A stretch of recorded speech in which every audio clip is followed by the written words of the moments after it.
Greetings, greetings, and the DJ back on Genshin Impact version 4.1.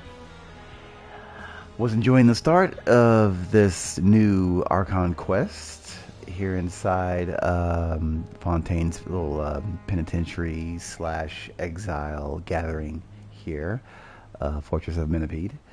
Going to be continuing to see about checking up on Child. It was nice to meet up with Rossley there. That was very nice.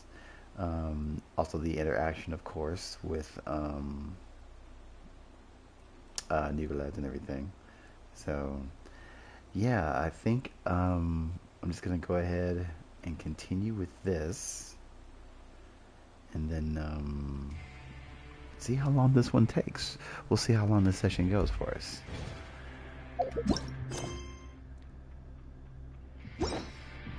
So, we're supposed to go back to the dormitories here and rest up.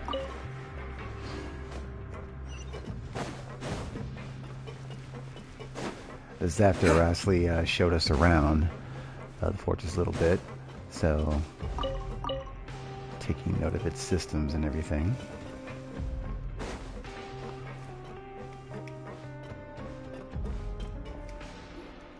The Traveler and Paimon, right? Listen up. As new inmates, the only thing you need to worry about is what to do and when to do it. Don't make any extra trouble for yourself. Your bunks are right over there. Follow me.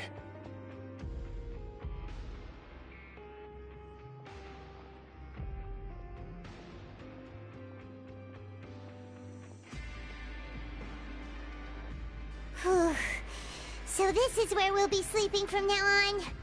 Oh, Paimon can't believe this! The days of staying home and reading detective stories are like a dream now. By the way, Traveler, we saw a lot of things worth investigating just now. Even though the Duke didn't say it too directly, judging from what he said at the end, it seems that he was only welcoming because we know Neuvillette.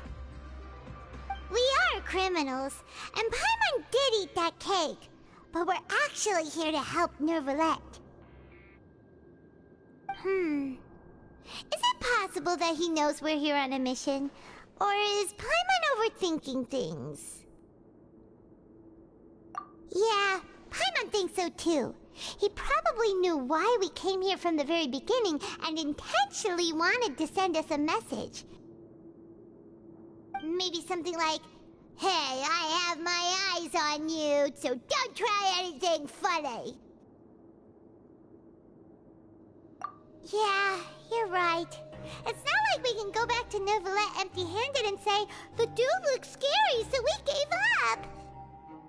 And besides, the Duke said that he was willing to go out of his way to show respect for Neuvillette, right? So, we at least need to try. But Paimon hasn't gotten a clue where we should start our investigation. You mean... Yeah, that's what Paimon was thinking too. Paimon almost spilled the beans when we ran into him. Fortunately, based on his attitude, it looks like the Duke sees Linny as just another inmate. We worked so hard to help clear Linny and Lynette's names, and yet we turn around and bam! He's in prison anyway! Oh, right! Linny and Lynette are from the House of the Hearth. They work for the Knave, so they could be here to investigate too! Huh? Oh, it's a card! Paimon didn't notice it earlier. It looks like a magician's prop. Lenny must have left it here. He's in prison and still doing his little tricks, huh? Let Paimon have a look. It was nice to bump into you again. Let's catch up in the production zone tomorrow. What in the world? It's written like he's greeting a buddy on the street. Paimon thought he'd write something important. If you say so. We can ask him what's going on tomorrow. Let's get some rest now.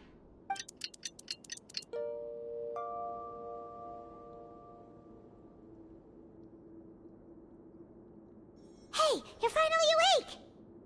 Well, it's Paimon's first day as a prisoner. Last night, Paimon dreamed about getting interrogated by the guards until Paimon told them everything, and then Paimon woke up. Hey, come on! It's just a dream, okay? Hey, lazy bones! What are you still doing here? If you don't want to starve, then get yourselves over to the production zone. Sorry! We're going...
Ah, you must be the catch of the day.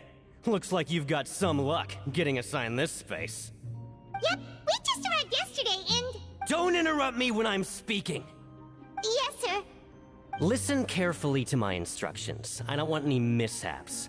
Every machine here is worth more than the both of you. Working around these machines can be very dangerous. Do your job well, and you can eat in the cafeteria after your shift. Get sloppy, and you dine in the infirmary. Anyway, the Fortress of Merope doesn't want to lose a single one of its machines. And it also doesn't want to waste the production potential of any inmate. You got that? Got it. Your job is to use the machine over there to process widgets. Watch carefully, and make sure you step on the pedal at the right time. If the machine gets jammed, then give it a little maintenance with your fist. Here, take this. Bring me the process widgets, and I'll give you some credit coupons in exchange.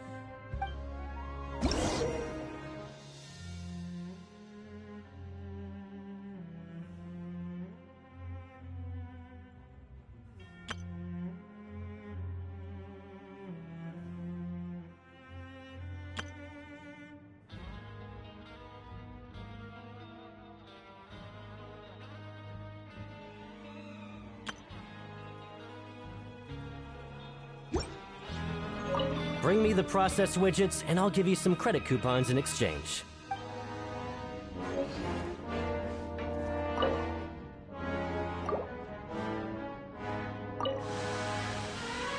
So if the machine gets jammed, you just need to attack it to fix the problem.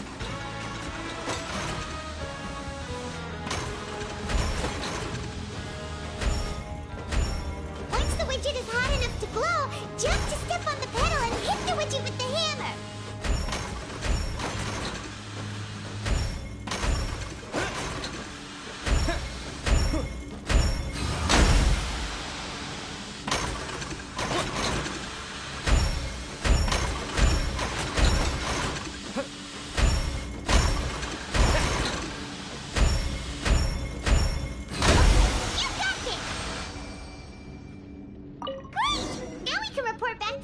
And give him the processed widgets!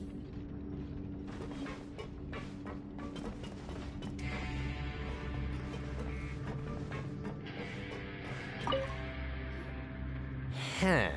This one is tolerable. Though since the processing is done by machine, the product is all pretty much the same anyway. Alright, I'll pass you for now. And we'll count up how many credit coupons you've earned.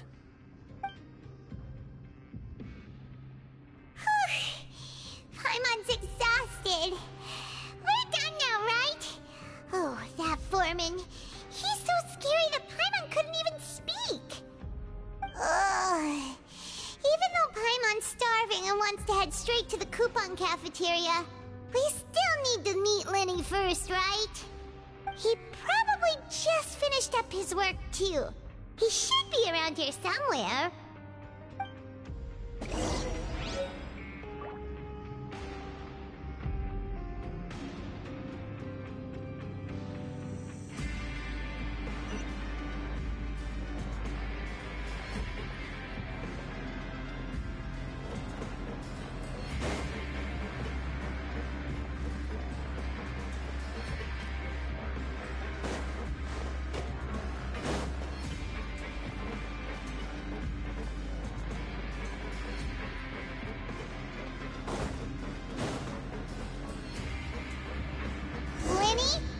Mr. Magician? Where are you? Oh, this had better not be some disappearing act. He doesn't seem to be around here. Let's try looking somewhere else.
Is this an answer from this world?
safety rules by heart.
Learn the safety rules by heart.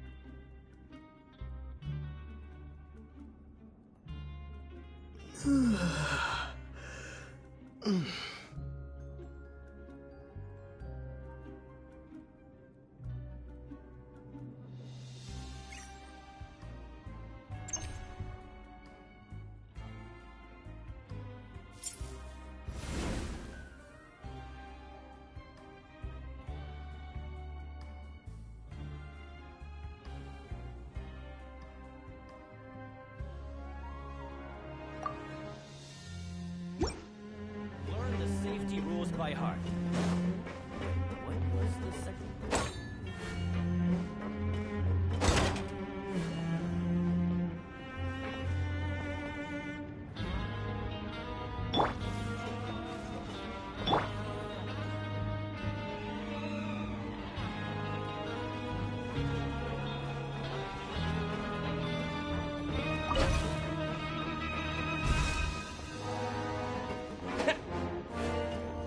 Learn the safety rules by heart. What was the second?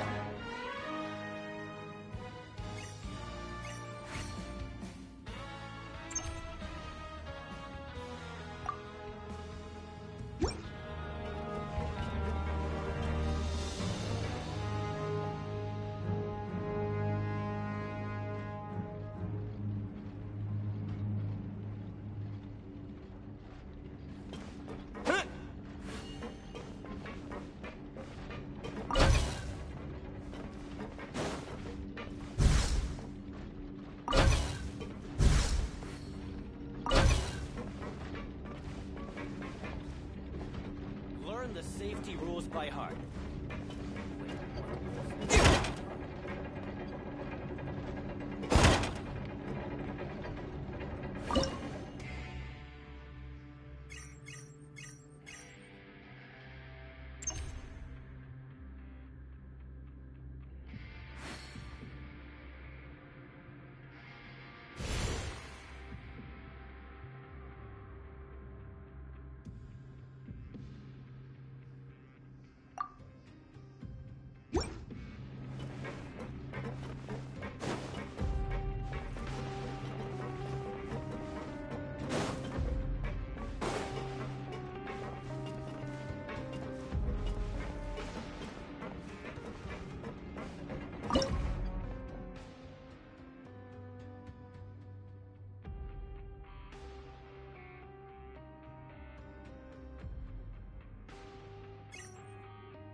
safety rules by heart. Wait, what was the second part?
Learn the safety rules by heart. Wait, what was the part?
Learn the safety rules by heart. Wait, what was the second part?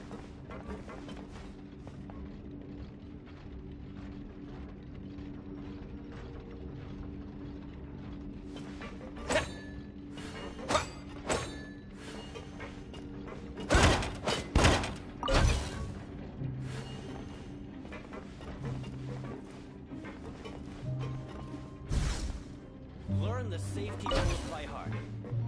Wait, what was the second part?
Learn the safety rules by heart. What was the second part?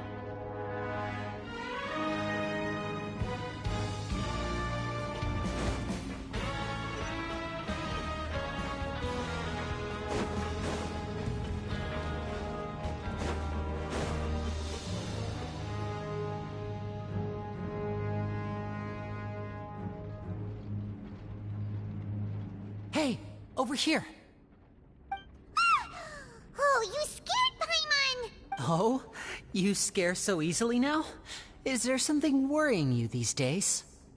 You little... The only thing we're worried about was trying to find you. Sorry. Come over here and keep it down.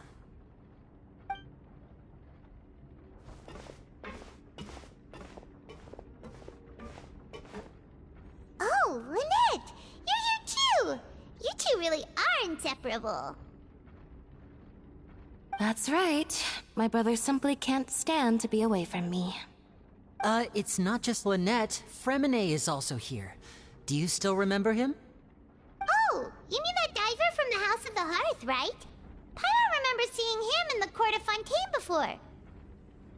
Now hurry up and tell us, how did you end up as criminals this time? We fought so hard at court to prove you were innocent, but now it looks like our incredible court battle was for nothing! Sadly, even the teeniest of things can land you in prison these days.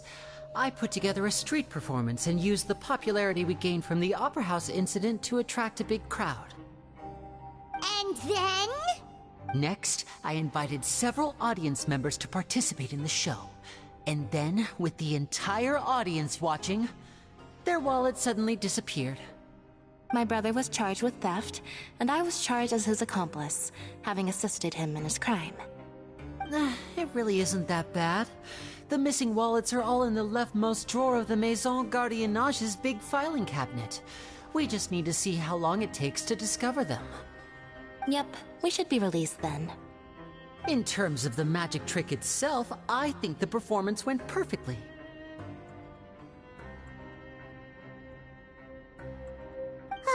Leave it to Lenny to magic himself into prison. Indeed. Last time I hid my identity from you, I promised that I'd tell you absolutely everything if you were angry about it. No more secrets. So I don't plan on keeping anything from you this time either. At the moment, the House of the Hearth's interests don't conflict with yours at all. We were instructed by the father of our house, the Knave, to come here and conduct an investigation.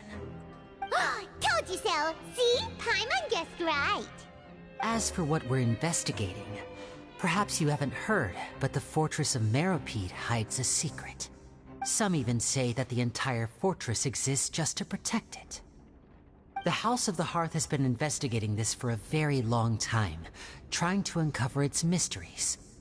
But recently, all of our informants, including the ones that had infiltrated the guards, suddenly vanished and have not been heard from since.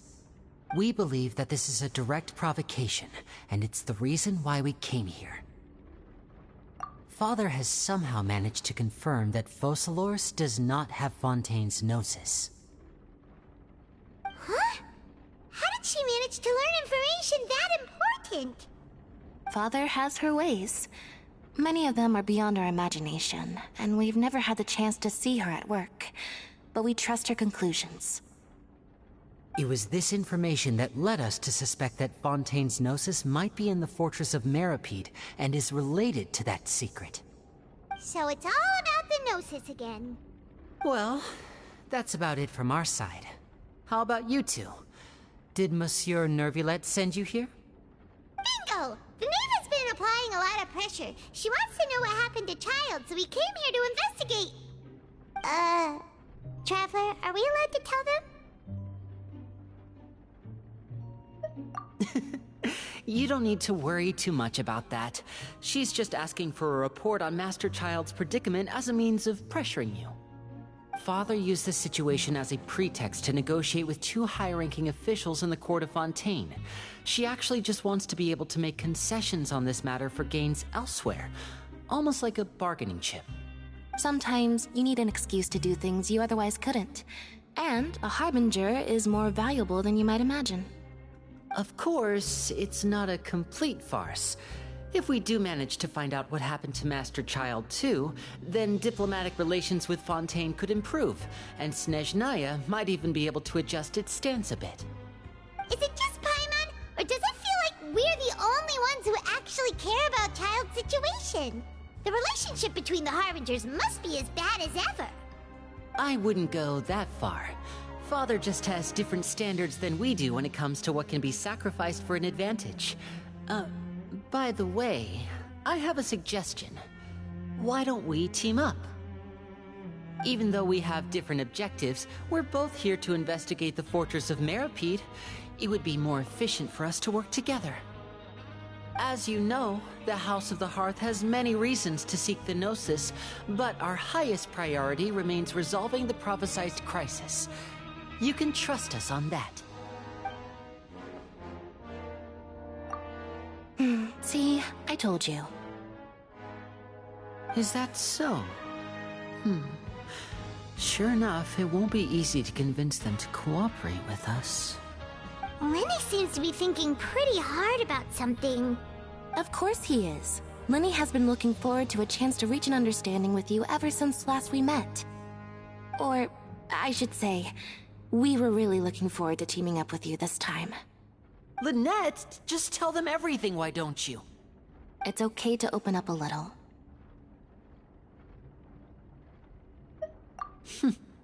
Very prudent of you, and consistent with your behavior since we first met. That's reasonable enough, and I agreed to cooperate on these terms as well. I was prepared for the worst, but you were actually more agreeable than I anticipated. All right then, there's no time to lose. I have some information to share, so listen carefully. Since Lynette and I arrived here, our investigation uncovered the fact that the Fortress of Meropide has a forbidden zone. Most people just clammed up and wouldn't talk, but after asking the right questions, we were able to confirm the existence of the forbidden zone from the guards. You should be aware of that while you're investigating. A forbidden zone? Oh, could that be where the child disappeared to? You're right, we'll definitely keep that in mind. Good. That's the most suspicious thing about the fortress that we know of so far. We have a few other unanswered questions, and we'll be investigating those as quickly as we can. Anyway, I hope you find our information useful at least. Oh, look at the time. You two must be hungry. You should go to the coupon cafeteria and get something to eat. I'll use my cards to get in touch with you again in the future. Oh, that's just what Paimon wanted to hear! Paimon's starving after all that work today.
Oh, he wasn't kidding.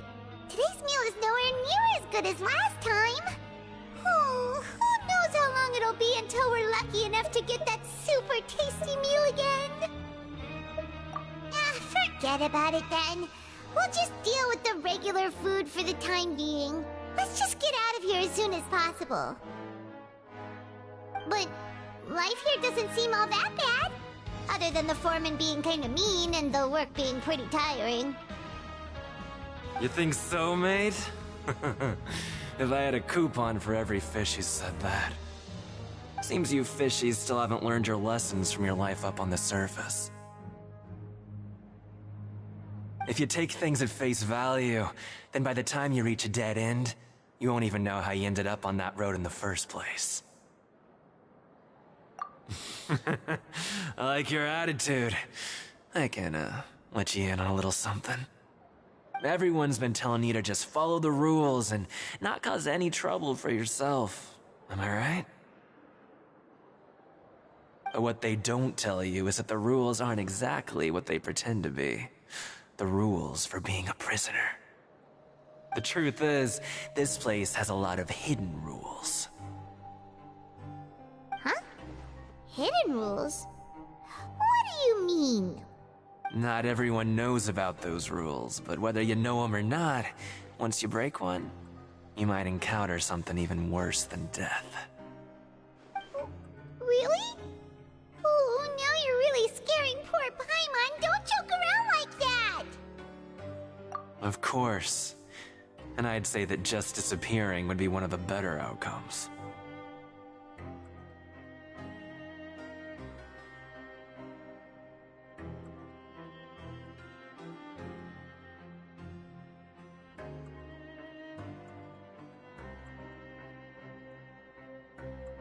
Oh, you mean that if there really are hidden rules, then Child's disappearance might have something to do with that? In that case, would you tell us some hidden rules? We definitely want to avoid breaking them. Come on, mate. This is valuable information. The difference between life and death. Do you really think you can just ask and I would tell you? Paimon understands, but we don't have many credit coupons yet. Yeah, I know. Not like I'm going anywhere. Just come talk to me after you've saved enough. Moreover, you're new fish, freshly caught, and completely out of your element. What'd be the point in even telling you anything before you've gotten a handle on your new lives? Come and find me once you've been here longer. I'm usually around the rag and bone shop. Just call me V-Doc. Bye-bye now. He left. Just like that. Huh. Do you think he's just trying to scare us into buying fake information from him? Yeah. It might be a good place to start in our investigation. Hidden rules, huh? But, like he said, we don't have any coupons and we're still not familiar with this place. Oh, there's nothing we can do about it now. Ah, we were so busy talking we almost forgot to eat. Even if it's not the best, it's probably better while it's warm. Come on, dig in before it gets cold.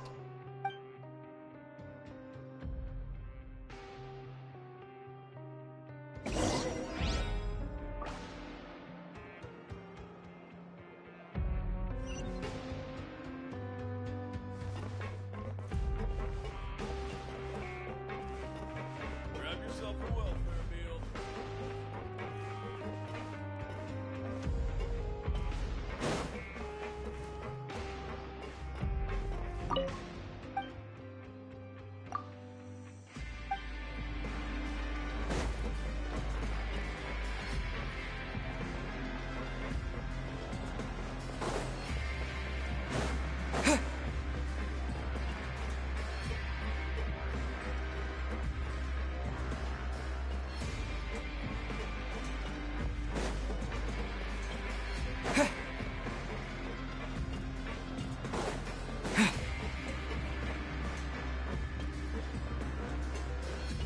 Always at your service.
So Paimon just confirmed with the guards that our shift is set for every morning, and we're free to do whatever we want all afternoon.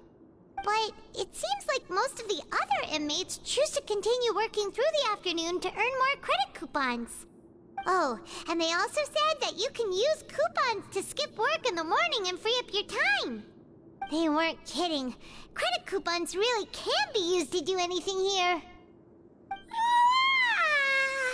Paimon's so tired. And we'll need to wake up and go to work in the morning. Without any credit coupons, it's not like we can really do anything else. Nighty-night, Traveler.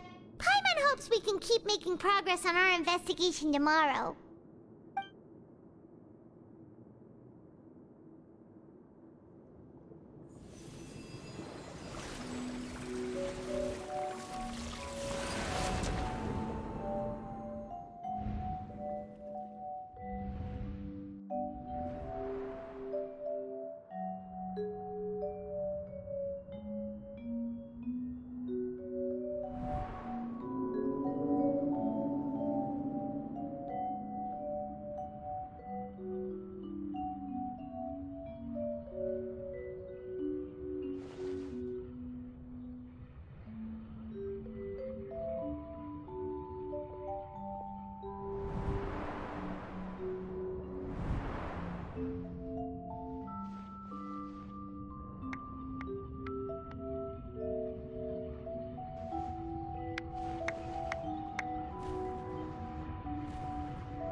wrong?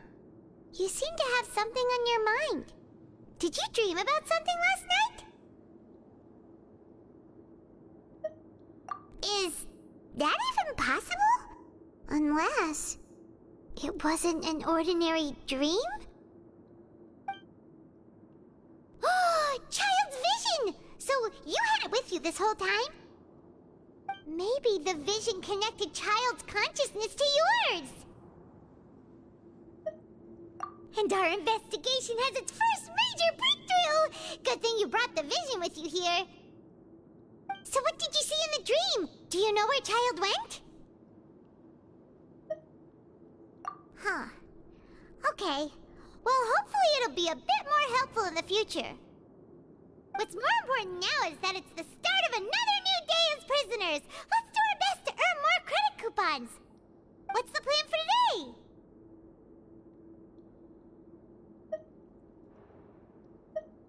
Let's go! It's time to start working. If that guard Fielding catches us skulking about, he's sure to give us an earful.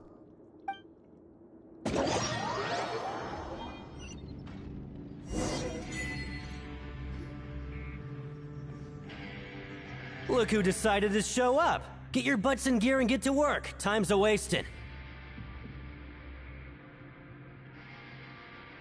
Good, here you go. Remember to give me the widget once you've finished processing it.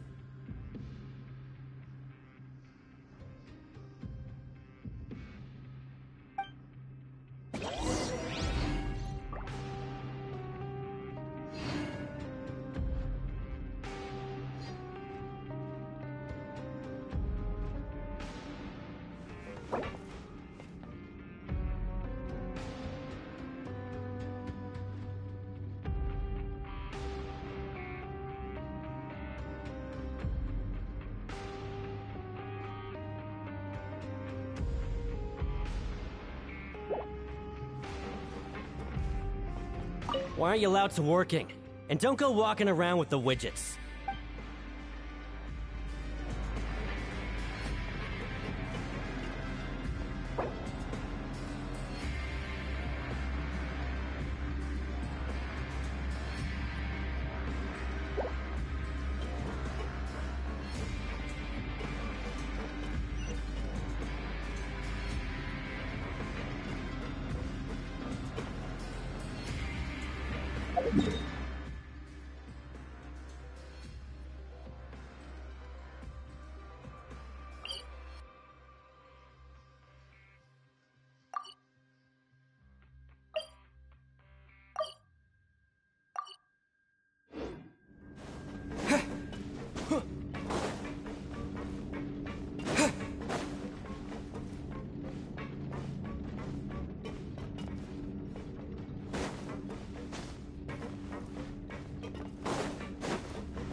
Paimon's beat. But after so many shifts, it seems we're really getting the hang of it now. Hey there, fellow shift mates. I saw you finished your work, so I thought I'd come over and say hi. Oh, hey there! We've seen you before. Your assigned workspace is really close, isn't it? That's right. The name's Rowan. This past few days, I couldn't help but notice the new faces working nearby. I guess we were destined to meet. I've been working here for almost 15 years. Even the foreman, Grainville, always calls me Chief. Whoa, you've been working here a long time, Chief. If there's anything you'd like to know, just ask me. I know the work here in the production zone better than the back of my hand. Alright, Chief. We'll be sure to come to you first. Did you just ask about the rules? Pretty sharp for newcomers. You've already heard about the rules, huh? Who'd you hear it from? Alright. Seeing as I'm the one who came over here, you're already calling me Chief. I guess I can tell you a little. Truth is, you two keep working like this, you might be putting yourselves in danger. Huh? Wait, there's even a rule about that? What would have happened if you never told us about this? Well, it's usually not that easy to break one on accident. The conditions of the hidden rules are usually pretty specific. But once you do break one, bad things happen. If you work continuously in the production zone for 3 days, and if all you do besides eating and sleeping is just work, then something bad will happen during lunch on the 3rd day. Huh? Like what? Oh, don't scare Paimon! If I knew that, then I wouldn't be standing here talking to you, now would I?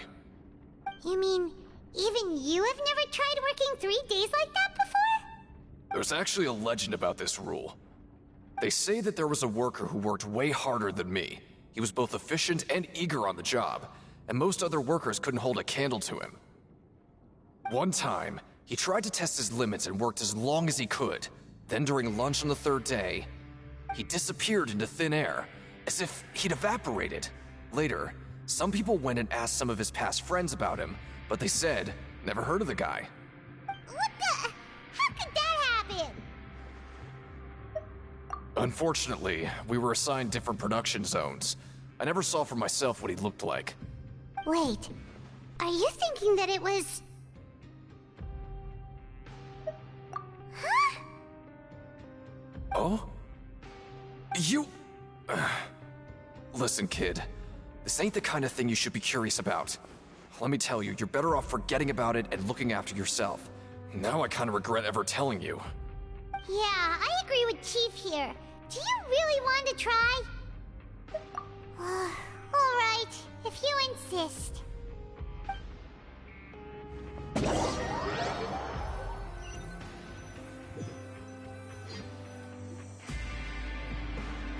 Oh, just a regular meal set. Guess Paimon shouldn't get her hopes up. What would you like to do this afternoon?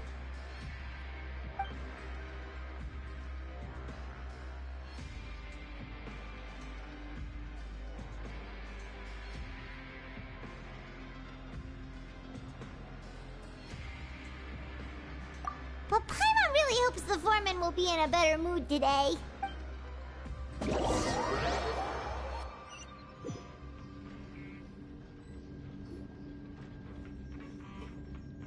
Look who decided to show up. Get your butts in gear and get to work. Time's a-wasting. Good, here you go. Remember to give me the widget once you...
Let me have a look. Not bad. Right, here's your credit coupons.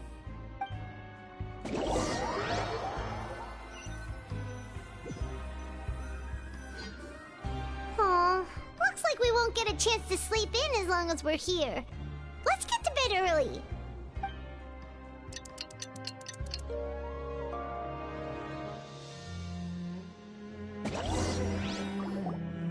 Oh, Paimon doesn't want to get up. Paimon still feels completely exhausted from yesterday. What do you have planned for us?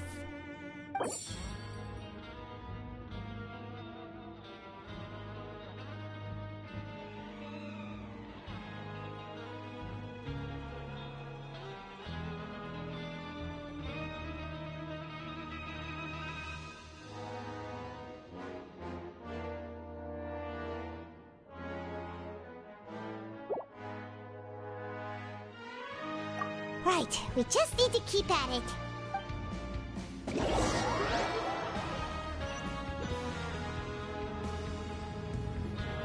Look who decided to show up!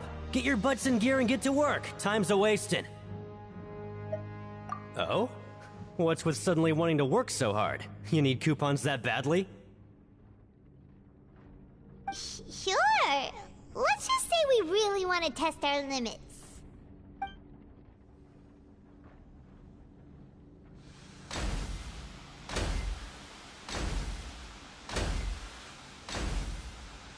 Nice! We did well today. Let's keep it up!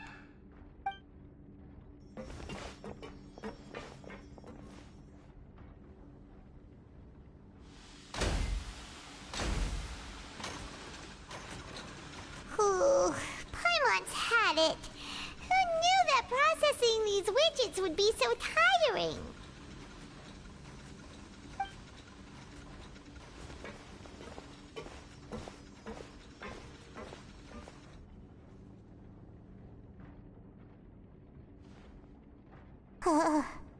That's it. Paimon doesn't even have the energy to talk anymore. Is it time to eat yet?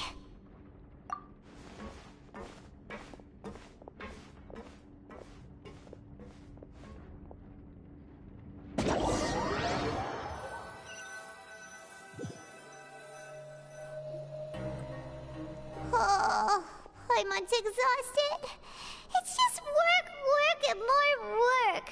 Paimon's little body can't handle this much longer. Wait a sec. Now that Paimon thinks about it, haven't we been working non-stop for 3 days now? And now it's lunchtime. Oh, Paimon feels a shiver going down her spine. What's going to happen? But it doesn't seem like anything's changed at all. And we made it to the coupon cafeteria safely. Are the so-called hidden rules only a rumor after all? Well, there's no use to just guessing all day. Paimon's stomach has been grumbling the whole time. Let's just eat already.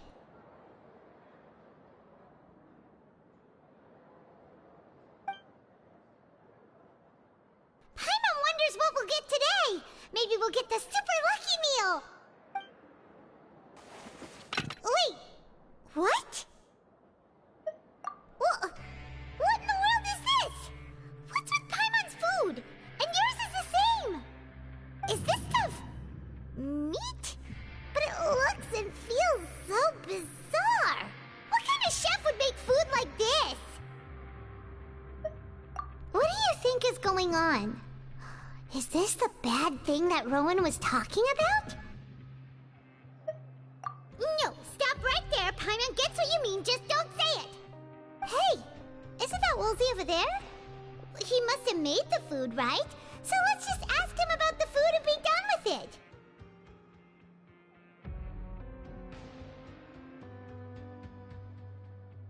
Hey, Woolsey, have a moment? What is it? I'm about to go report the numbers for today's free meal, so you'd better make it quick. It's about the meat in our meals. Look, does it seem normal to you? The meat? Oh, that. Looks perfectly fine to me. Totally normal. You better hurry up and chow down. How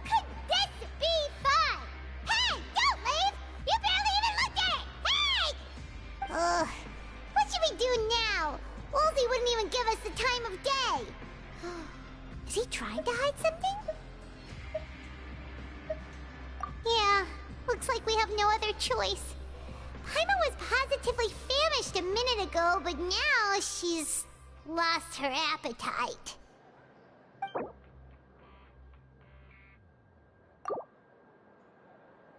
What would you like to do this afternoon?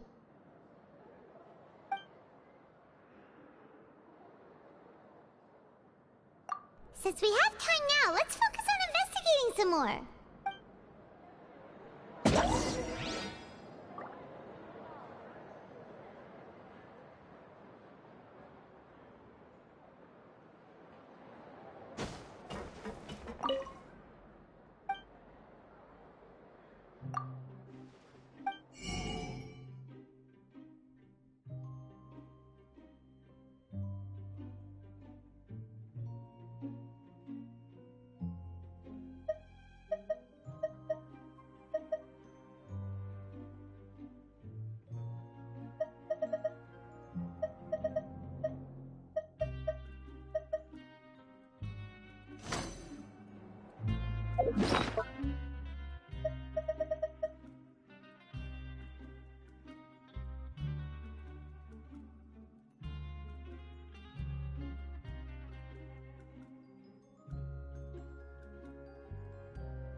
Grab yourself a welfare meal.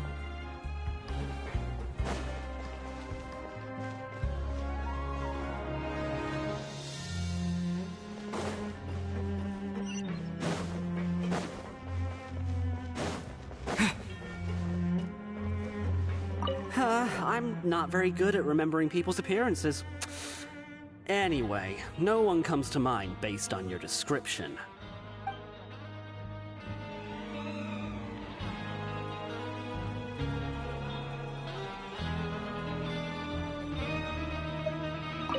Sorry, I don't know who you're talking about. Are you sure they're an inmate here?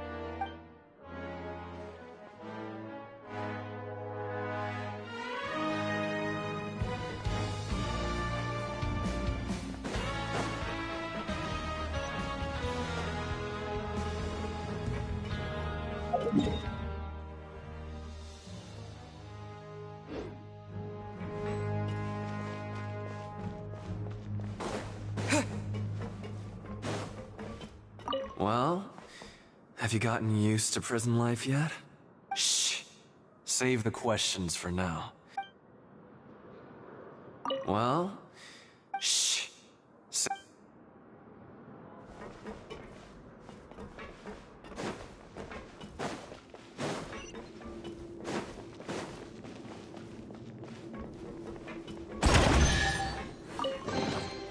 Is this an answer from this world?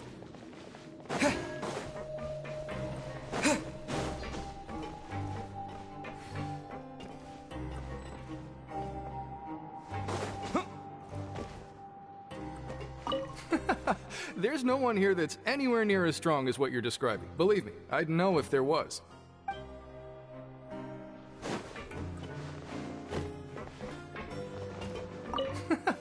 There's no one... Always at your service.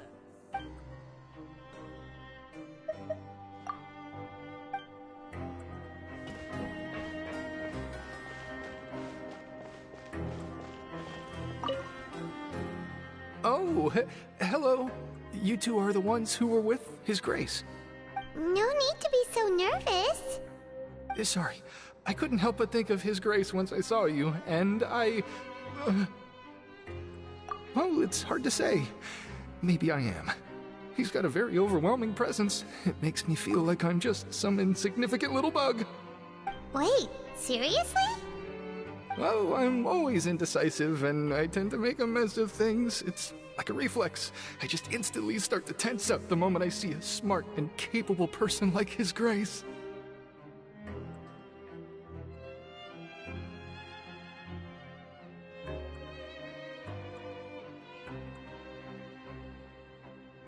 What? Please, don't say anything like that out loud. How could you possibly think something like that?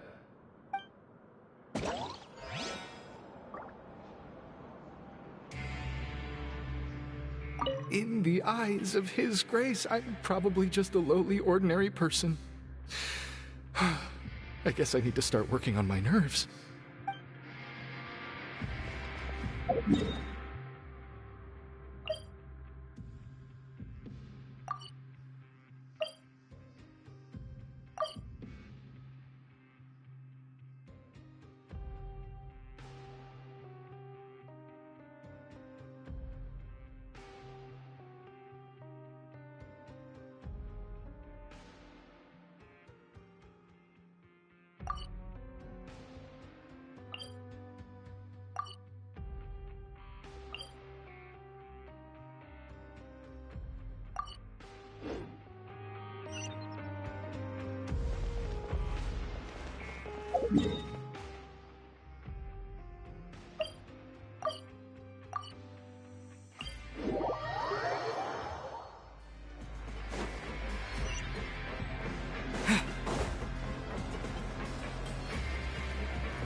Rowan?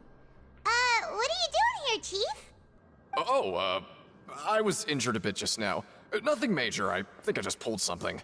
Little mishaps like this are unavoidable at work, you know? Huh. Paimon wouldn't have thought someone as experienced as the Chief would still get hurt on the job.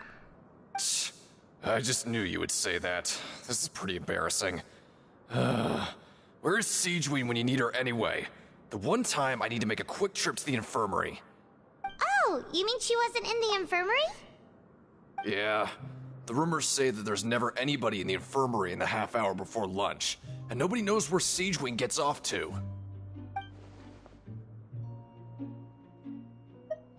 Huh. That's actually really strange. Siegeween's always super dedicated to her work. Where else would she possibly go? Forget it. I can take care of a small sprain like this on my own anyway. No need to trouble her.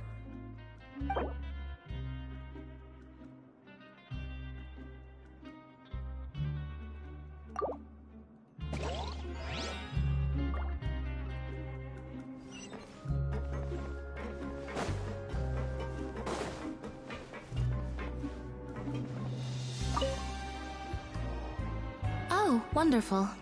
I was worried that you'd be busy trying to earn reward coupons all the time, but it seems like you haven't neglected your investigation work after all. Paimon likes having more coupons, but no one wants to work all the time. Have you also been investigating the area, Lynette? No, I was just slacking off, and you happened to catch me.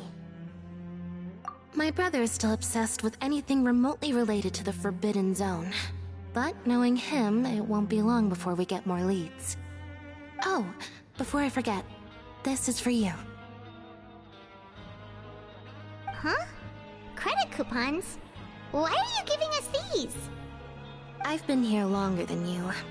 Coupons aren't a resource in particularly short supply. What is in short supply are interesting people to talk with. Aw, that's so nice of you, Lynette. We'll be sure to make good use of these coupons then. Thanks a bunch!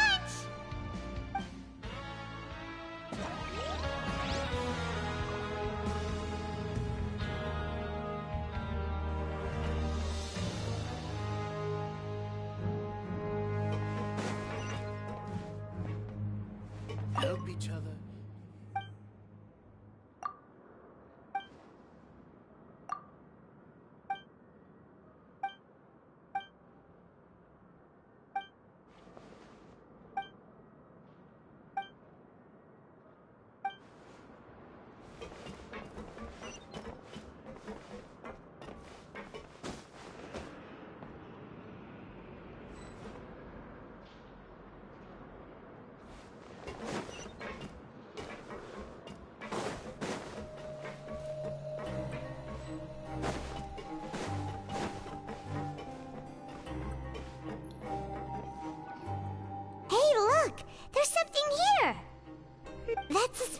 peeking into the infirmary just now. Are they a fan of Seedwing? He must have dropped this. Let Paimon read it real quick. The Melusine perceive the world very differently from humans. There are significant deviations. As a result, their sense of aesthetics and beauty is also very different from that of humans.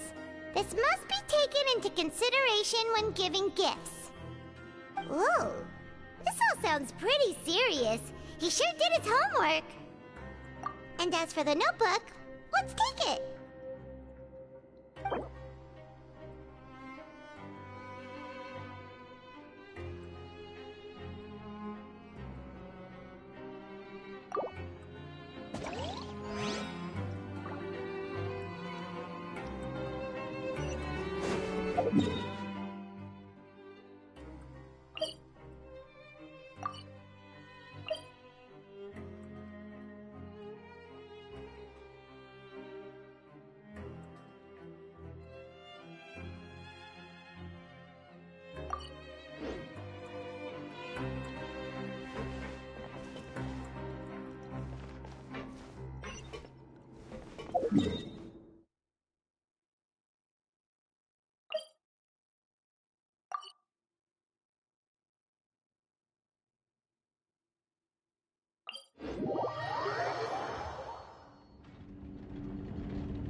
Something's wrong with Arky.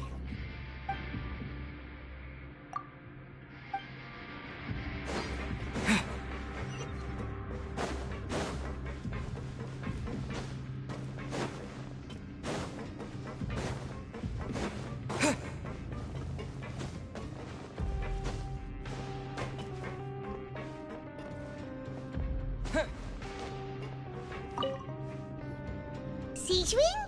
Aren't you supposed to be in the infirmary? What are you doing in the production zone? Hello, Traveler. Paimon? Everyone's usually busy around now, and we don't have any patients to look after in the infirmary. Enjoy? What's there to enjoy here? It's really worth watching. I often stand here and observe everyone. Humans are just so interesting and adorable. I like to watch your expressions while you work. Are you talking about pets or people?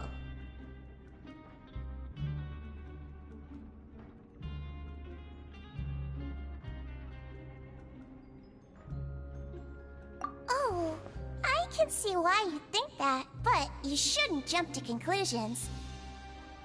See, we Melusines are a different species, and we see the world very differently from humans. It's very easy for me to observe everyone's condition. All it takes is one look, and I can tell which workers are exhausted. Wait, Melusines can see that? Huh, that does sound useful for being a nurse. Yes, running around tending to everyone's health is very fulfilling. But I'd much prefer it if you're all happy and free from exhaustion and pain in the first place. Take care of your body, make sure you eat well. Always rest when you're tired from work, and don't push yourself too hard. We'll definitely take care of ourselves. Thanks for the reminder.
tithe.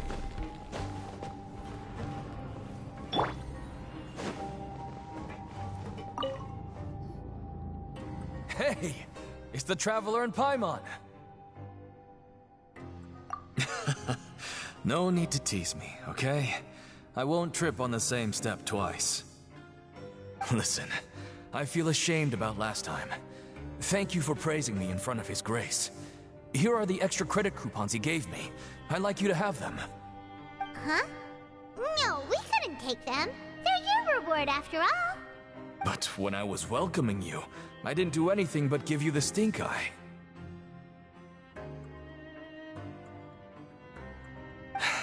Come on, I insist. These coupons are nothing compared to getting the attention of His Grace. I won't take no for an answer.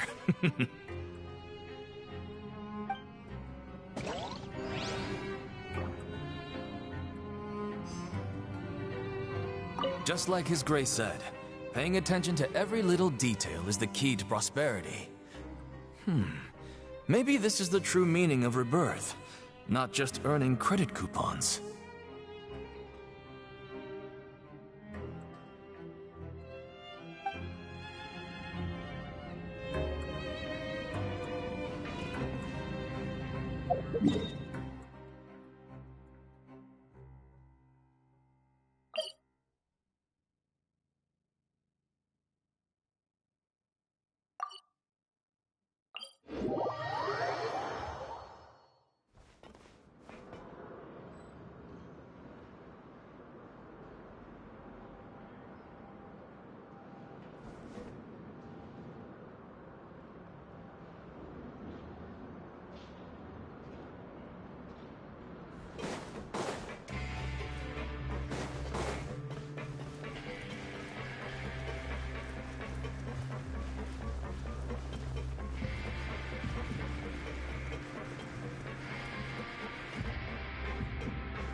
Oh, you want to stop investigating and go rest?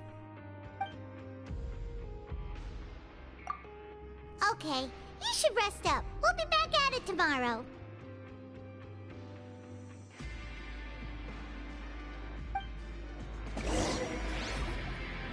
So after working a few days straight, we got some strange meat in our lunch. What was that all about?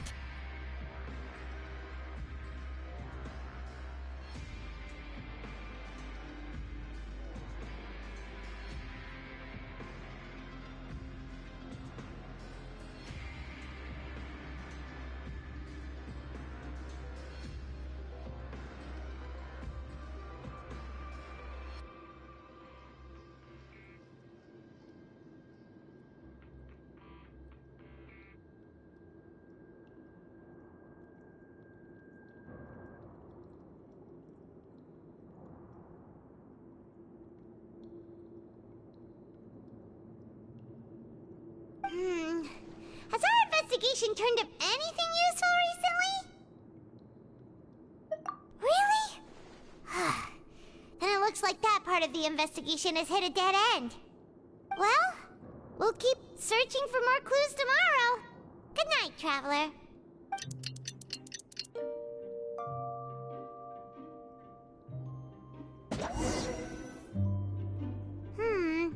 Maybe we can make some progress in our investigation today. What do you have planned for us?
after working here so long, we're really... But doing the same thing all the time can... Yeah, it's good to kick back and relax once in a while.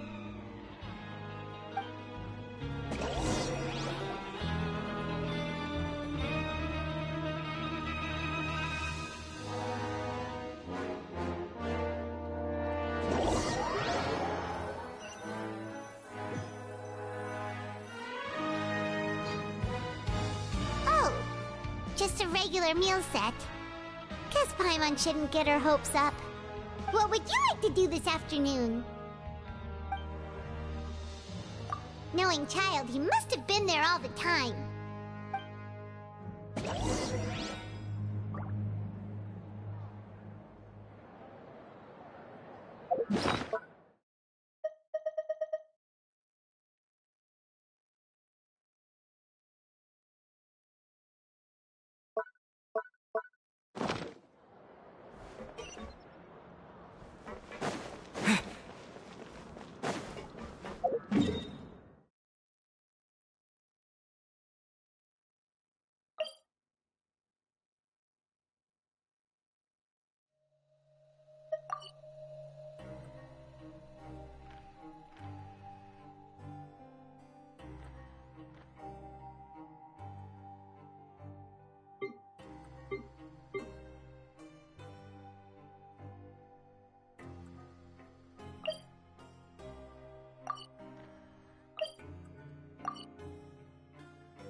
Oh, you must be the Traveler, huh?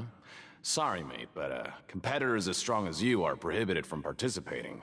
I don't make the rules, mind you, but I was given very specific instructions. Even convicts value their lives, don't they? I hope you can understand. But we have a game here that'll let you show off your strength, and you'll even earn some credit coupons in the process. What do you think? Interested? And if we lose the game, will it cost us credit coupons? Of course. That's the cruel reality facing every competitor in a place like the Pancration Ring. Okay, great. Let me walk you through the rules. The targets in front of you will pop up one after another. You'll need to hit the targets in the same order that they popped up.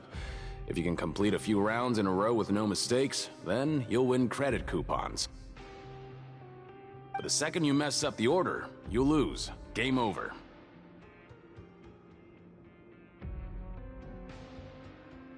The game costs 300 credit coupons to have it go. So, you up for it? Thanks for your patronage, mate. Now, let the game begin.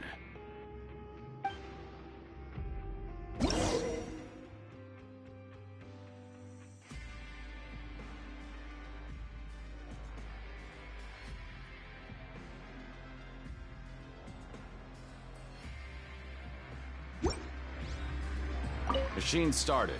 Good luck. Okay, do your best to hit the targets, just like Colin said!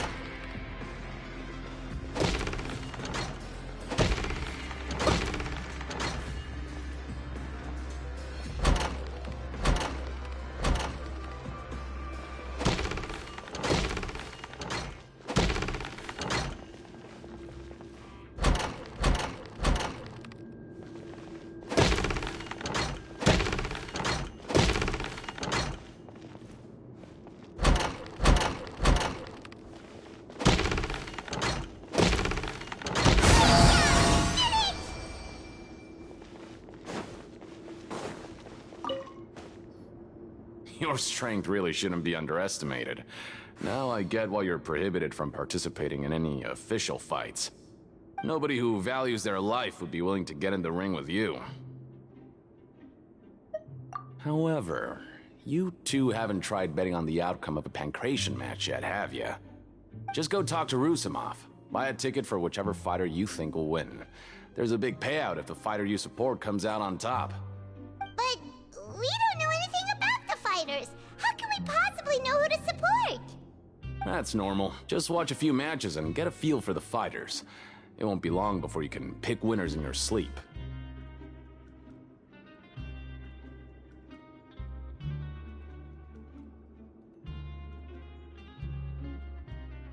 He's got a point. Why don't we give it a try? If we have enough coupons, we could probably bet at random until we figure everything out. Bet at random, huh? Well, how should I put it? It's not like you can't do that, but I'd advise you to give it some more thought first. Huh? We shouldn't get too carried away. What's the problem? What? Never even picked a boxer before, and you already know about the rules? You're not just strong fighters. Seems you're pretty perceptive, too. Might as well tell you about it, since you already know that much. Plus, I think you've got the potential to be one of my greatest customers. I think I can let you in a bit. Besides, I don't want to risk ever losing a customer like you. Is it that serious? Okay.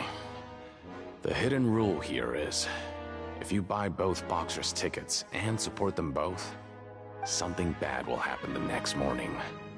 So the rule is that we shouldn't pick both boxers in the same fight. But if anyone actually did that, wouldn't they be guaranteed to lose coupons? And what do you mean by... How would I know? Not like I'm stupid enough to do that. But I've heard a story about the rule. According to the rumor, there was a masked boxer who possessed incredible skill and power. None of his opponents even stood a chance against him. However, in the final match, the organizers told him to take off his mask. He refused and never showed up to the fight. And after that, he was never seen again. Some say he died, or that he was taken care of by the event's organizers. But everyone remembers that he was someone who cherished honor above all else. In his eyes, supporting both boxers in a match would dishonor the competition itself. So you mean it's like a curse? He'll take vengeance on anyone who does that? No, he was always wearing a mask, like he was intentionally trying to hide his identity. I don't even know anything about his past. Traveler, do you think that boxer was... Huh? We will? You're not serious, are you? Look, here I was just trying to be nice and warn you, yet here you are trying to break it on purpose?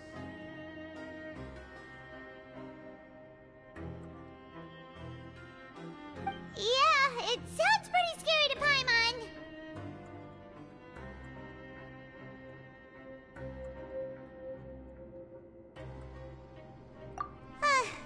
Seems you've made up your mind.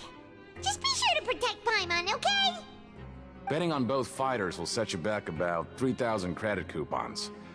If you have enough, then go ahead and give it a try. Just don't come running back to me if something happens. Seems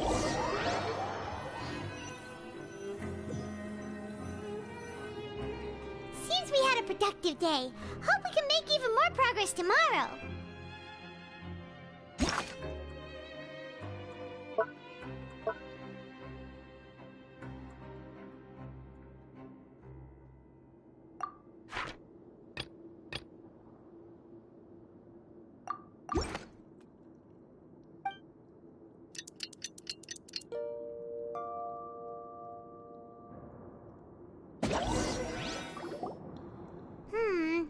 Maybe we can make some progress in our investigation today. What do you have planned for us?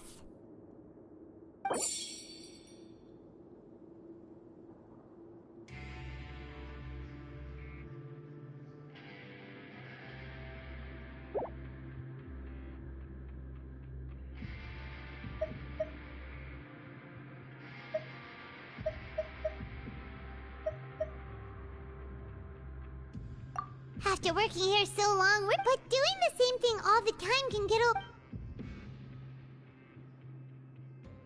Yeah, it's good.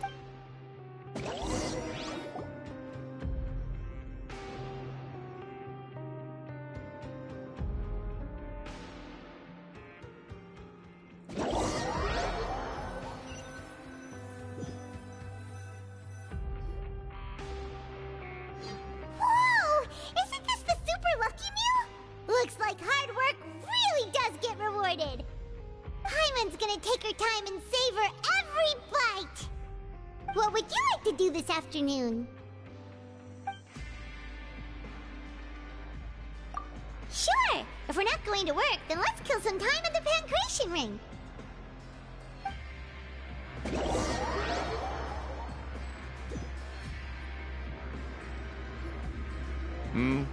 Are you two here to buy tickets? Better be quick about it. Another match is about to start. Who are the boxers in the next round? We have the reigning champ, Le Grappler, versus a contender from the Eastern Prison Block, Demon Horde. Are those their nicknames, or did they choose those names themselves? Either way, super weird. Since you're new around here, I'll help you out and give you a little suggestion. Even though Le Grappler is the crowd favorite, Demon Horde is a first-class dark horse with incredible potential. Anyway, for this match, I recommend that you pick... Huh? For both fighters? I can tell you're new to this, but I didn't think you were completely clueless. Maybe you don't quite understand the rules, no? Let me try to explain again for you more clearly. You see... Oh, no need. We're aware that we're going to lose coupons.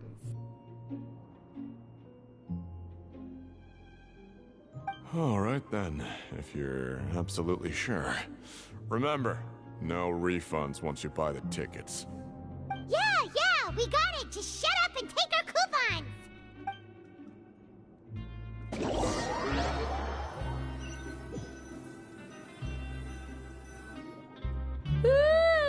We woke up so early today that Paimon's been nodding off all afternoon.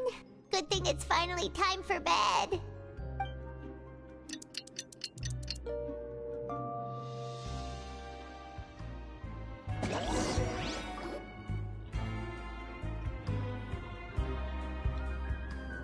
Hey, Traveler, Paimon. Package here for you. The next time you buy something, go pick it up yourself. I'm not a delivery man, you know. Huh? A package? For us? Did you buy something, Traveler? Paimon's not quite awake yet, so why don't you go take a look? Ah, right! Yesterday we broke the hidden rule and bought tickets for both boxers. Oh, maybe this package is the bad thing that Colin said would happen. Paimon suddenly feels wide awake. Wait, maybe let Paimon go hide somewhere first. Just call Paimon after you opened it. Hey, wait! Paimon's still here! Don't open it! Ah! Huh? What is it? Are you okay? Let Paimon take a peek too. Oh, it's just a small bottle. But the color of the liquid inside looks so wrong. Almost like...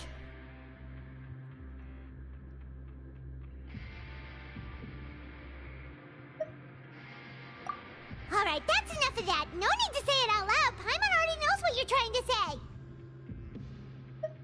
Ugh! No way! Get that stuff away from Paimon!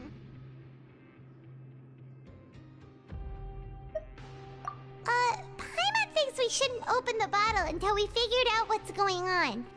Just trust Paimon on this one, okay?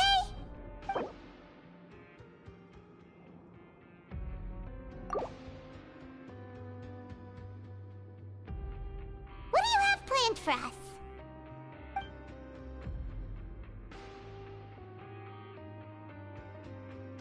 Though it feels nice to slack off a little, let's work...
Hey, I heard you crazy fools really did it. You bought tickets to support both fighters, didn't ya? Well, did anything happen? Well, the next day we received a mysterious package, but we still haven't made any sense of the contents. So it is real. You didn't become cursed or anything like that, did ya? Are you both still okay? Wait, are you sure that it's still you controlling your bodies right now? Paimon's not sure. What do you think, Traveler? Is Paimon still Paimon? Oh, okay. Well, that's good. Yeah, you two don't seem to have changed at all. But I wouldn't let your guard down just yet. Still, I didn't expect you would actually do it. You'd actually throw away coupons like that just to satisfy your curiosity?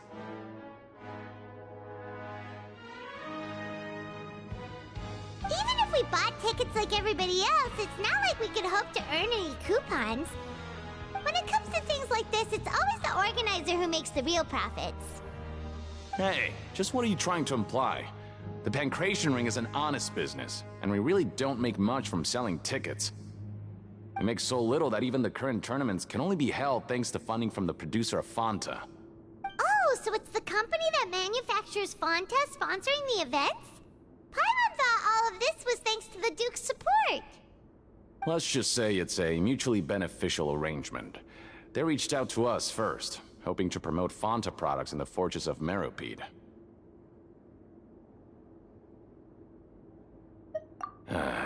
Anyway, you try and take extra good care of yourselves these next few days, you hear?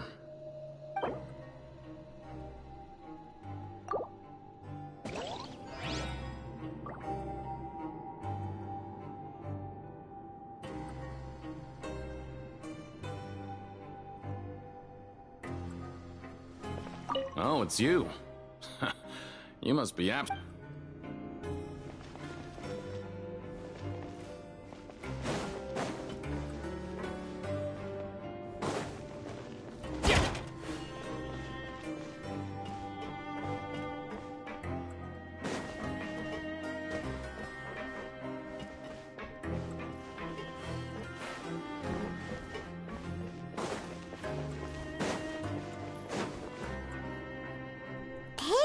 What are these papers scattered all over the ground?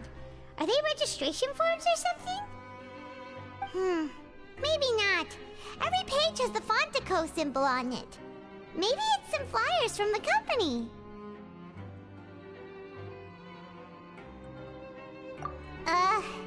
Okay. But if someone catches us, they could accuse us of trying to steal the company's secrets, couldn't they? Oh, you're right. Guess there's nothing to worry about then. Let Paimon have a look here. Without assistance from the Fontaine Research Institute, development of the new product has been slow, and some researchers on the project have voiced concerns.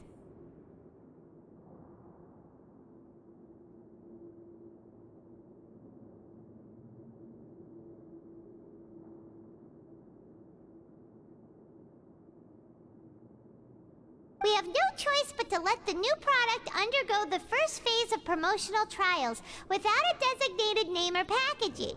We will adjust the direction of future development according to feedback. We have decided to only conduct closed, small-scale trials for the time being. Sure doesn't seem like anything unusual. The company is just trying to develop some new products besides Fanta. But it sounds like things aren't going well at all. Let's put these papers back where we found them and make it look like nobody went through them. Okay, good. Time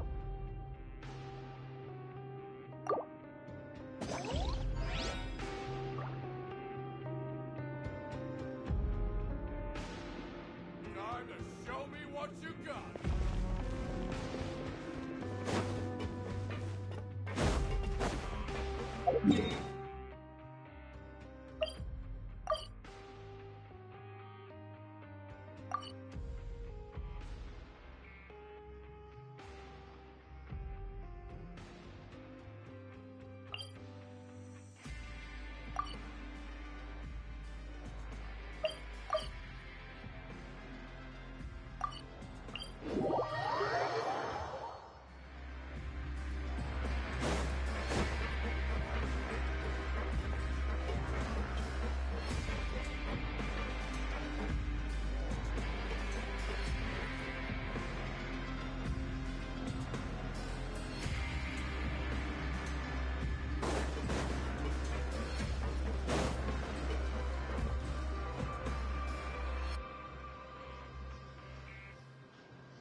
If there's no way to send it all out, then maybe I'll never get a chance to leave.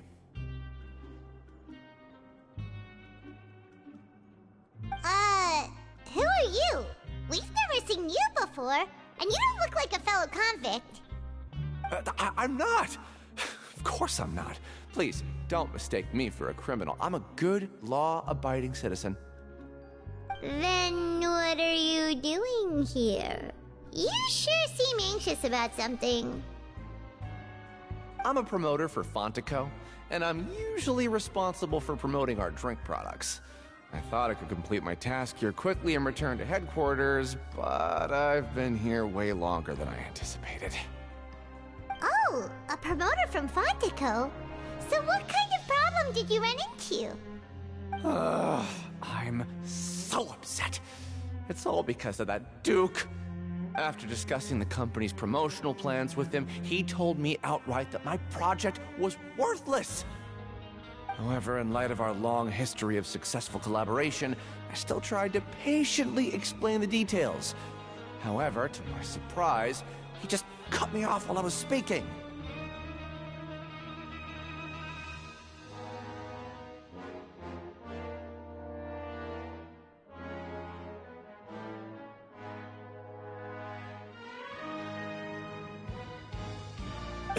Let me take a moment and recall his exact words.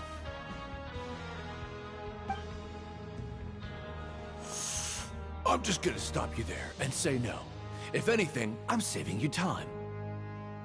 It seems you don't fully understand the value of credit coupons here, nor do you understand the value of your own products. The former is because you are from the overworld. That's understandable, and I don't blame you for that. But as for the latter, only someone monumentally stupid, so breathtakingly stupid that they were completely ignorant of the value of credit coupons, despite living in the underworld, would ever possibly consider buying your drink. Let's just forget it. Ahem,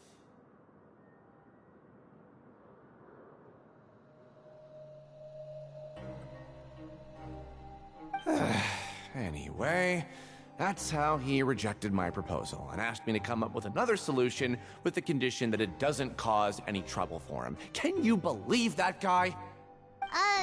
Well, he is the head honcho here. Not much you can do about that. We met him too and could tell that he's the kind of guy that's hard to pin down. Fine, fine. I know I should just let it go. I'm on his turf after all. His house, his rules.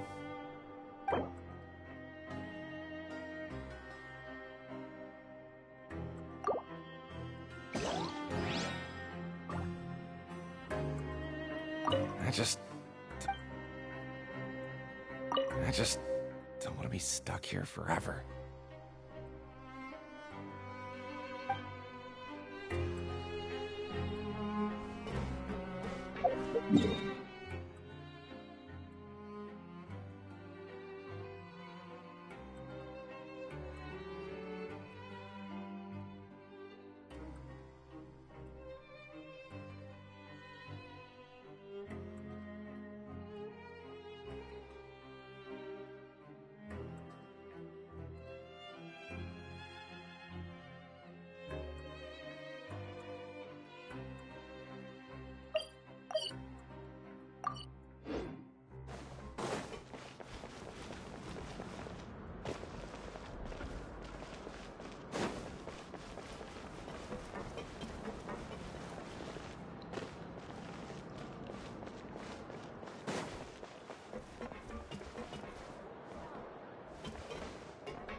Grab yourself a welfare meal.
Huh.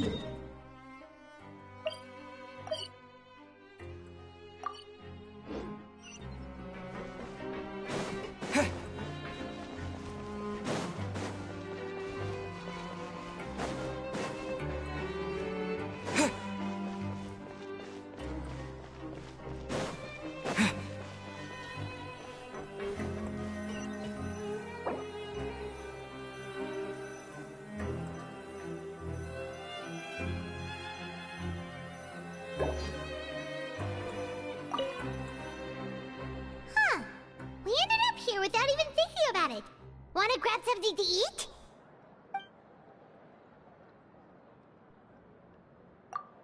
Alright. But remember that we bought this time with coupons, so let's make better use of it next time.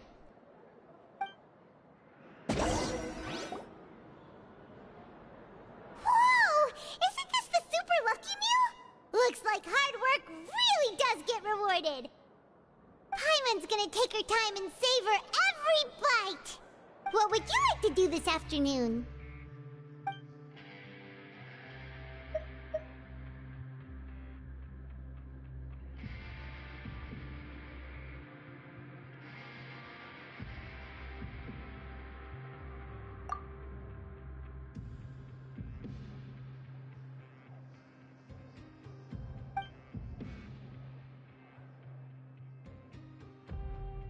After working here so long, but doing the same thing all the... Yeah, it's good.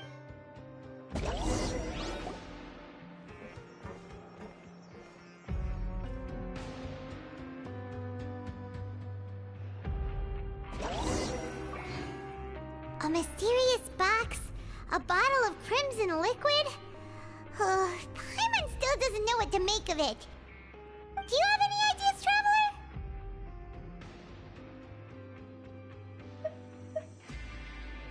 Really? Well...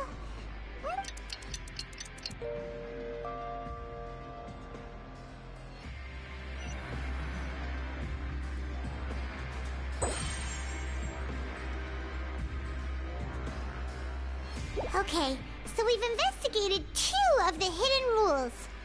Paimon didn't think this prison would have so many weird things going on. We'd better pick up the pace with our investigation, otherwise we'll never get anywhere. Yeah, let's skip work for now and put our time to good use.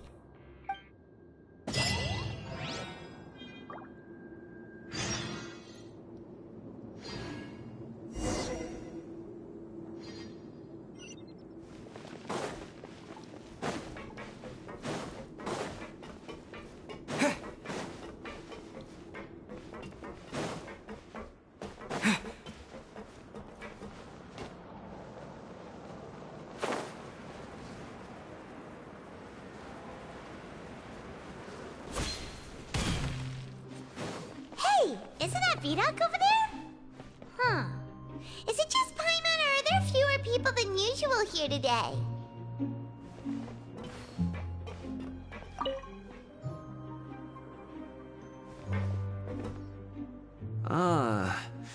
Seeing you at this time must mean you've already saved up a lot of credit coupons.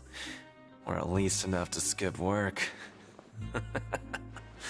Seems you're getting into the swing of things around here. Impressive. Very impressive.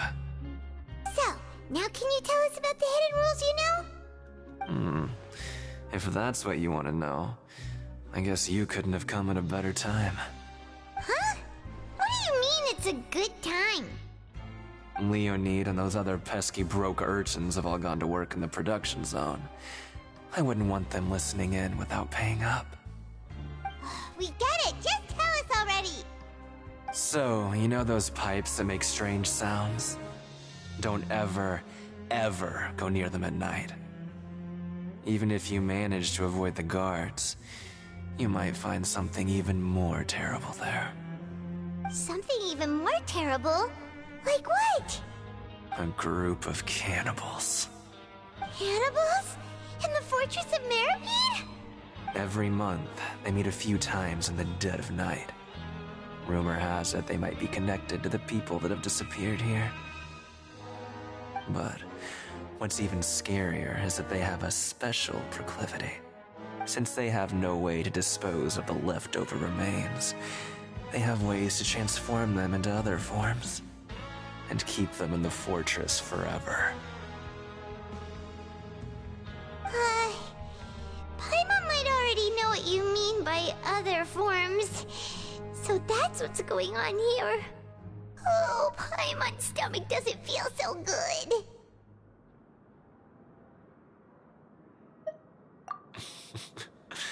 You two look pretty skeptical.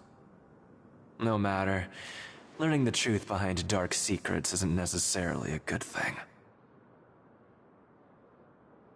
I've got things to do too. I suggest you just act like I never told you anything. Traveler, can we just trust him on this one?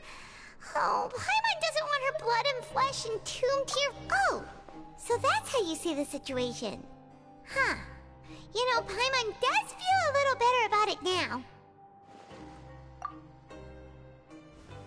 When will all the secrets end?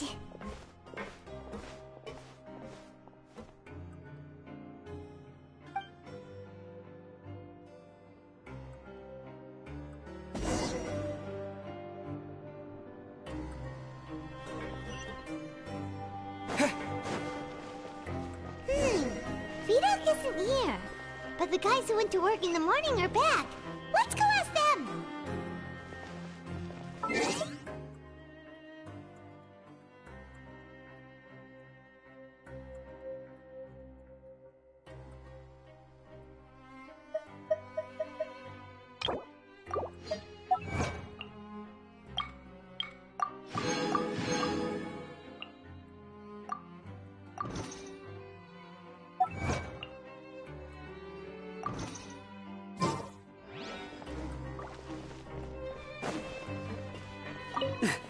Just stay away from me.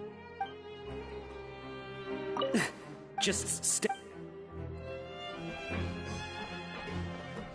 What? What are you saying? You shouldn't go around saying stuff like that. Always at your service. What are you talking about? Listen, you should keep your nose out of other people's business.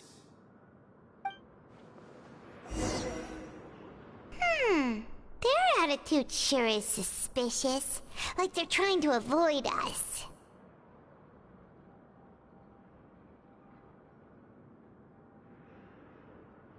But if they're being so obvious about acting weirdly, do you think they might just be trying to lure us in? Oh, this is all getting way too creepy for Paimon. So you mean we still need to investigate some more? Okay, if you say so.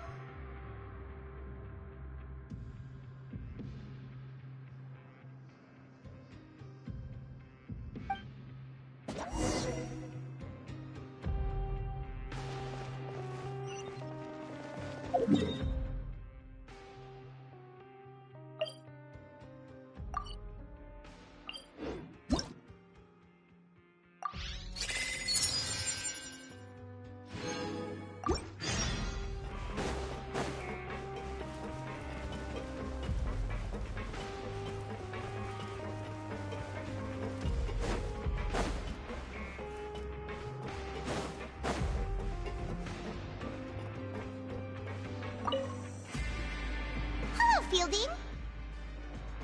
What do you want? Criminals like you ought to be working right now. Catch my drift. We just want to ask you a simple question. Have you ever discovered anything odd during your nighttime patrols? Why are you asking about something like that? Whatever happens at night isn't your concern. All you need to worry about is getting enough sleep.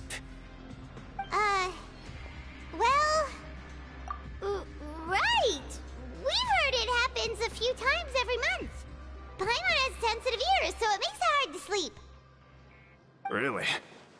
I see. But it's not like I'm on duty every night. And now that you mention it, I recall my colleagues talking about something like that before. They say that strange things tend to happen at night on pipe cleaning days. Lots of us don't willingly take those shifts. So, what happens at night on pipe cleaning days? They just conduct regular cleaning of the fortress's drainage facilities. There are 3 pipe cleaning days per month, and it just so happens that today is one of the scheduled days. You can try to confirm the sounds tonight if you want, and if they're real, then I can report the issue to my superiors for you. Oh, okay. Then we'll keep both ears out tonight. If that's all, then I'll be leaving now. I advise you not to try anything funny, though. Even if I'm not on duty tonight, someone will still be watching you.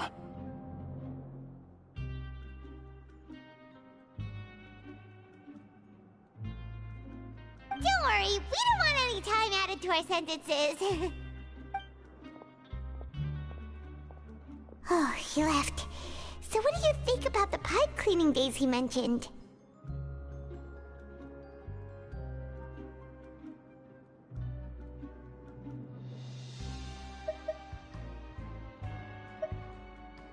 Right, both are a possibility. But Fielding did say that tonight is a cleaning night.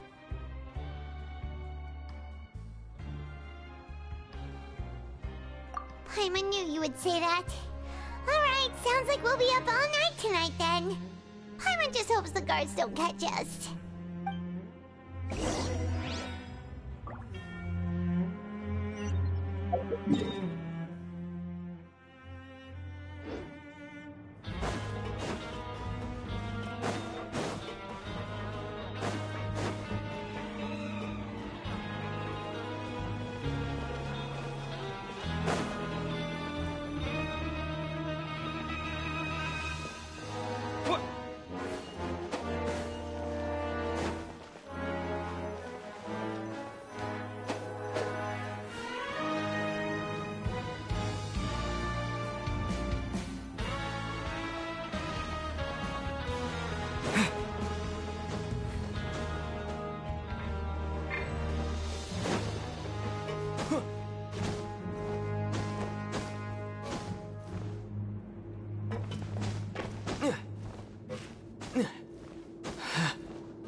I'm so tired. But we can't sleep yet. They'll be cleaning the pipes tonight, so it's the perfect chance for us to investigate.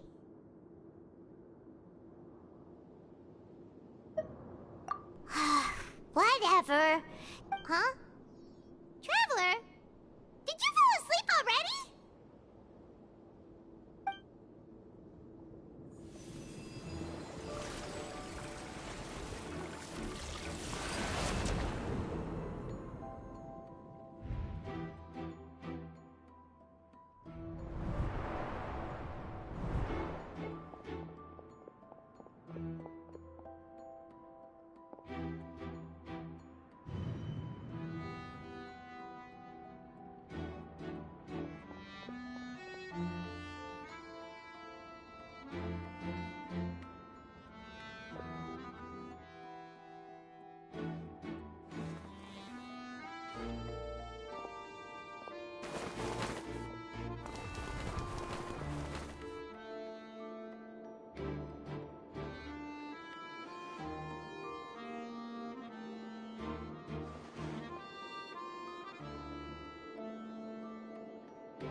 Traveler, come on, wake up!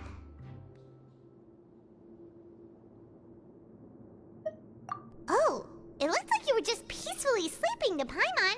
Well, what did you see this time?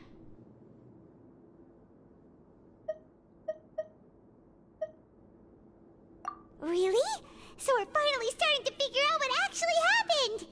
But, what about... Okay, well, it's about time for us to get moving. Just be careful to avoid the patrolling guards.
Shh! Careful!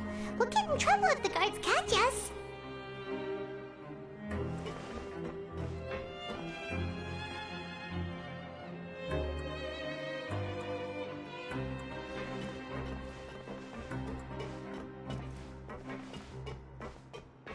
Hey, not this way. We need to get to that pipe, remember?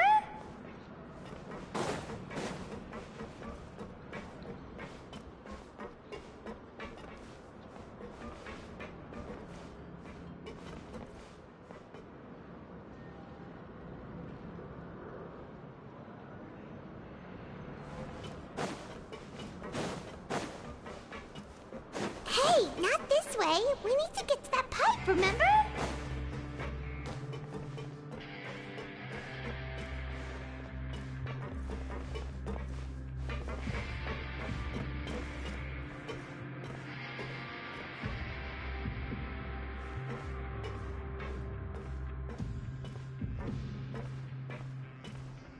Uh-oh!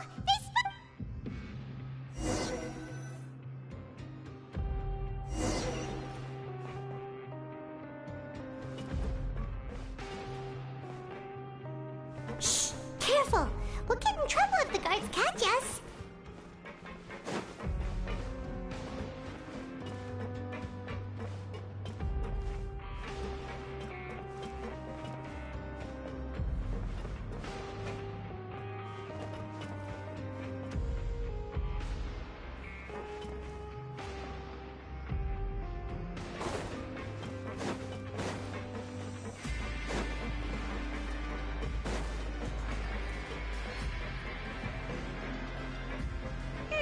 This should be the place.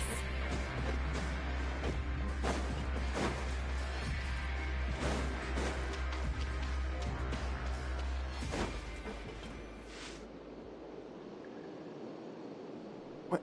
I know you. You were the ones we saw. Huh. You've got guts showing up here. You know who we are, right?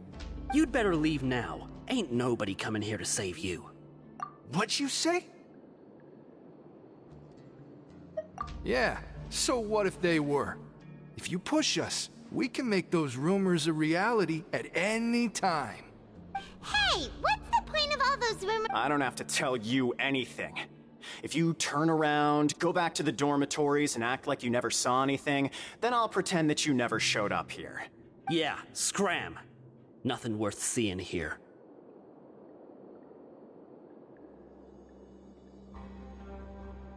Huh? What did you say? Isn't that exactly what Boss said when he left?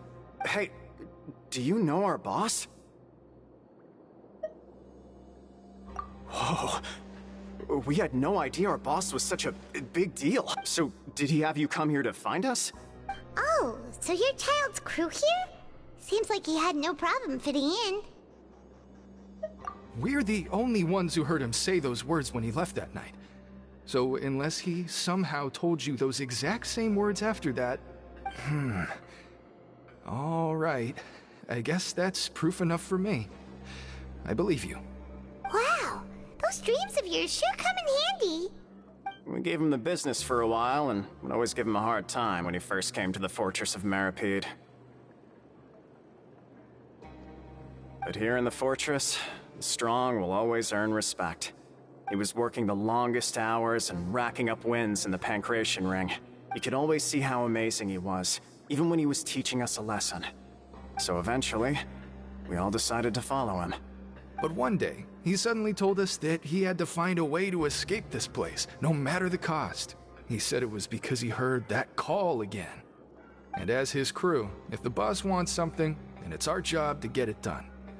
So, we got to work, and used the hidden rules that were here to make up and spread the rumor about the cannibal rule. We just wanted to give him a better chance of escaping on a night after the pipes had been cleaned. Oh, thanks to your rumor, nobody would want to come anywhere near here, prisoner or guard. Wow, it sure is easy to exploit people's fear of the unknown. But has a child already escaped? Why are you all still coming here after pipe cleaning day? Because as far as we know, the pipe he went into isn't actually an exit. It should be a dead end. It leads to an abandoned factory area, and even if there were a way to escape from there into the sea, we're still way too deep. No one could ever reach the surface alive. But Boss still insisted on going in. It's like he was obsessed about it. So we told him that we'd pretend as if he never existed while he was gone, and that if he wanted to come back, he should wait for nighttime on a pipe cleaning day. That way, we could meet him here and help cover the whole thing up. So you come and wait here through the night a few times a month just because of that promise? Yeah, but it's been so long now. We already know in our hearts that he must have managed to escape somehow. Is it also possible that something unfortunate happened to him? Nothing could ever defeat Boss or slow him down. It's one thing we know for sure. Okay. Paimon was just brainstorming possibilities. All right. Keep quiet and follow us.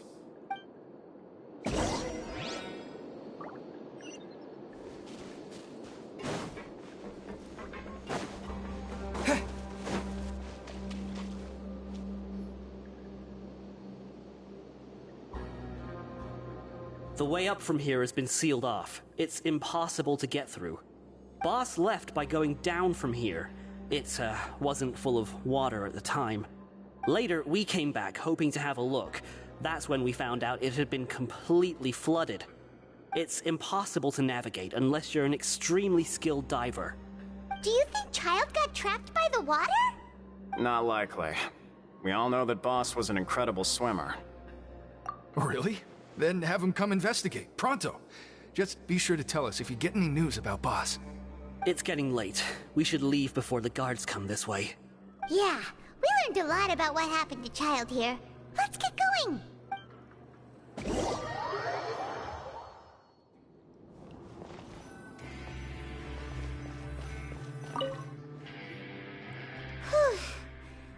When you said you knew a diver, you were talking about Fremine, right? If we ask Linny, he'll definitely have Fremine help us. Ugh. Why is Child like this? What was he doing going into the pipes?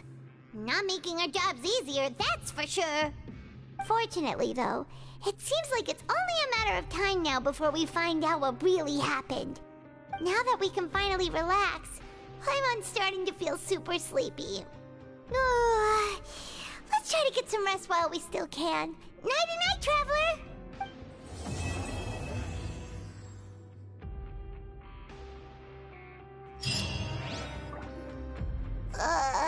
It's morning already? Oh, Paimon still needs more sleep.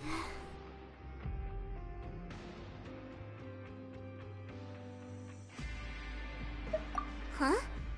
Wait, look over there! Isn't that... It's one of Linny's cards!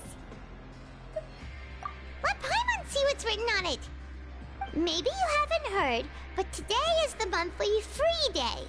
Everyone has the day off today, which makes it the perfect time to do some investigating. It's been a while since we last talked. Have you been making any progress lately? Let's meet at our usual spot in the factory area before lunchtime.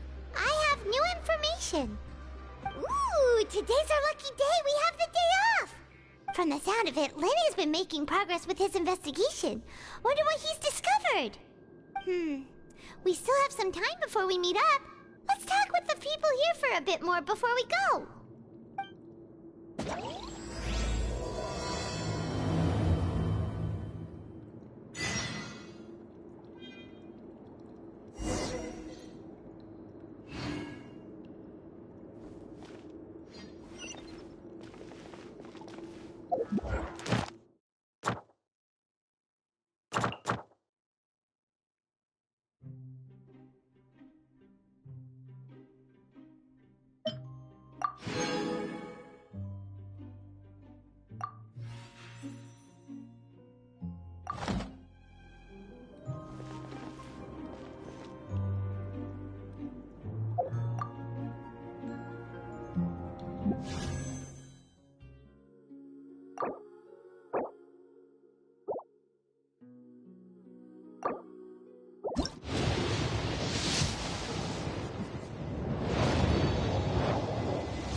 Hey, you over there? Yeah, you! Say, do you like playing card games? You know, like Genius Invocation TCG? You TCG players are like mint in the wild, literally sprouting up everywhere. Hey, come on now. What's wrong with finding fellow Invocation aficionados? Anyway, care to join me for a game? Alright. No pressure. But why would you be looking for people to play Genius Invocation in a place like this? Don't people usually come here to fight? Whether you're throwing down cards or throwing punches, it's all a competition, isn't it? It's all the same in my eyes. There are lots of card players here in the fortress. When I saw you, I immediately thought, hey, even outsiders from other nations play cards. So I came over to say hi. Sure. Great! Since you've been here longer than us, you need to flex your seniority a little bit, right? Maybe you could start by telling us newcomers some stories about this place. I thought you would have already heard everything by now. All right, then. Did you have anything specific in mind? Or do you want me to just pick a topic? Why don't you pick? We'll let you know if we've heard it already. All right. Have you heard any strange rumors since you've arrived? Ben, did you know that there are some people who are always gossiping over in the corner? There are two guys who are always skulking around in the corners of corridors gossiping. The bigger guy is Quisto, and the skinny one is Lavaroon. People call them the Bombshell Bros. I never really found their gossip very mind-blowing. It's pretty much just the same stuff that I hear about when I'm at work every day. If you're interested, you can go talk with them. They tend to talk a lot of nonsense, but they aren't exactly bad. Good to know. Do you have anything else to tell us? Let me think. Sounds like you want to hear something a little more tantalizing. Oh, did you know that the Duke was also a convict in the fortress of Meripede before? Huh? Wait, are you serious? That's right. The Duke was an inmate just like you and me. Seems he was exiled here for committing some crime. Who knows how he ended up rising up to become the warden, though. To go from an ordinary inmate to becoming the manager of the whole place? I'm not gonna lie, I kinda respect that. A forbidden zone? Sounds like something that someone just made up. I've never heard of that. Where did you hear about it? It's just a rumor we've been hearing, but no worries if you've never heard of it. Do you have anything else you can tell us? Anything else? Not that I can think of, but I'll be sure to tell you anything interesting I hear next time. You'll have to play a game of Genius Invocation with me first, though.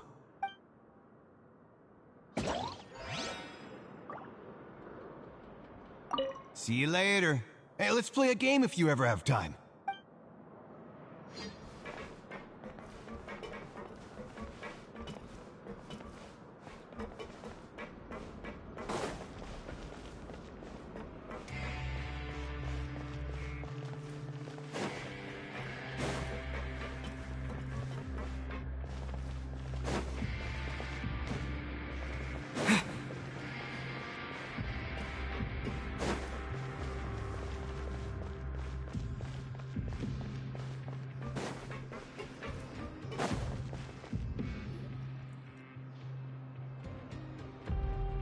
Look! There are some people talking over there! Let's listen in on the conversation.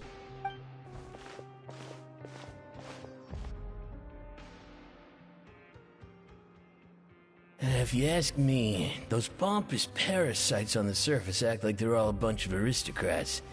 Do any of them give half a hoot about a bunch of dogs like us? Hey, speak for yourself, mate. I'm no dog. Oh, you think you're special or something? If you're here, then you're just a convict like the rest of us. I've heard that even if you're released after serving your sentence, going back to life on the surface ain't any better. Once a criminal, always a criminal. We're marked for life. I don't buy that. Hey, how cool would it be if the whole world was destroyed by a giant flood and everyone had to start over from nothing? What kind of filthy bilge water you spewing? I have family up there. You best shut your sewer hole with talk like that. Listen, things ain't so great on the surface, but who says that you have to leave? I've heard that you can still stay here and work even after you've served your sentence. Not bad if you ask me. Who wants to live in the ruddy overworld anyway? And what makes you think they'd want to hire someone like you? It's one of the great mysteries of the universe, how someone as useless as you is so confident. Whoa. Sounds like they're really unhappy about the overworld. Speaking of which, Paimon never heard anyone use the words overworld or underworld when we were living up there. Is it only something the inmates down here say? That's true.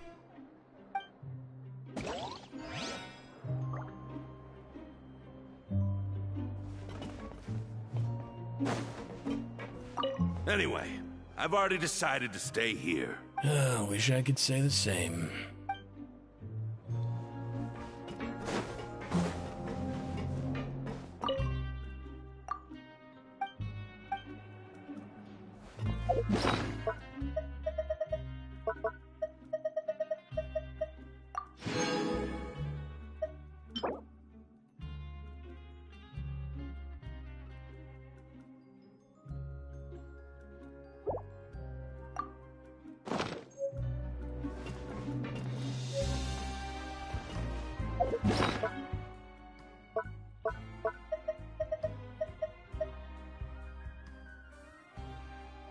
If we can replace that mean old... There'll be a new trial. Bet the Fonta promoter would get the value of credit coupons pretty quickly if you had to work every day like us.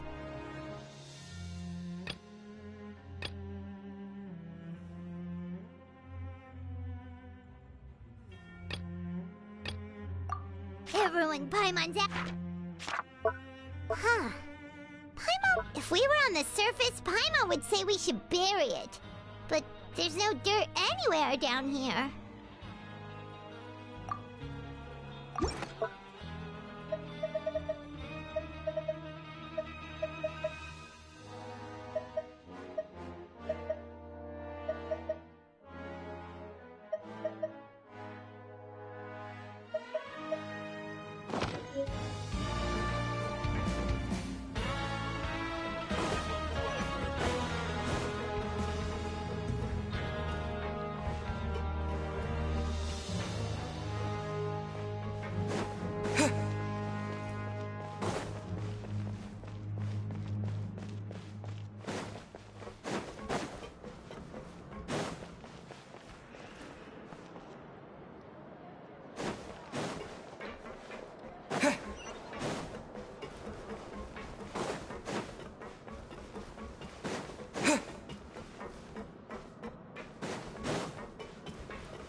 there's a group of people over there.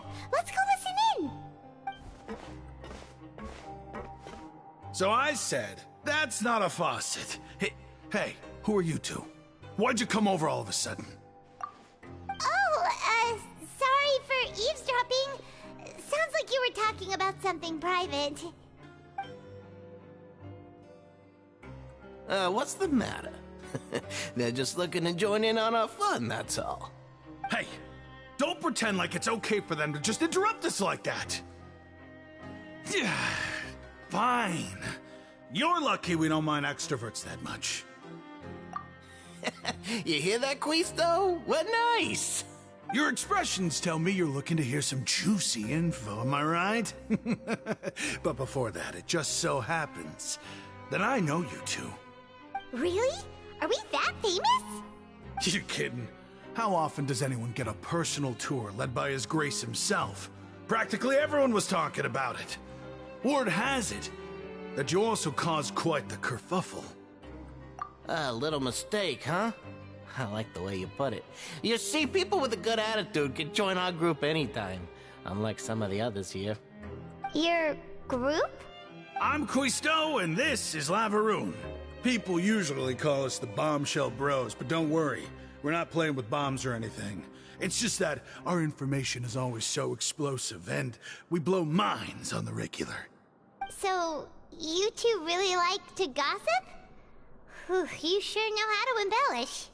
No, you don't get it. Knowing intelligence will make things better for you here. For example, knowing who's working with whom, who has the latest rumors, who's not getting along. Wouldn't you like to know all that?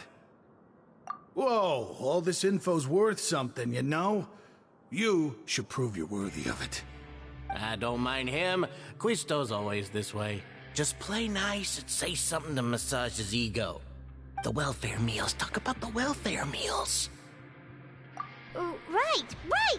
That meal we had yesterday was super delicious. Paimon can still taste it whenever she closes her eyes. Is that so?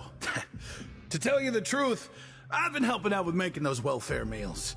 I've been working as a kitchen assistant for about a month and a half now. Oh, so you're the one who made those delicious steaks. Amazing. You could be a professional chef. You are correct. I am a true professional. In fact, I even went to culinary school. But since you like my cooking, I guess that means we share similar tastes. Listen carefully. This little bombshell will help you learn what's really going on here in the fortress.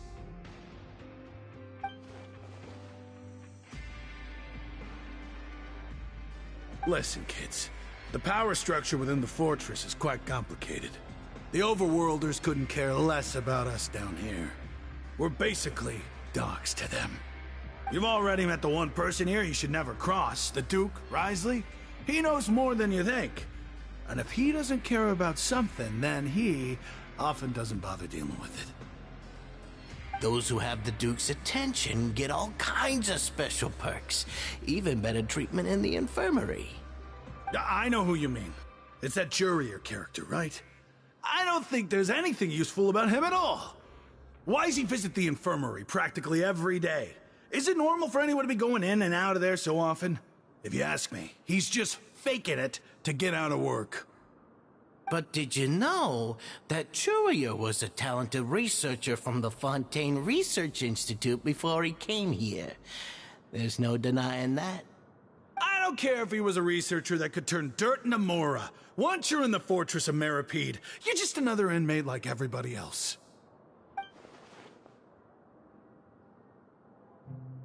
Speaking of which, the last time I saw him, he was passing by in the corridor with Lorvine. I also heard they started arguing in the library and got into a fight, right? Guess that's just how terrible of a guy he is.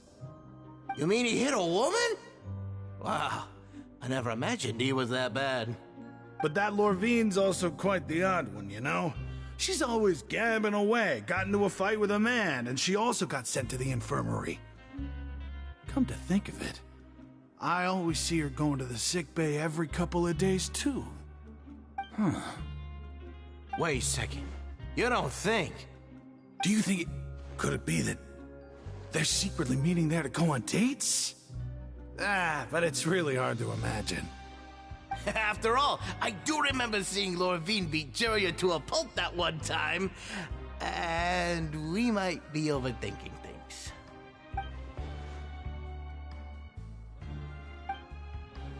Okay, we've talked to just about everyone, and it's about time for us to go meet Linny.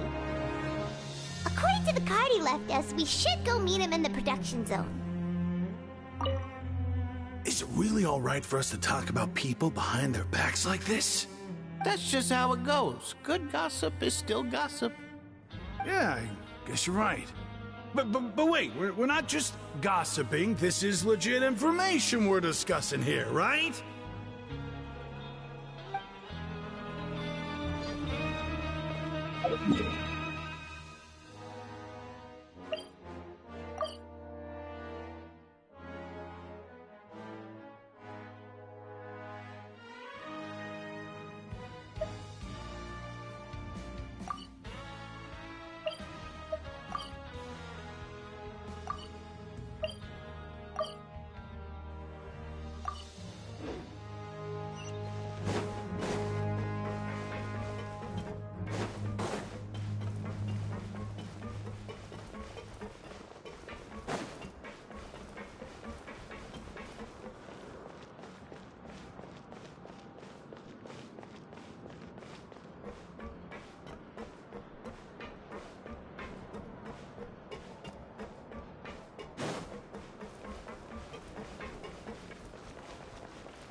Huh?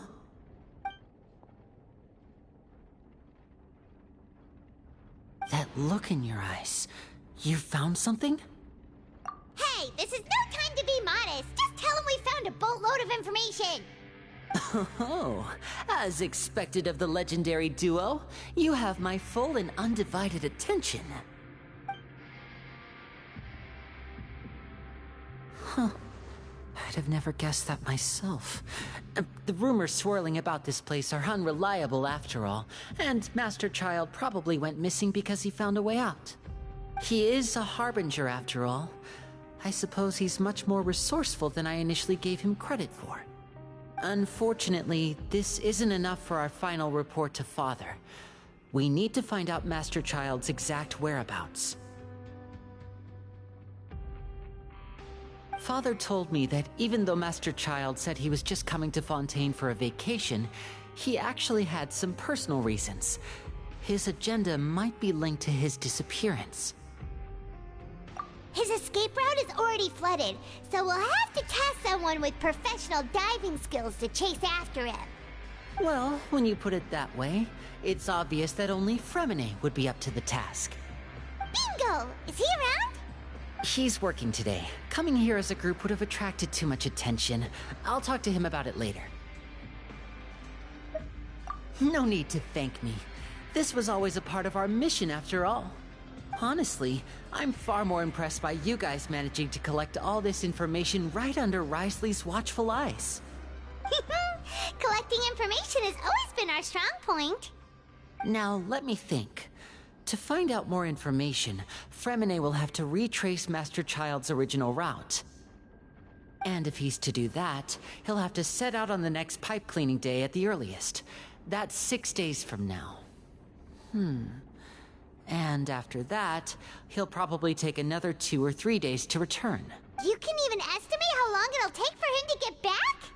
We've been working together for a long time. We know each other's capabilities like the backs of our hands. Traveler, what say you to meeting here 9 days from now? We'll be able to pick up Fremine while we're at it, too. Oh, and there's just one last thing we'd like your help with.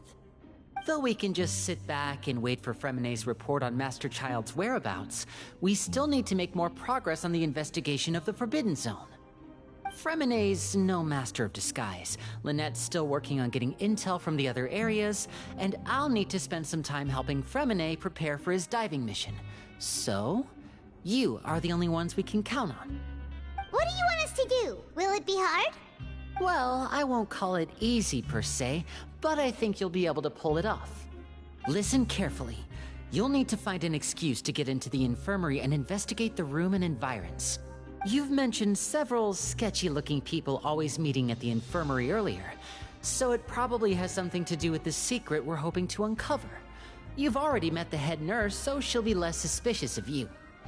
Investigate the internal structure of the infirmary and any active dealings within, and pass those on to me alongside anything else you're able to discover. But also, there's no need to take risks. Don't forget, safety always comes first. My apologies, I just started rambling out of habit. It was almost as if I was talking to my younger brother. But that's not a bad thing, right? All right, then we'll head out as soon as we finish our prep. Let's go our separate ways for now, then. Don't forget, we meet here again in 9 days. Stay safe.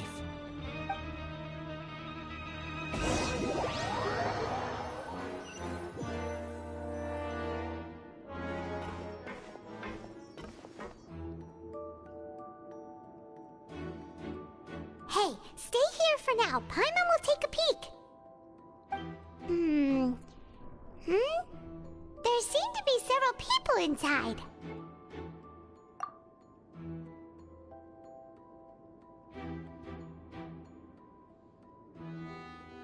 Right. I feel like It's not impossible. So...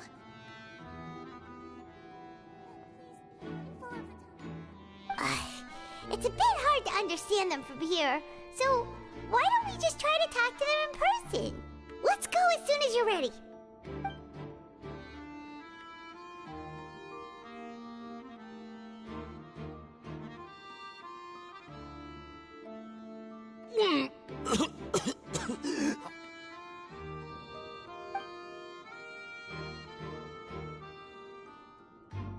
Someone! Please help! He's sick!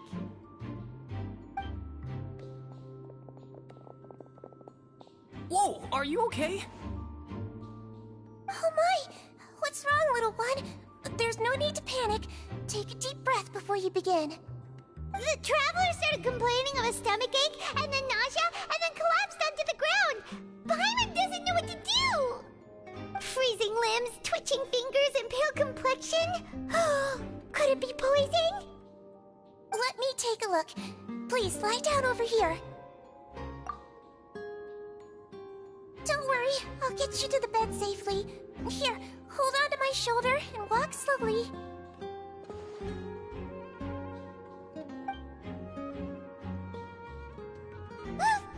You can do it, traveler! Don't apologize. You're sick after all. Now, please relax. I'm just going to do a preliminary checkup on you.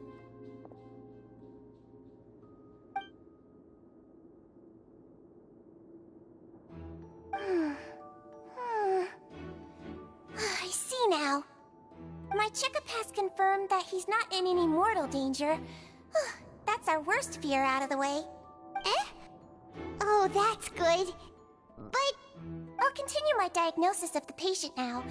Please, relax and take a deep breath.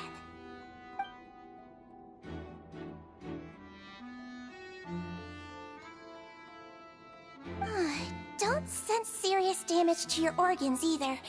Does it hurt when I press here? And here? Huh? But based on my initial checkup, there shouldn't be a problem here. How strange. What about here? Does this hurt? Oh, I understand. So that's what it is. I think you just ate something that disagreed with you. That's all. Nothing too serious. Outside of a pretty bad stomachache when it decides to act up. So that's what it is. Thank goodness it's not anything more serious. And there have been other inmates complaining about the food recently. I'll inform our head chef, Mr. Woolsey, of this problem as soon as possible. Congratulations! The health risk is incredibly low, so you should recover within a couple days. Why don't you take a rest here while I go get some medicine for you? Miss Levine, I'll have to trouble you to help me look after this new patient while I'm gone. Very well. And she hopped away just like that.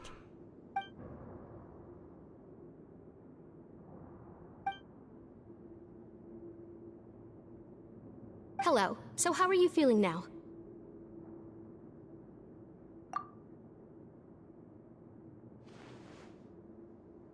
His stomach ache's really bad. He was stumbling about the whole way here, so Paimon's really worried. If Miss Sijuin says it's not a serious problem, then there's no need to worry. She's the best medic we've got down here. But it also looks like she's the only medic you've got down here. Well, that's true. What do you mean, that's true? That's really misrepresenting the situation. Of course I can't speak for the whole fortress, but it's not like everyone imprisoned here is useless, you know? Though they may have committed crimes and gotten locked up here as a result, they still know a thing or two about medicine, and they help Miss Sijuin take care of the sick and injured. Yeah, you're right. But did you have to lecture me about it in front of another patient? Aren't you a patient too? Where did all your energy come from? That's correct. Sorry, I got a bit ahead of myself. Are you two also sick? We've been sick a while. I come back every once in a while for checkups, and to pick up the medicines Miss Sijuin prescribes for us. That's just the nature of chronic illnesses. As for her... you could say she fancies herself as Miss Sijuin's capable helper because she learned a bit of medical knowledge ages ago. Please watch your mouth, Mr. Jurier. Don't forget that you are the primary reason I have frequent heart palpitations. Hey, don't start arguing now! Please, keep it civil at least!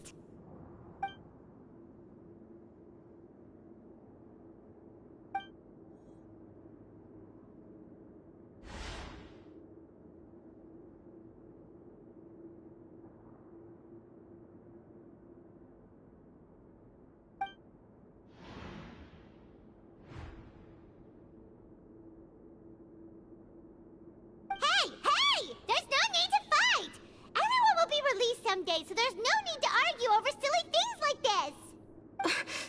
But... Release. It's way too early for us to even think about that. And who the heck knows if we'd even be able to continue our previous lives?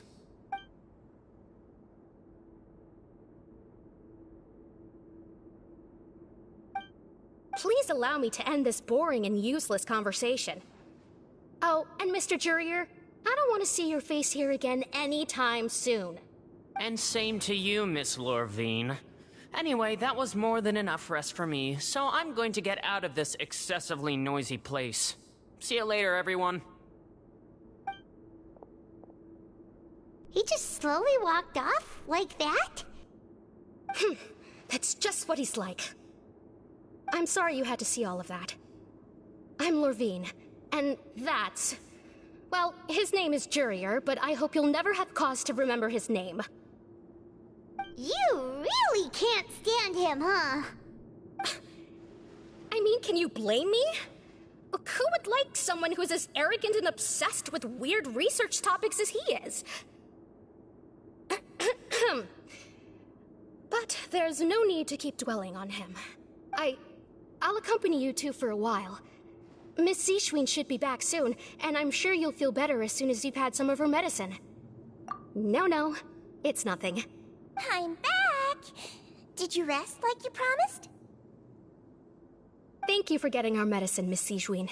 Did you all cooperate with your bed rest? I trust that nobody got up to walk around. Good. Here, this should be 2 days' worth of medicine for you. Take 1 pill now, and then continue your bed rest.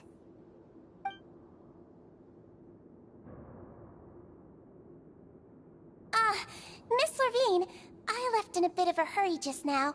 Do you still remember if we discussed the color of the pill that you should be taking today?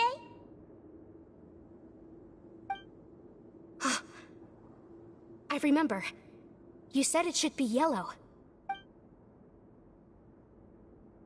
Yellow, huh? I understand. All right, then I'll also be on my way now. I hope you feel better soon, too. See ya!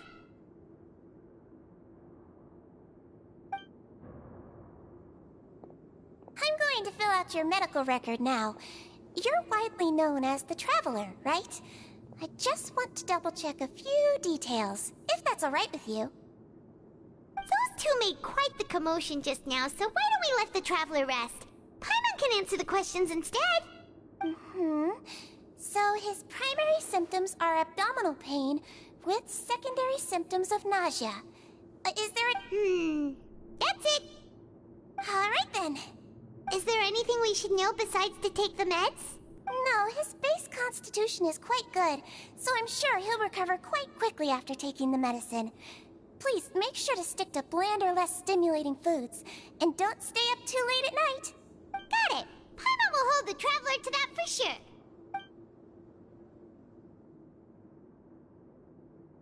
Oh, you're going to take a nap already? Okay then, you get some rest.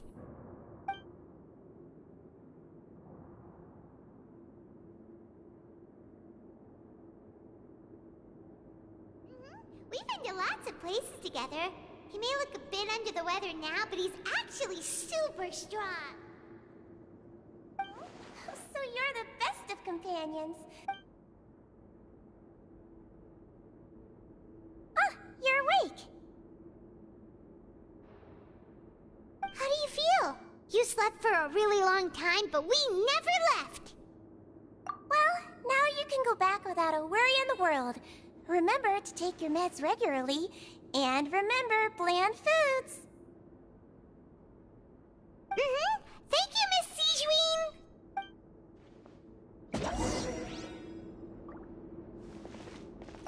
Seems like a lot of people have been coming down with an upset stomach lately. I'll need to address that.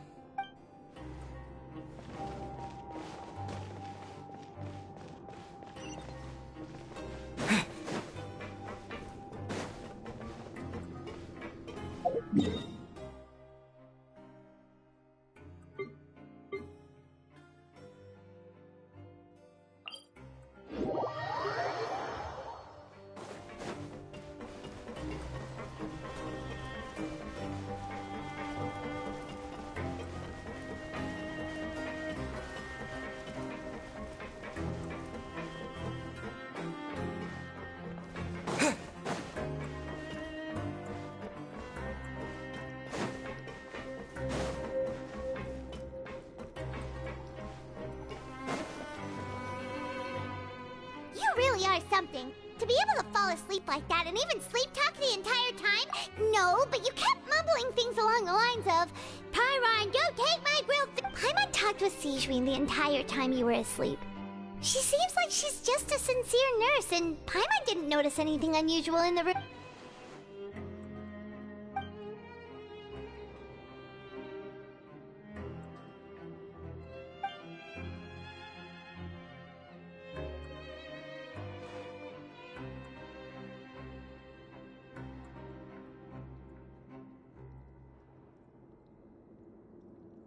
Whoa! You really are super thorough. All those tiny...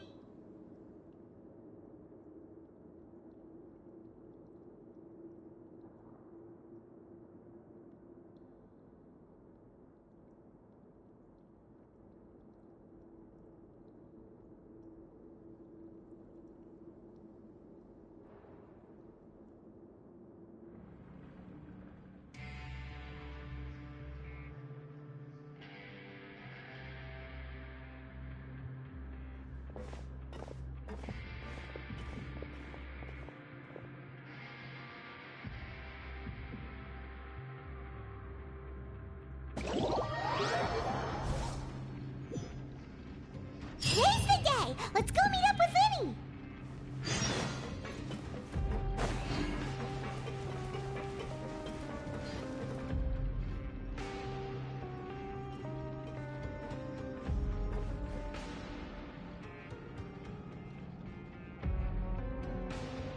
Oh! Hmm?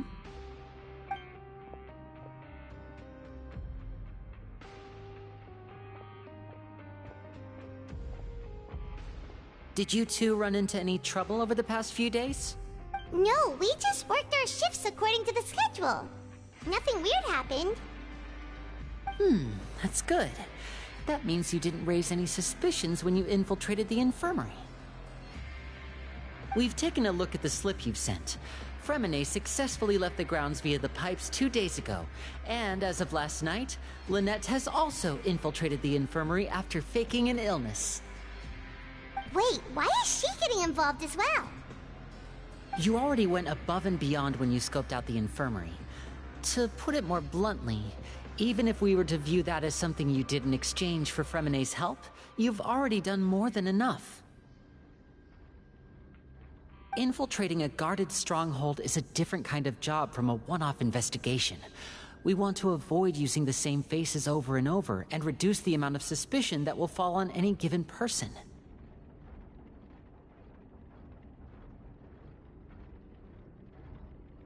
Lynette also felt like you have already taken the first step for us, so she should be the one to finish the job. So that's what Lynette thinks. Oh, Paimon hopes everything's going well for her. Perhaps that's true. You're both very good people, and we've come to appreciate that more than anyone else. Unfortunately, there's still one thing that could get between us, lest you've forgotten. The matter of our respective loyalties. You've mentioned before that you've had some run-ins with the Fatui. I can understand that feeling, so I assume you're just helping us out of the kind— Well, everyone could use some more friends. We'll be counting on you to help us in the future, too. Since I see you as friends, then it's even more important for us to protect you from any peril. Fremine and Lynette feel the same way. Glad to hear it. Then, let's go check on Lynette before Fremine returns. If everything went well, then she should be wrapping up her investigation right about now. Is now really a good time to go over? According to my observations, Sijwin always spends around half an hour away from the infirmary right before lunch. Lynette knows this as well, so this should be a good time to meet up with her. Also, I'm her brother, remember? It's only natural for an older brother to care about his younger sister's well-being. Okay, then let's head over right away!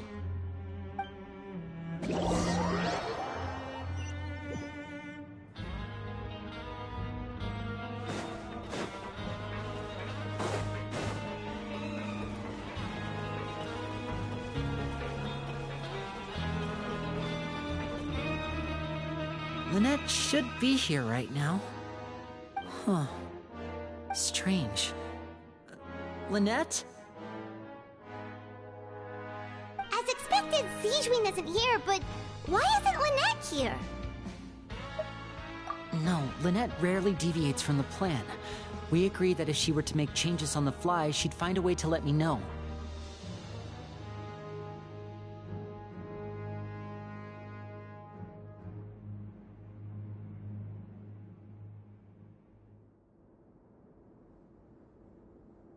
Unless... Let's see if there are any clues around here. We can look while we wait for her. Who knows? Maybe she'll be back soon.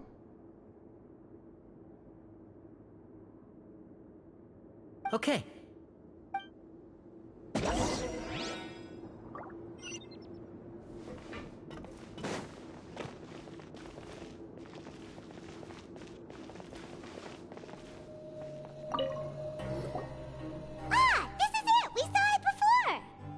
Wait, this thing? It doesn't look like it's been disguised that well.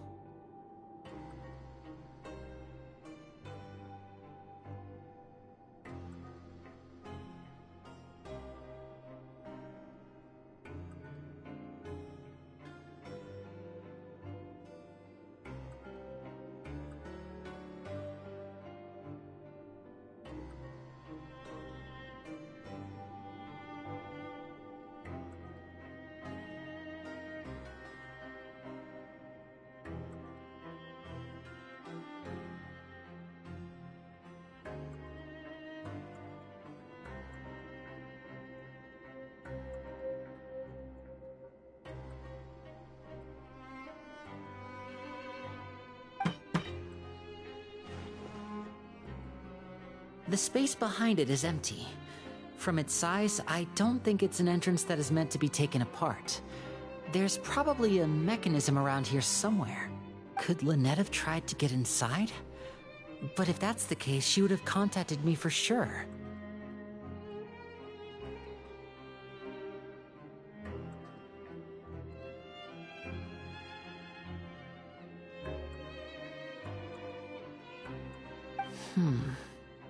Let's look around here for some more clues. Don't panic, just take another look.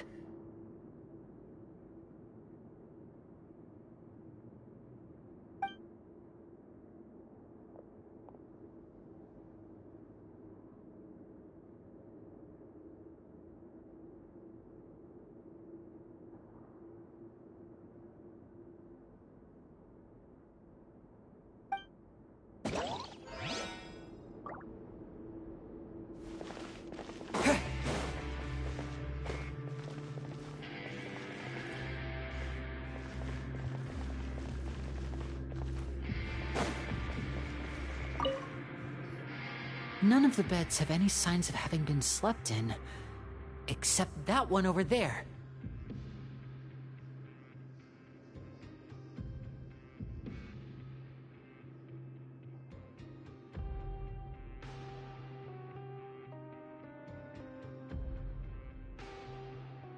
That's the one Lynette must have used, right?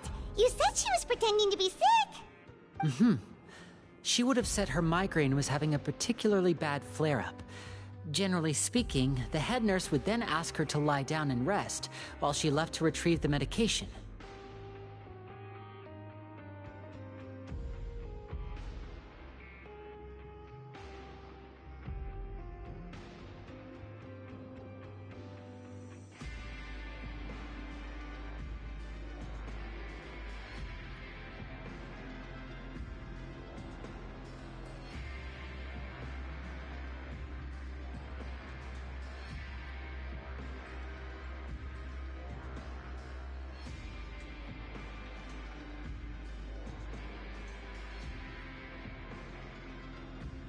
Which means either the head nurse didn't return the entire time from when Lynette laid down up until she left the bed, or the nurse intentionally left it this way.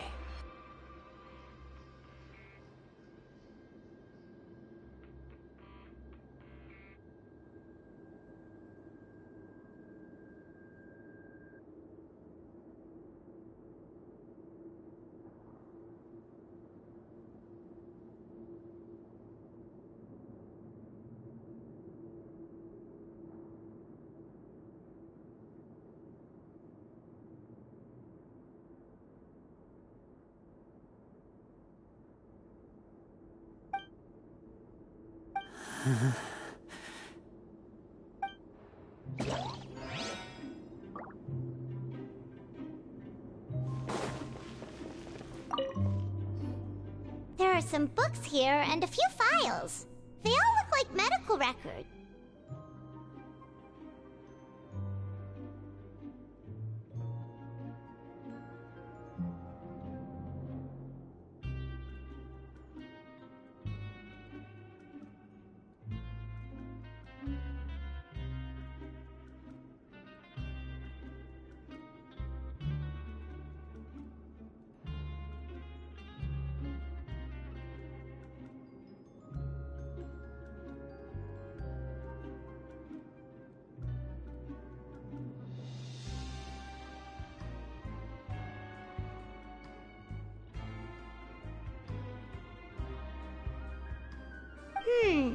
Advanced nursing, how to raise the spirit of your patients. These sure are some interesting books.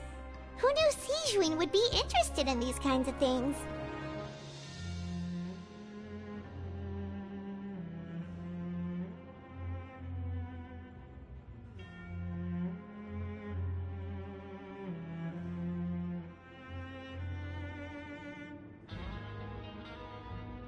She even has books on understanding people's motivations and feelings. Seems quite normal to me. These are skills that would come in handy for a nurse from time to time.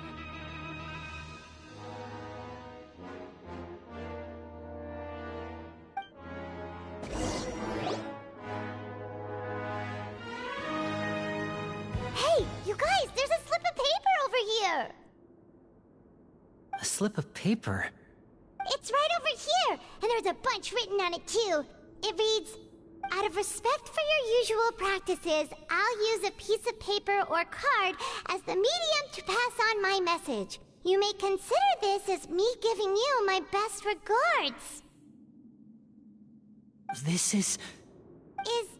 Is that all? The back. This is... Show me! Now!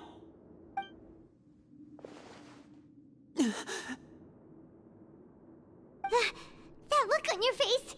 Paimon's reading it now.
Would you care to guess where Miss Lynette of the Fatui could be right now? No! Could she have... Is she already... Wriothesley, did he deliberately leave the infirmary unguarded to use it as bait? Wait, you mean he was aware of our goals from the very beginning? But why? We didn't run into any trouble last time, and he also never reached out to us since.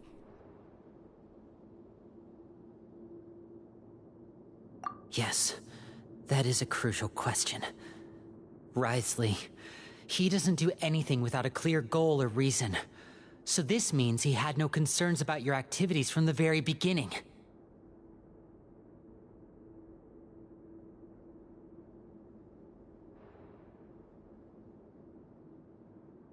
You're not from the same camp as us. You were sent down here by Nervulet, so you have no conflict of interest with Wriothesley. We're a completely different story, though.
I'd like to know that too. Why did he only go after her? Don't panic, just think everything over. I have to stay calm. This is not like what happened last time. The situation's different now.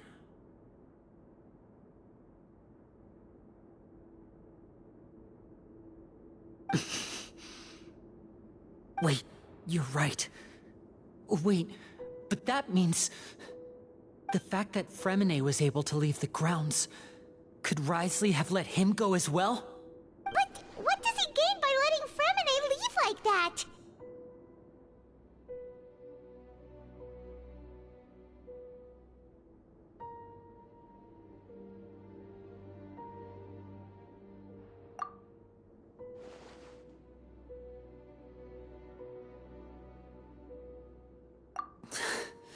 So he's challenging me and trying to provoke me, I'm sure of it.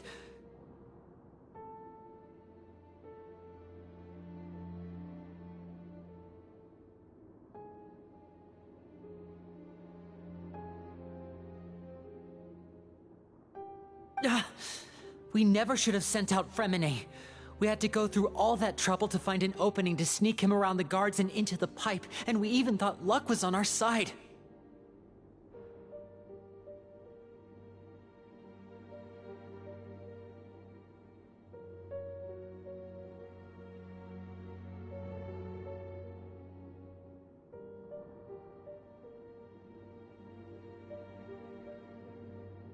If Wriothesley let him leave on purpose, then he's probably in a terrible spot now as well.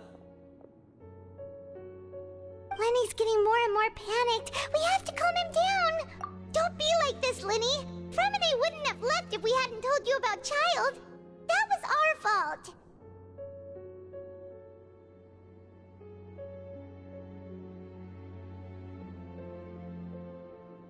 No.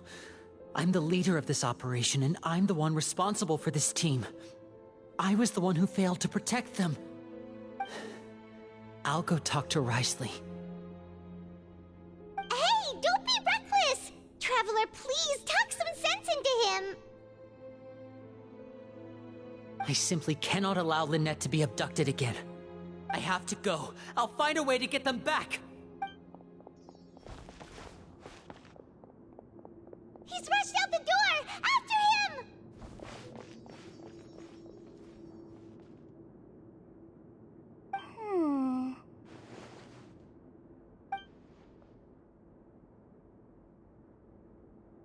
Right. I feel like we still have some room to make changes on these details.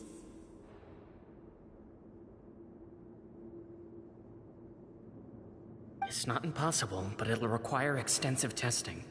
Is that so? Huh? Is someone? Pack everything up. Whoever's outside is eavesdropping. They'll probably come in once we stop talking. Someone! Please help! He's sick!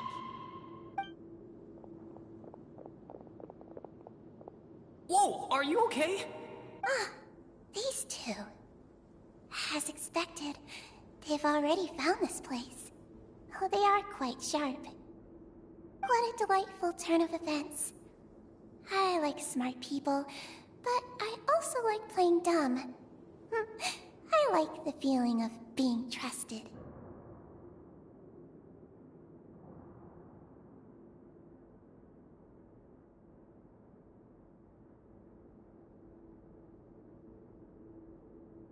Oh my! What's wrong, little one? There's no need to panic. Being able to read human expressions is quite the useful skill. Wait! Wait! It's no use. We have to catch up to him.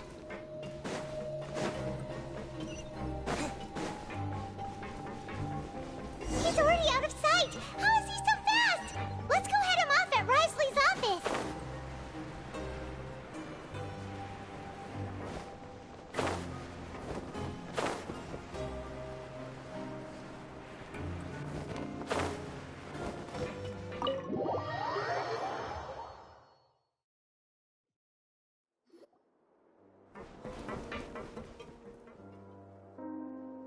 Come out and face me, Risley!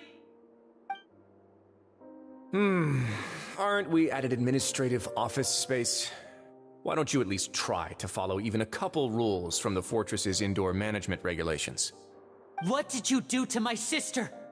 I ran into the young miss at the infirmary. I'd heard that she was suffering from quite the migraine, so I decided to invite her over for a cup of tea. I do have some teas in my collection that can work wonders against such an illness. Stop joking around! Where did you take my siblings? I have also heard that your performances are quite the spectacle. Miss Lynette would sometimes enter a box filled with water, only to emerge the next second from another place altogether. Maybe she'll appear behind you right now if you were to turn your head. Is he trying to trick me into turning my head? No, he's probably not looking to attack me right now. All of the hostages are in his hands, and he's even in the mood for small talk. That means Lynette is probably still alive.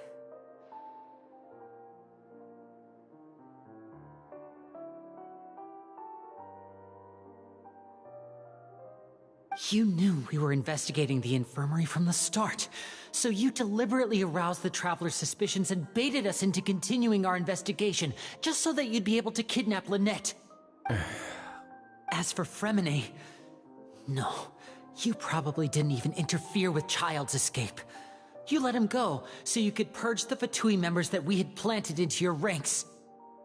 There was no need to do so. The Fortress of Meripede is a pretty pleasant place. Most people enjoy their lives here. The only ones who act differently are those with personal agendas. It was quite easy to identify your colleagues. You removed our original members and spread the news of Child's escape so Father would assign our team to come down and investigate. Fremine has also fallen into your hands, right? If you're oh so omnipotent and so in control, why would you need hostages?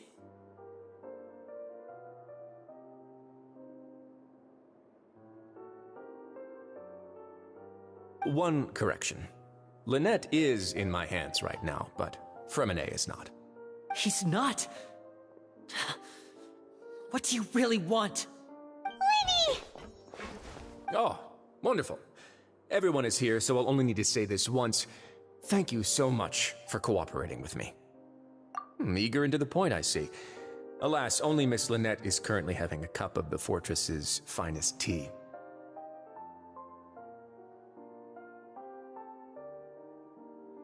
Although, as per your original plan, Mr. Fremine should also have returned to the fortress by now. But he has neither shown up within my gates, nor has he been taken into any kind of custody. So where do you think he may be right now? Wait, you can't mean you locked him outside in the sea? I closed the fortress's gate to the outside world. That's all. Fremine's a star diver, so he should be fine, right?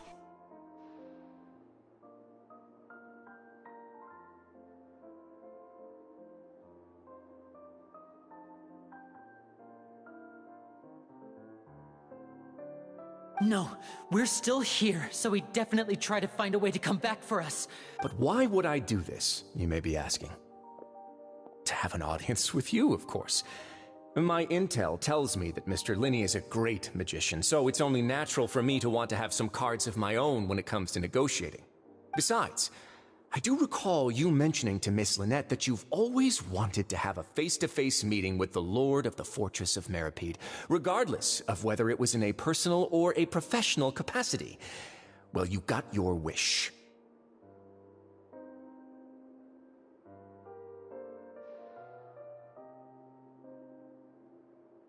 So, you've been keeping tabs on us before we even set foot in the fortress. Some of my folks just happened to hear a thing or two. I was willing to play dumb and turn a blind eye, so we had a pleasant few days playing games together here. But once you started focusing on the Forbidden Zone, all of that changed.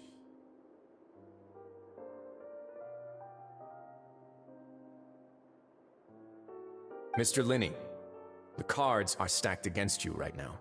Miss Lynette is in my hands, and Mr. Fremine is still slowly being pickled out there in the brine. You know just as well as I that he cannot last out there forever. You need do but one thing to guarantee their safety. I would like you to contact your superior, and ideally invite her over for a cup of tea with me. You want to see Father? But why should she bother giving you an audience? Well, if she cares for the well-being of her dearest children, she should have plenty of motivation to join me for a parents' evening.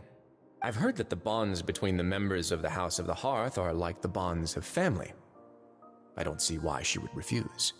Why did you think Father sent us to handle the Fortress of Meripede? This place is basically a no man's land. It wouldn't be— Oh, I see. So it's because she doesn't care for my place here. That's such a shame. After all, I've amassed quite the tea collection. Was this the extent of your master plan to get to Father? You people really are difficult to get along with. All I'm asking for is a face-to-face conversation. Does she truly have no interest in the fortress's secret? Mr. Linney, you have one last chance to invite your father here. If you refuse... Lenny! Instead of asking why I'm doing this, why don't you try to see things from my perspective for a second? From the very beginning, the Fatui has been actively infiltrating my fortress. I gave you a warning by cutting off the first few operatives I found, but that only caused you to double down. Had you given up on the fortress then and there, I'd have no reason to want to talk. Mr. Fremine left the fortress on his own, and Miss Lynette tried to pry out my secrets right in front of me. No matter how you look at it, the responsibility for this falls on you. I shouldn't ask Father to do anything because of us. 6, 5... Wait, 2, 1. Time's up. It really is a shame, Mr. Linney. Risley! Negotiations have broken down. Please leave, ladies and gentlemen. It's time for my afternoon tea. Yeah,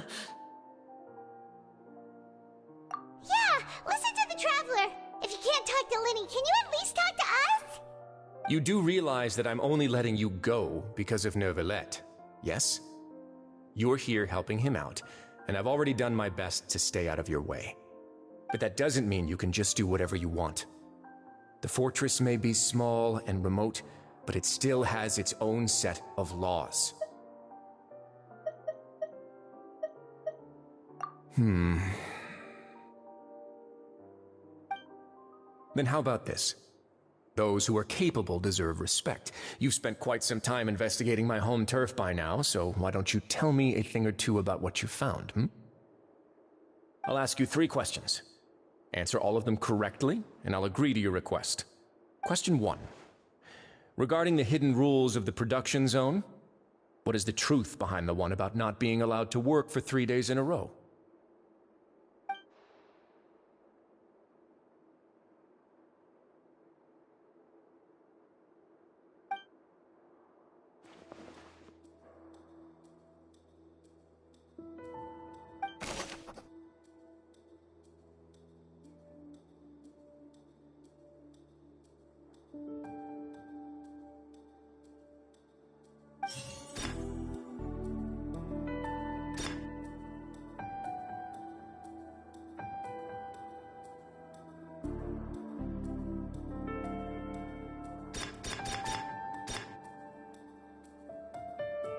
The research notes said that the Melusine race perceives the world very differently. According to Collins, the Pancration tournament only took place because the Fonta's internal report suggests that they're starting a new trial of an unnamed and unpackaged product. But the product has to undergo a... We often see Miss Sijuin observing the prison. The Fonta promoter has been struggling because he doesn't recognize the real value of coupon. I've been told that the infirmary is always empty.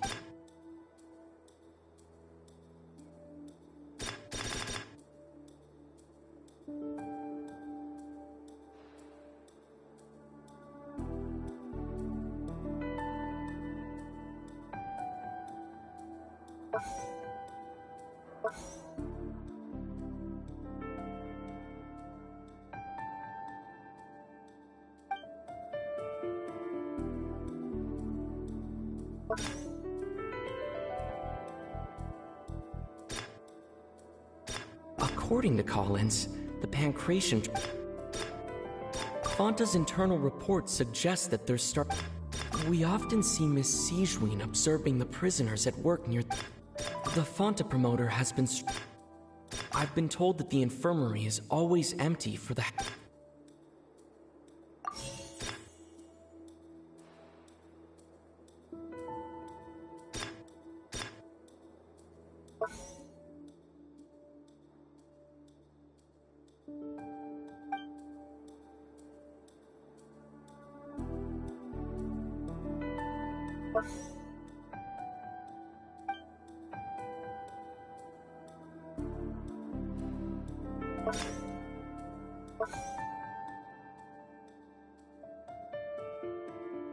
I've been told that the infirmary is always empty for the half hour just before lunch.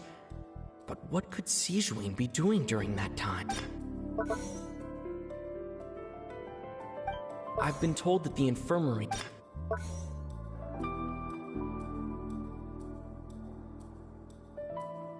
I've been told that the infirmary is always... The Fonta promoter has been... We often see Miss Sijuin observing the prisoners at work near the production zone. Fonta's internal report said... The research notes said that... Fonta's internal report suggests that they're starting a new trial of an unnamed and unpackaged product.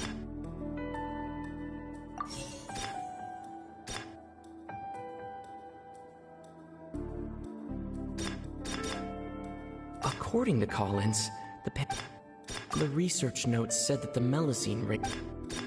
Fonta's internal report suggests that they're starting a new... We often see Miss Sijuin observing... The Fonta promoter has been struggling because he doesn't recognize the... I've been told that the infirmary is always empty.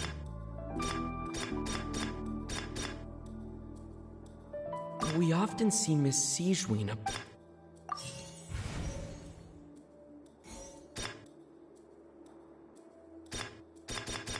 The Fonta promoter has been struggling. We often see Miss Sijwin. The research notes said that the Melusine race perceives the world. According to Collins, the Pancration tournament only...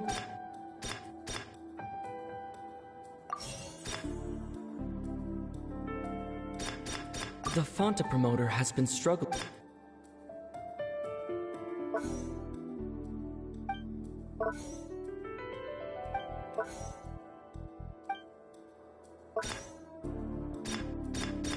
Fonta's internal report suggests that they're starting a new trial of an unnamed...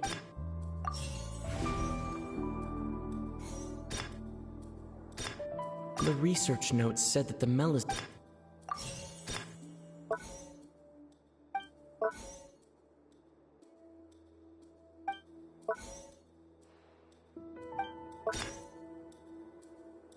The research notes said that the Melusine...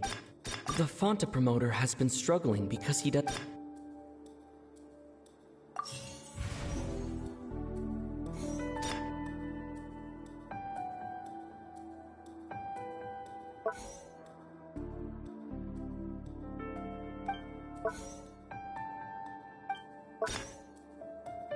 The research notes said that the Melusine... According to Collins, the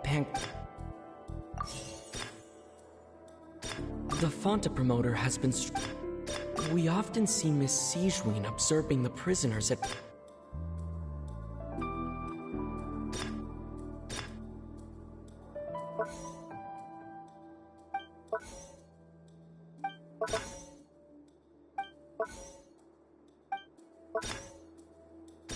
The Fonta promoter has been struggling. We often see Miss Sijwin...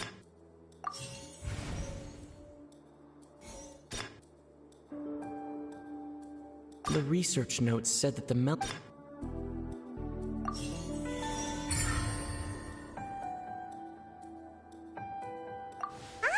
that's what's going on. Paimon understands the hidden rule of the production zone. People are not supposed to work 3 days in a row, and if they do, they'll get strange meat in their welfare meal. At first we thought this strange meat must have something to do with the people who disappeared. She often visits the production zone to observe the workers' health, and out of her sense of duty as the head nurse, Sijwin has only the best intentions with her surprise gift, and doesn't want anyone to find out about what she does. However... Unfortunately, Melusines as a race perceive the world differently from you. The recipients of her lovingly prepared special meals cannot taste the care within. Are we on the right track? Not bad. You've uncovered Sijwin's secret and even guessed her... Alright, now for my next question. There are also some hidden rules in the Pancration Ring, including the one that you're not allowed to support both sides of a fight. Why is that?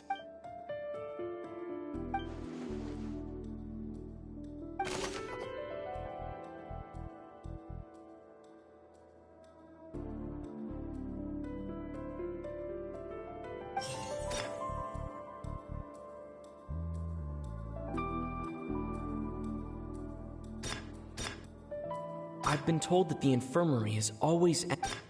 Fonta's internal report suggests... We often see Miss Sijwin observing the prisoners at work near the production zone. It seems like she can perceive the general state of a... The Fonta promoter has been struggling because he doesn't The research notes said that the Melusine race perceives the world very different. According to Collins, the Pancration tournament only took place... I've been told that the infirmary... Fonta's internal report suggests that they're starting a new trial of an unnamed and unpackaged product. We often see Miss Sijwin observing the prisoners at work near the production zone. The research notes said that the Melusine... According to Collins, the Pancration tournament...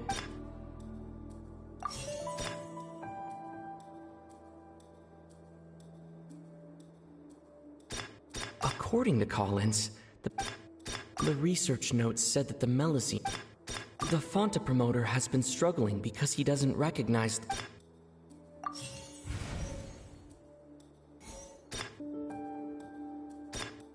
I've been told that the infirmary is always... Fonta's internal report suggests that they're starting a new trial. The research notes said that the Melusine... According to Collins, the Pancration tournament only took place because... The research notes said that the Melusine race... We often see Miss Sigewin up... I've been told that the infirmary is always... Fonta's internal report suggests that they're starting a new trial of it.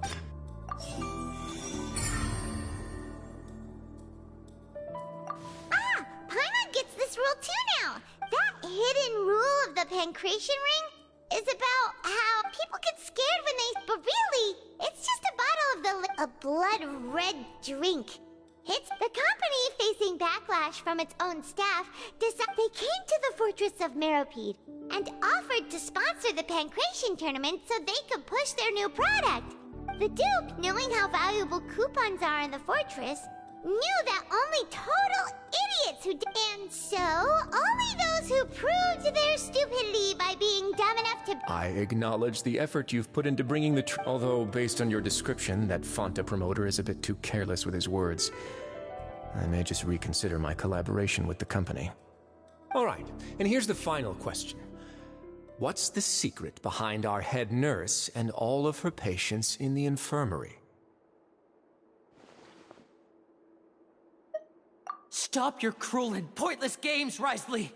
You know that we haven't finished our investigation, so there's no way we can answer the last question!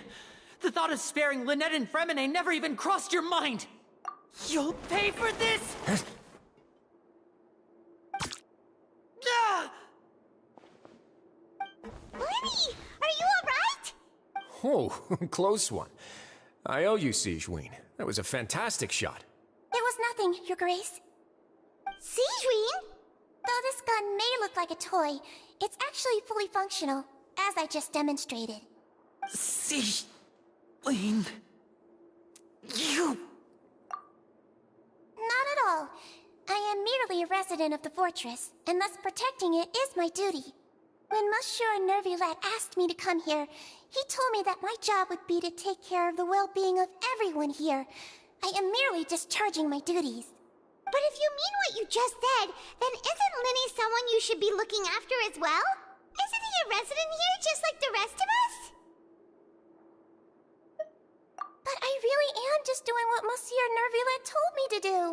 Everything I did, I've done to protect them. His Grace knows it too, right? Your Grace? My dear Sigewin, whatever shall I do with you? Would it have killed you to just wait another minute or two? Well, it's nearly time after all. The way you do things can be truly frustrating sometimes, Your Grace. I figured I should try to talk some sense into you. What are you talking about? Take me if you want. Let them go. How touching. Can you just give me one more minute? Don't be like that, Your Grace. All right, everyone, calm down. 2 more visits. I'll go get a cup of tea. Miss Sigewin, I leave Miss Lynette in your care. What are you doing? I believe I hear footsteps.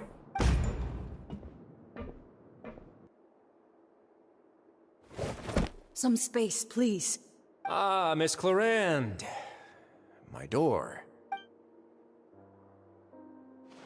Fremine. Fremine. What's going on? What is Clarend doing here? Work. I'm sorry about shooting you, Mr. Linney. The tranquilizing effect will begin to wear off soon. Please take it easy in the meantime, though. What happened to Fremine? Wasn't he diving just outside of the fortress? Why is he looking like this?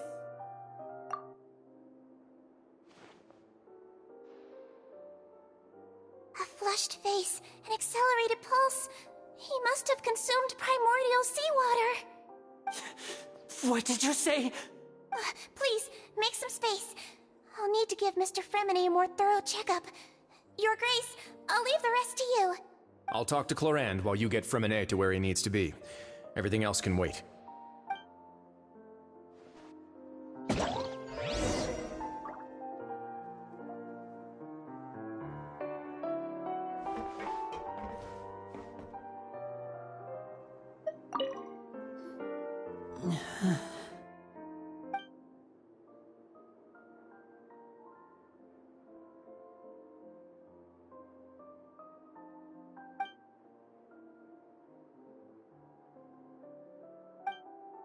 How is he? These symptoms are probably caused by an acute ingestion of a large amount of primordial seawater. Still, his condition is not critical. Of course, it would be best if he stayed for further observation. Let's leave him here for now, and move him to the infirmary once he's recovered a bit more. Sorry. I am aware that the infirmary may not be your favorite place in the world at the moment. We do only have a single clinic in the fortress, however. Why would he ingest a large amount of primordial seawater after leaving the fortress? How could that possibly happen? Please, look after Mr. Fremine for the moment. I'll go fetch some medicine and a respirator. Oh, I'll bring Miss Lynette back with me. Where is she? How is she right now? Oh, she just took a nap in an empty room after I tranquilized her. If my calculations are correct, she should also be waking up right around now. You might not believe me, but His Grace and I actually made some snacks and tea for her.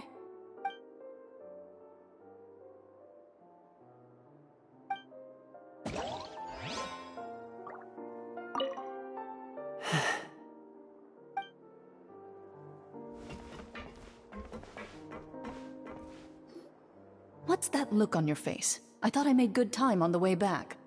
Oh, I'm just admiring your punctuality. Had you arrived just a few minutes later, Sigewinne may have been forced to shoot Mr. Lenny again. How's the situation out there? The water has changed. It's pretty much as expected. The concentration of primordial seawater has increased significantly. I was only out there a short time, so it wasn't too bad. But if one were to stay for any significant amount of time... well, you can see how that boy's doing. Where was he when you found him? The abandoned zone at the end of the pipes. A good distance into the water. Closer than I thought. He must have recognized it early on and tried desperately to swim back.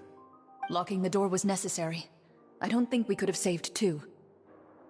Well, I did try to convince him that I had my reasons. Never seems to work, though. It would probably work on Neuvillette.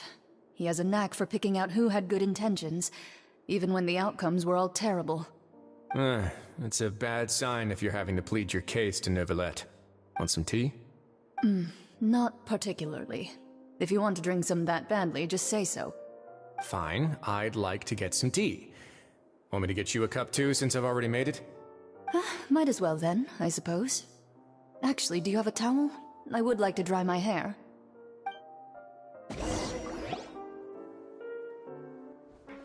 Lenny, are you okay? I'll be fine. They're all here now. Don't worry about me. Are you sure? You don't look alright. My hands and feet are still a bit weak, but that's probably just the residual effects of the tranquilizer shot. I'm back, everyone. Lenny! Oh, Traveler, Paimon, you're here too. Fremine? Is he... He'll be fine. But for now, please help me lift him up.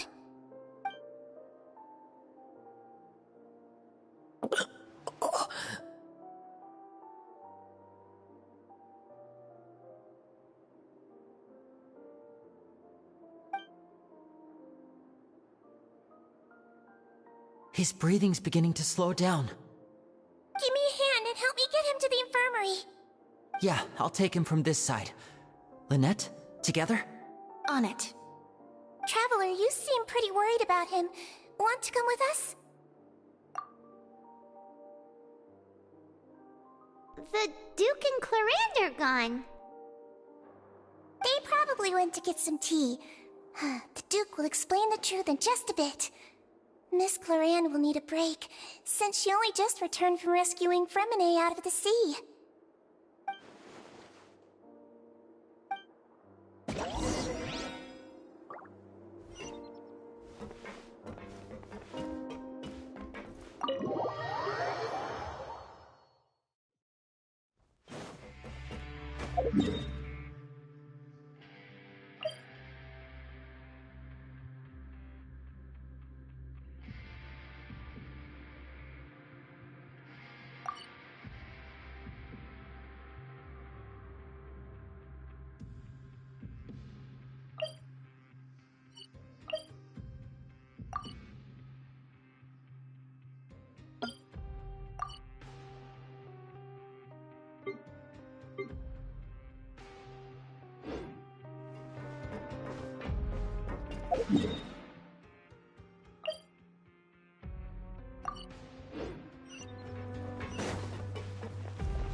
He's awake. Lynette. We're all here. Where am I? The infirmary, at the Fortress of Meripede, Mr. Fremine, and you are no longer in any danger. How do you feel?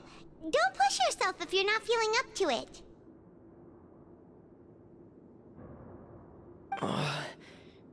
Traveler. Paimon. The sea. There's something wrong with the seawater. Shh, it's okay. No, listen to me. This is really serious. There's primordial seawater mixed into the regular seawater. I don't know why it's there, but no one should touch it. Pipes. Right, the pipes. It's all coming back to me now.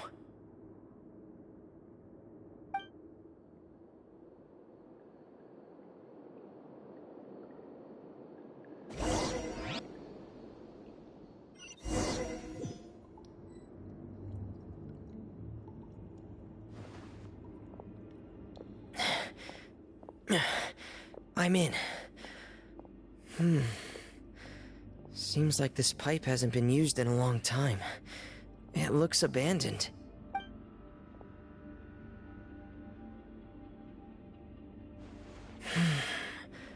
Where could Master Child be?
This mechanism looks like it's been tampered with.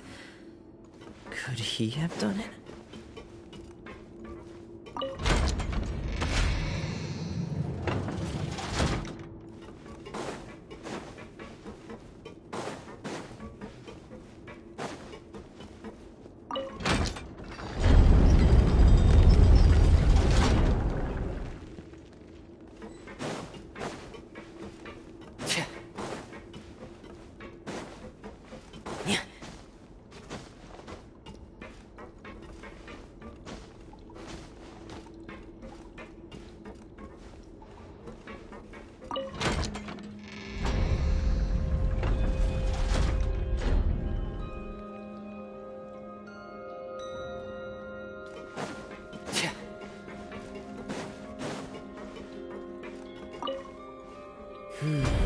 It's getting stuck on something.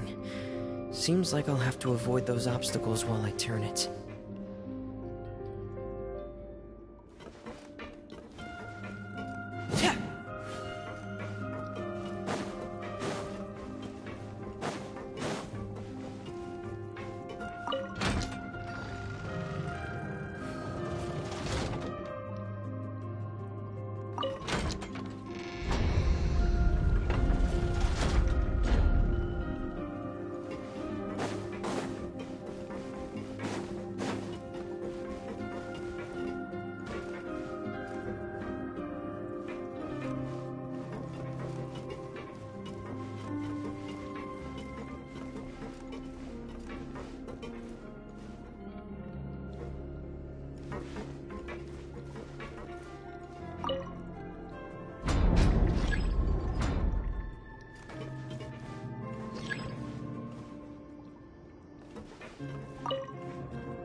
This is where the water starts. Okay. Master Child probably dived into the water. I'll go take a look as well.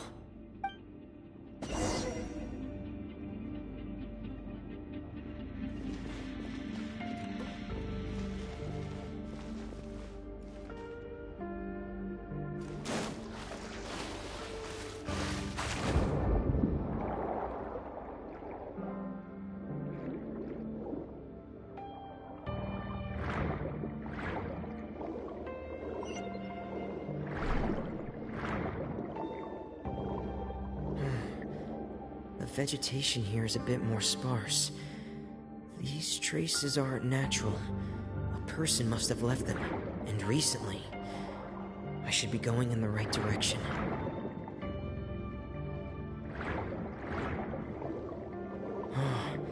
There are traces here too. I need to keep going.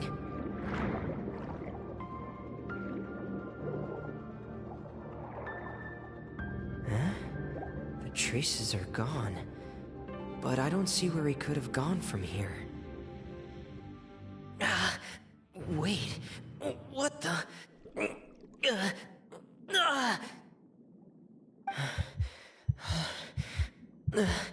My heart is racing, and it's getting harder and harder to breathe. What's going on? No good. I have to get back. They still don't know anything about what's going on. If I turn back right now, I should still be able to make it.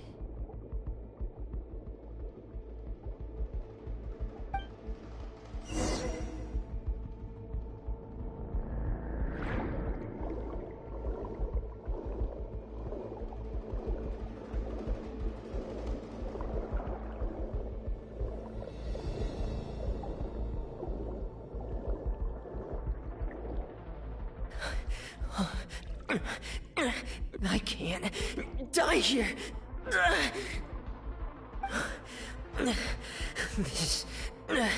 This is bad. I'm feeling worse and worse, and I'm still underwater. I have to push on.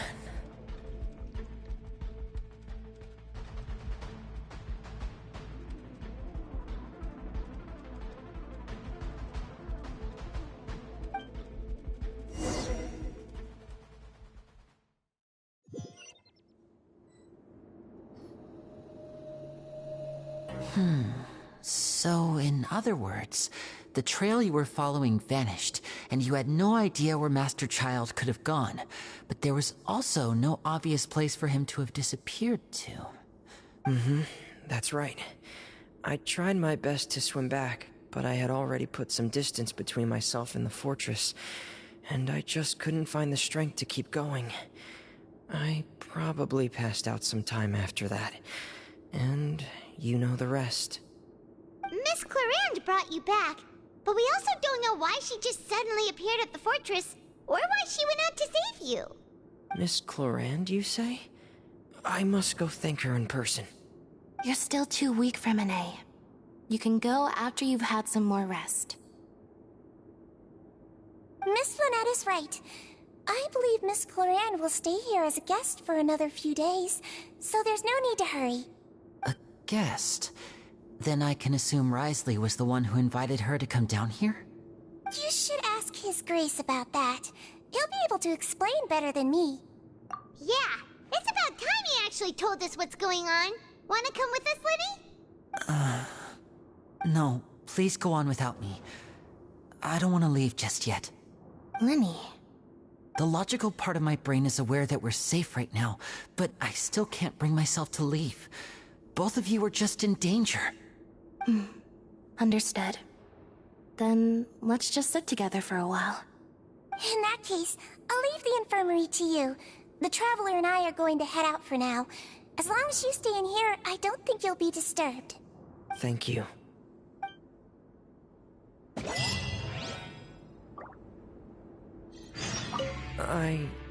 I'm so sorry, Lenny. I'm also really sorry, Lenny. I should have been more careful. Don't say that. It was all my fault. I was the one who should have been more careful. You two were nearly... If I was stronger, maybe I would have already found Master Child. No, how can you say that? Huh? I'm sorry. What I'm hearing is, we all dropped the ball at some point during the mission, so the responsibility falls on all of us. Isn't that right? Yeah, that's right. It's on all of us. Lenny, we understand that you're worried about us, but we're worried about you as well. Please don't blame yourself. We want you to keep your spirits up. Yeah.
Conquering demons is what I do.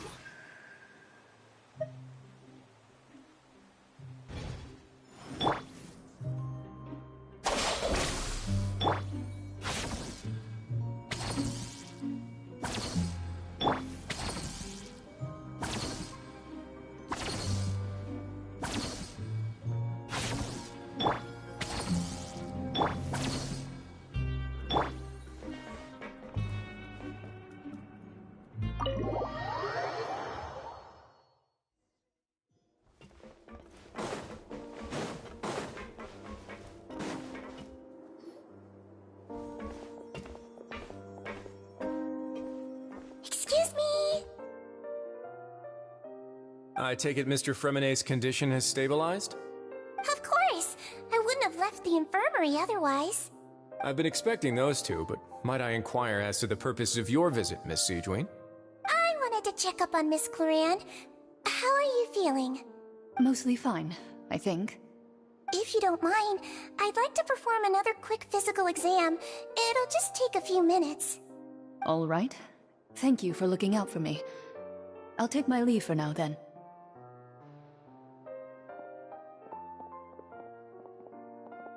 Well, want to explain yourself, Risley? Of course, but I'm not partial to the word choice of explain. How about enlighten? Where should I begin? How about you start by asking me any questions you have? You can start with whichever one you'd like to get answered the most. Then Paimon will begin. Did you know about Lenny's goals from the very beginning? No. I just knew they were Fatui operatives sent to the fortress by the Knave. As for their specific goals, I only figured those out as you made progress on your investigation. You managed to monitor and stay ahead of them even though you didn't know what they were trying to do? They came here with ulterior motives. I'm quite adept at discerning what that kind of behavior signals. Initially, I thought their goal was just to investigate Child's disappearance. Linny suggested that I had deliberately let him escape, but in truth, I didn't really do anything special to help or hinder him while he was here. Everything he did, from finding helpers to leaving this place, he did on his own. Of course, it's inevitable that the Knave would make a big deal out of her fellow Harbinger's unexplained disappearance. I'm also quite curious about where that Harbinger went, so I figured I might as well let the Fatui do their own investigative work. All I care about is the answer. So you were hoping Lenny's group would just do your work for you! You make it sound like that's a bad thing. Unfortunately, things didn't go as planned. I assume that Fremine has told you already, the ratio of primordial seawater around the fortress of Meripede is on the rise. The Forbidden Zone has always been Linny's target, and you got roped into that investigation after running into him. I began to intervene out of concern for your safety, and also to prevent the fortress from becoming entangled in more irksome matters. Are the rumors true that you're... Why would you put it like that? Isn't staying here all day and serving as the manager of the fortress a kind of sentence unto itself? Another form of prison? I just happen to have some support from the rest of the inmates, that's all. Oh, right. Paimon wanted to ask... Me, of course. I paid her good Mora to come down to the fortress for some field work. As a champion duelist, Miss Cloran could be considered to be an independent party. I needed to find an exceptionally capable person to help me get through the impending crisis. And saving Fremine was part of that crisis? You can think of it like that, yes. Credit where credit is due, that boy is quite adept at diving. Had conditions not been as hostile as they were, he probably would have found the missing Harbinger already. That's not something you should be asking after. Neuvillette only asked you to investigate Child's whereabouts. All I need to prove to you is that the Forbidden Zone had nothing to do with the Harbinger's disappearance. That should be clear now that you've spoken to Fremine. But we've already uncovered that there's something wrong with the infirmary, and we've answered a bunch of questions that you threw at us. Isn't it about time that you answer our last question in return? You make a compelling case. Do you really want to know the answer that badly? Yeah, Paimon really wants to know. Even if the truth may not be pleasant? Follow me.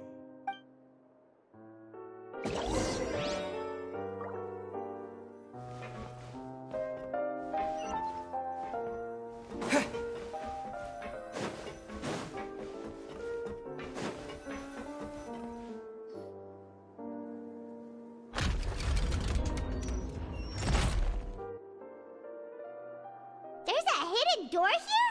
And a whole basement behind it? Huh. You're pretty good at hiding stuff, Risley. It seems you've forgotten just what kind of place the Fortress of Meripede is.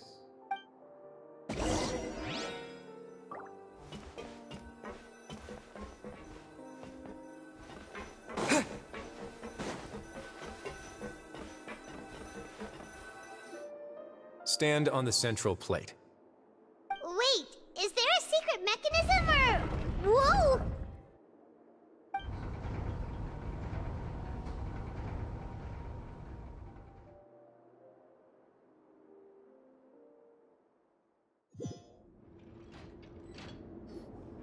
So, this is the Forbidden Zone? Honestly, for a place so well hidden, Paimon sure doesn't see anything special. What a huge door! There are 3 such isolation gates in total. Generally speaking, I'm the only one who's allowed to go inside. Hence the name Forbidden Zone. Am I correct to assume you're going to run on back and tell your little Fatui friends everything? Well, Paimon wasn't thinking of keeping anything from them. Well, I'd advise you wait until you've seen the whole truth of this place for yourself before deciding whether or not to tell them.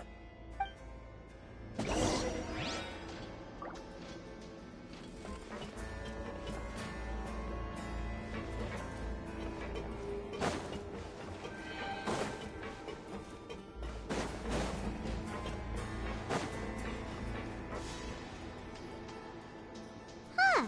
So there's a switch on the side. Stand back.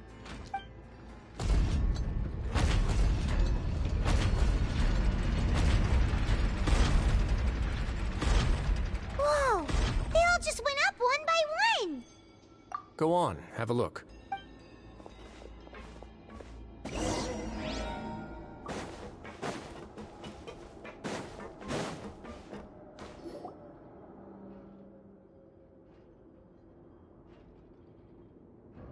I've been interested in what lies beyond that gate ever since I assumed leadership of the Fortress of Meripede.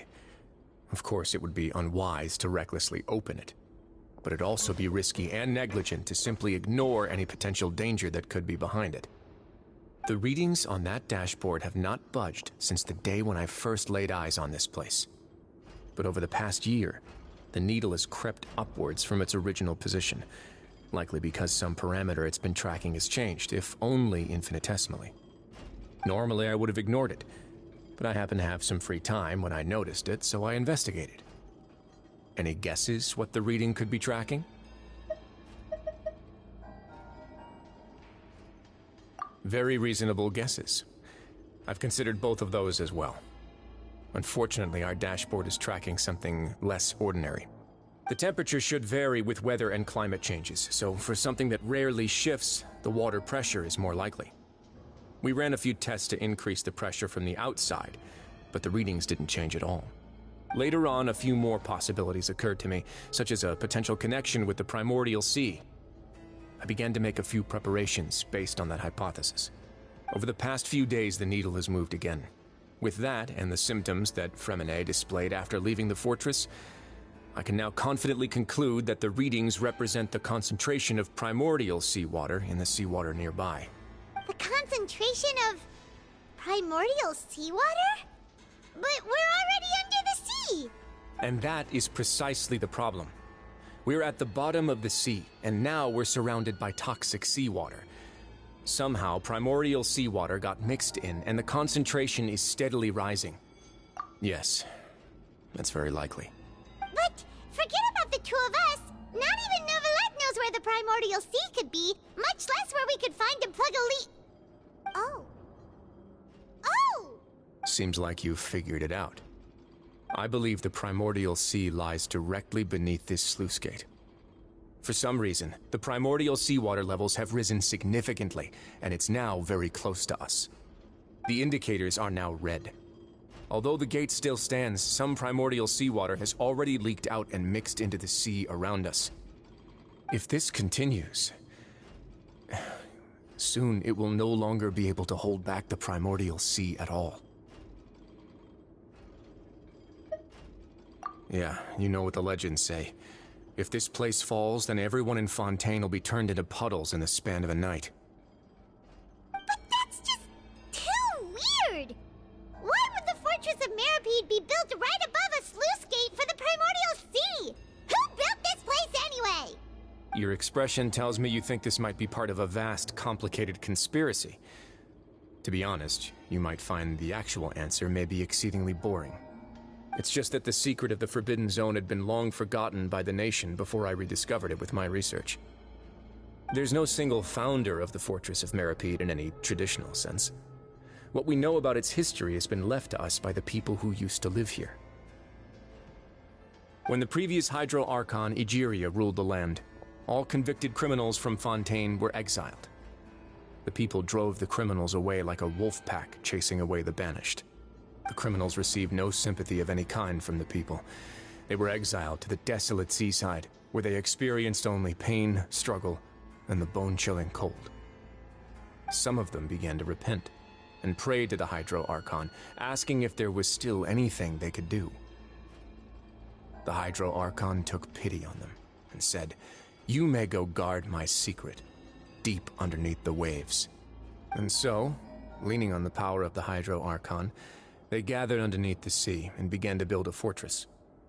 They became a community down there in the deeps, and over the years helped it to grow. As the number of exiles increased, more and more people joined the community. When the first group of exiles died, they left the yet unfinished fortress to their successors. The Hydro Archon continued to lend her support, allowing the fortress and what it stood for to continue growing ever larger. Before long, this dark underwater fortress became the sinner's only home. And with that, the people here stopped referring to the fortress as a prison.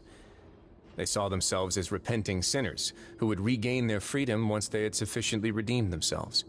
But as time went on, people also realized that the fortress was a lonely place. Once they had gotten used to life here, they could no longer feel comfortable living in the overworld. Once they had finished serving their sentences, some people left and some others chose to stay. They'd find some idle position and let their withered souls fade away with the ancient secrets of the past. After many, many centuries, few people still remember the reason for the fortress's founding. Now they just see it as an integral pillar of Fontainian society, as the place where criminals deserve to be sent. Now and again, Researchers managed to break one law or another and live out their days in the fortress. I learned all this from an elderly historian. Everyone else just thought he'd made it all up. But now you know every part of that history is true. Indeed. It's just as the prophecy says. If this gate fails, then everyone will be dissolved into the sea. To be frank, not really. But sadly, that hasn't stopped this prophecy from proving all too accurate. Prophecies are troublesome things. Just hearing one will create the first wave of panic. Seeing signs of it will bring about the second, and actually witnessing it in real time, the third. Let's go somewhere else. I want to show you something.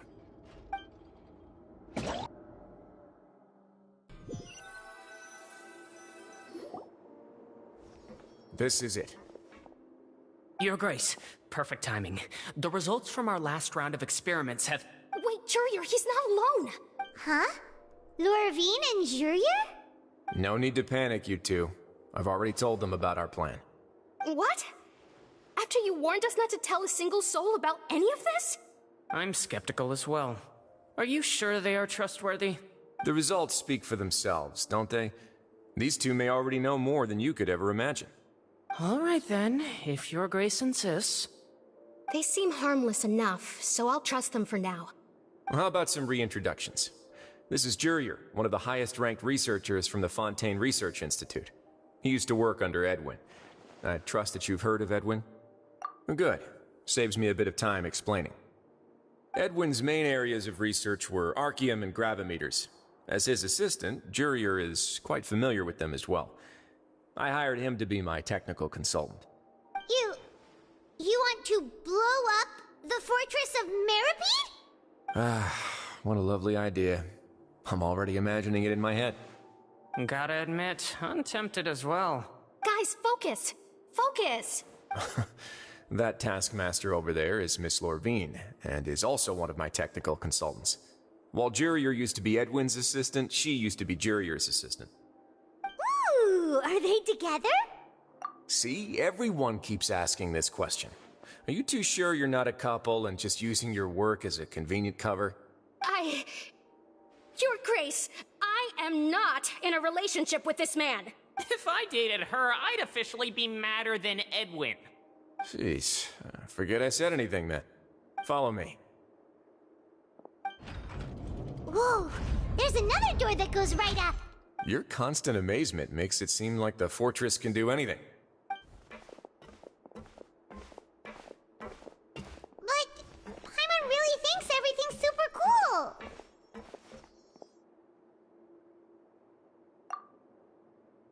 Well, let's spice it up a bit. And here you go.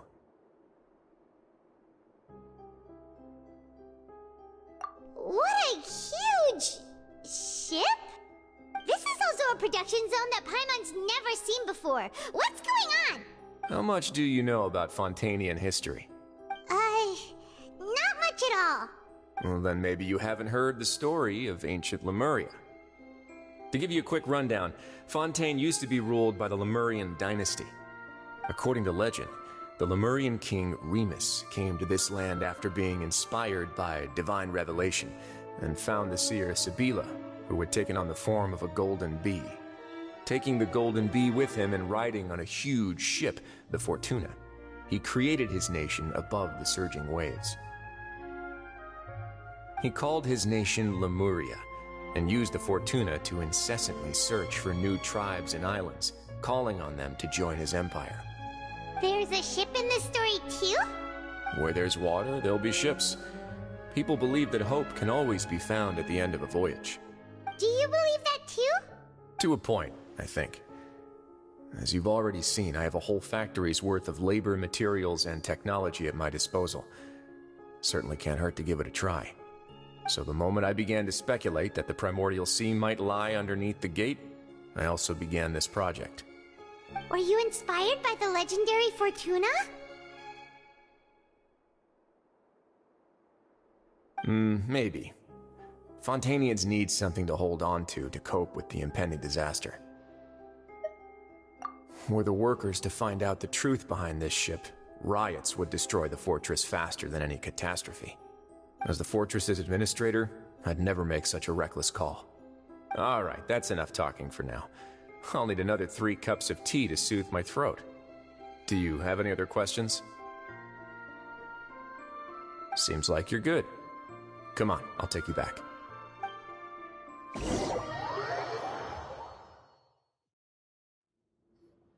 I'll leave you here for now. Oh, thank you so much. No worries. But don't forget, it's up to you whether or not you want to share what you just saw.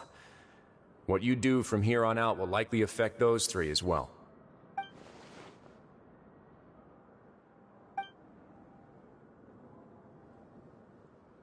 Yeah, we'll put a lot of thought into it for sure. Great. I look forward to what happens next.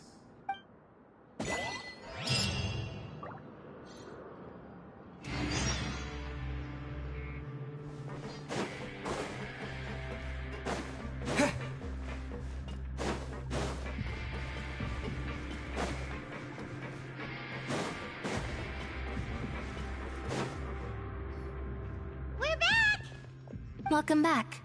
Do you want a cup of tea? How can you be so much like Wriothesley, always drinking tea? Huh.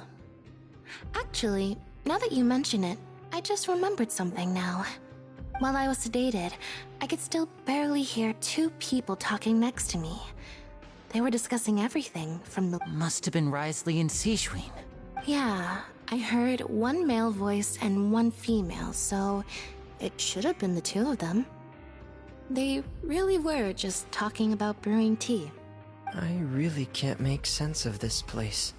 So, Traveler, Paimon, were you able to learn anything from Wriothesley? Yeah, he explained everything. Very well. Then, would you mind checking your answers against my speculations? Yeah, I took the time to rest. Nobody else is around, and Miss Sijween is also busy with... All right, then I'll posit my theories. I asked myself 3 questions. Firstly, why was Fremine affected by the primordial seawater? It was because he dove into the sea. My theory... Whoa, he's good! That's our Lenny. Secondly, Wriothesley's attitude changed dramatically during the course of our stay here. I spent quite a long time thinking about this. If he has been monitoring the Fatui since the very beginning, he probably ignored us at first because he was hoping we could What's more, the Fortress of Meripede is not part of Fontaine's court system, nor does it report to Eudex Nervulet. Wriothesley is based... As long as the fortress doesn't do anything about Master Child's disappearance, Father can use it to pressure the Fontaine authorities. And while the 2 factions are... If I had to guess, he probably has something that he's working on himself. It's likely related to the secret of the infirmary, but I just can't think of what it could be. You're super smart! Thanks so much. If Wriothesley does have a plan, what could it be? All I know for now is that his plan probably... that can't be the full extent of what he's doing. There's probably a secret passageway behind the block in the infirmary, and there's something big in the fortress that most people here never get to see. He has a... I don't have enough information, so I have no idea what his chip...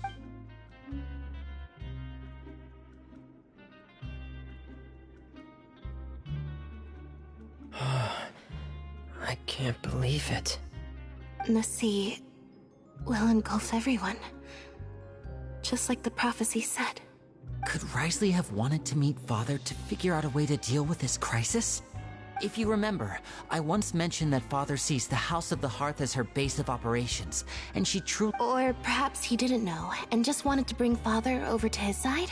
Which could be why he said he just wanted to negotiate. Yeah, that makes sense to me. I understand your concerns as well, Traveler. I'll figure out a way to pass this on to our father. No matter what, we're on your side. The 2 of you have already aided us far too much. We probably wouldn't be standing here right now if not for you. If you ever need anything else going forward, please come to the House of the Hearth at any time. Though you may not share the sentiment, after all that we've gone through together, the 3 of us basically see you as family now. You have my gratitude. Thank you for protecting Lenny when it really mattered. And thank you for sharing the secrets of the fortress with us. We didn't think you were going to do it. Why are you being so formal all of a sudden? Given your strength, you might not need our help at all. Aw, the sound of that makes Paimon's hungry. Oh, you've done so much already. Go get some food. Alright, then we'll catch you guys another time.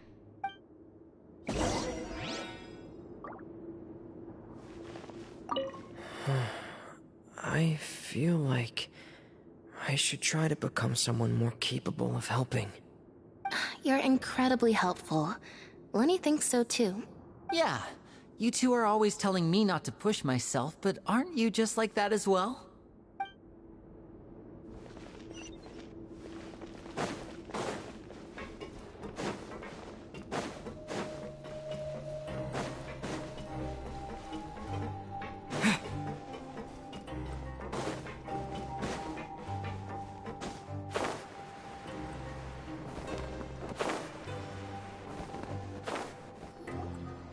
It's time for dinner. Welfare meals now being served in the coupon cafeteria. Come on, let's go pick up ours as well.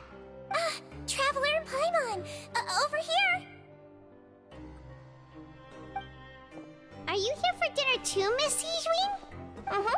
And I'm taking the opportunity to prepare Miss Cloran's dinner as well. Huh. You're right. She's actually sitting in the fortress cafeteria. What would you like to eat? Yep, you can. I've already talked to our chef, Mr. Walsey. It's all on me today, so you can get whatever you'd like. Me too! Don't forget Paimon! No problem. Just leave it to me.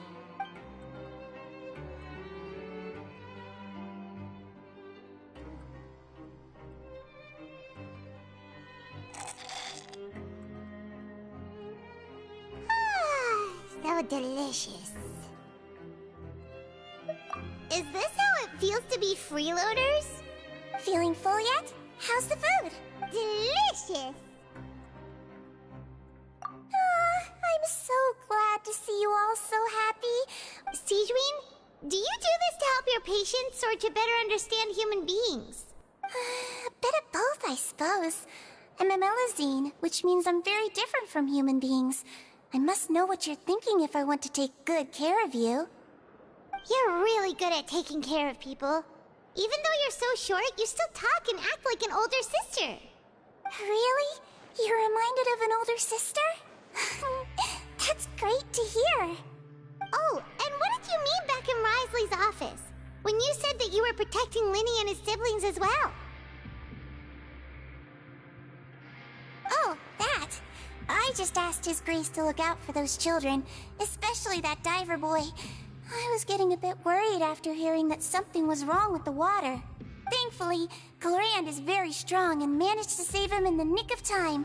His Grace also sealed the pipes after Clorand left, to make sure that Linne wouldn't impulse. Although the path was blocked, we still stationed some guards there to stop anyone from approaching. They were instructed to only open the door once Miss Clorand had returned. Oh, and I was keeping an eye on Mr. Linne as well. We had to press him, but we couldn't allow him to be in any real danger. You were all super considerate. It's just what we do down here at the fortress. Oh, I really wish Monsieur Nervula would come down here more often too. I feel like he'd like it here. Get a good night's rest, you two.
much has happened. I'm on super sleep.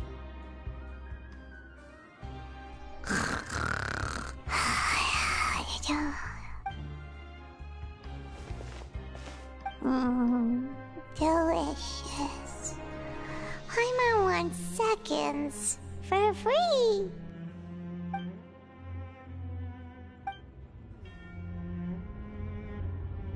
Out of my way! Get out of my way! What happened? Why is everyone running? No idea, but something must have happened. Stop asking! Uh-huh. Who's yelling? Paimon still wants to sleep.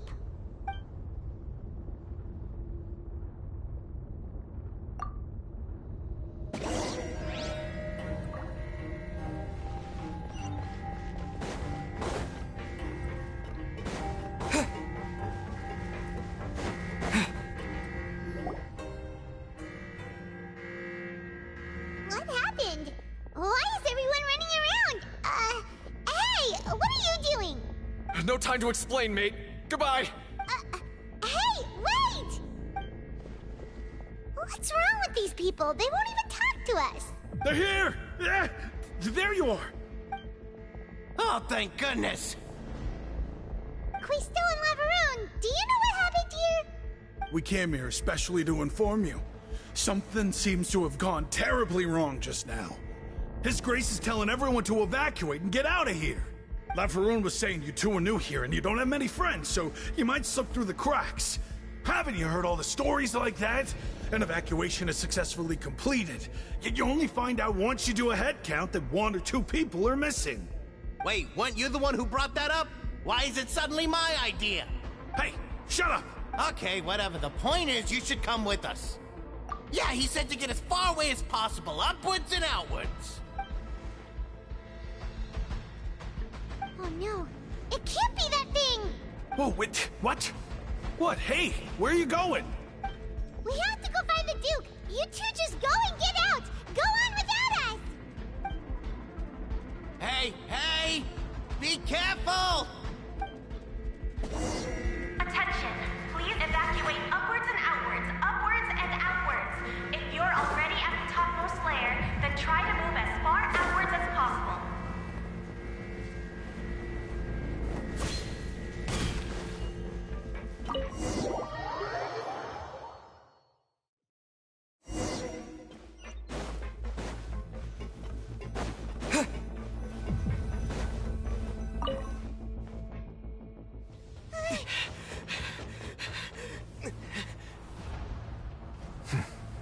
They're here. Just like I said. What happened?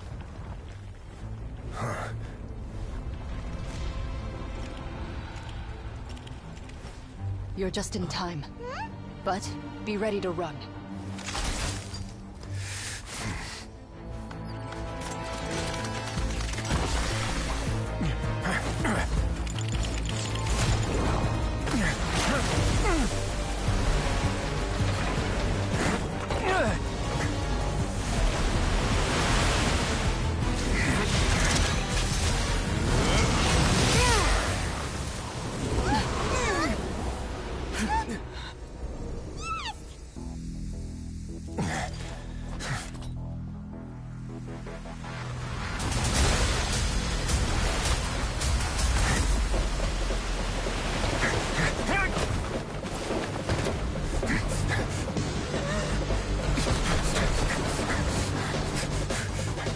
Three, 2, 1.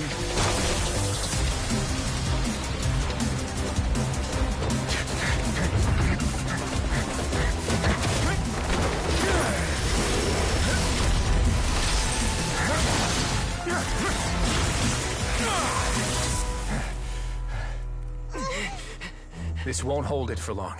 Find Neuvillette. Tell him the defenses are about to collapse. Then what will happen to you? Until he arrives, we're the last line of defense.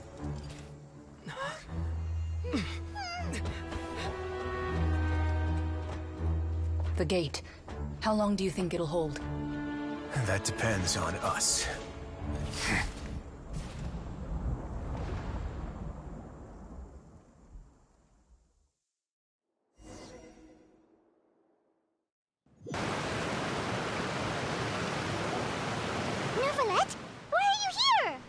Traveler, I need you to head to the Opera House immediately. Farina will soon be meeting with the knave there. You must protect Farina, and make sure she doesn't spend too much time alone with her. Will do. You have my sincerest gratitude.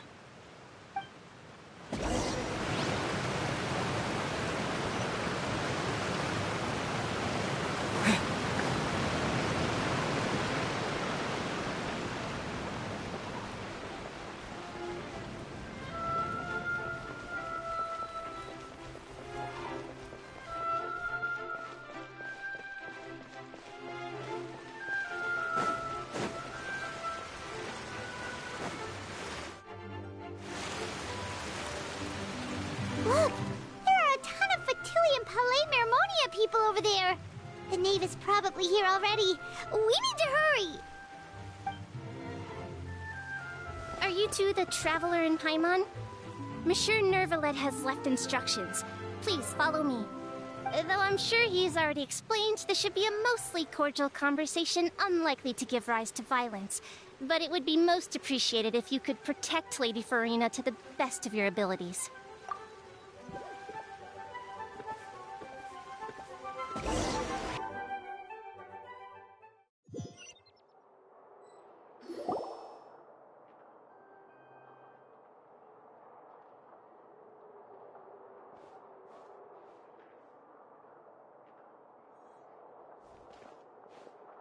Oh, so you two are the honored guests Miss Farina mentioned.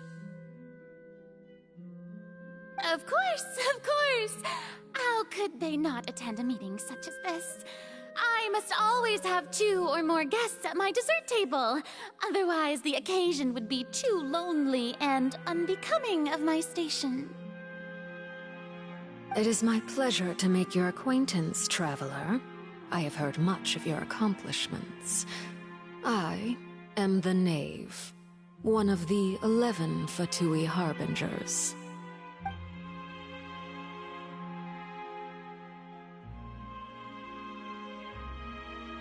I've already prepared seats for you.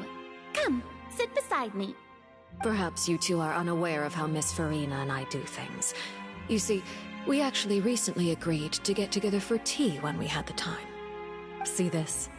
This is a limited type of confectionery that Miss Farina simply adores. There are only 16 slices sold every day. Here, why don't you and Paimon have a taste?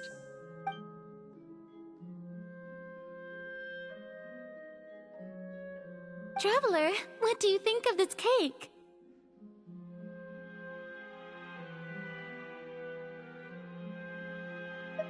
That's good to hear.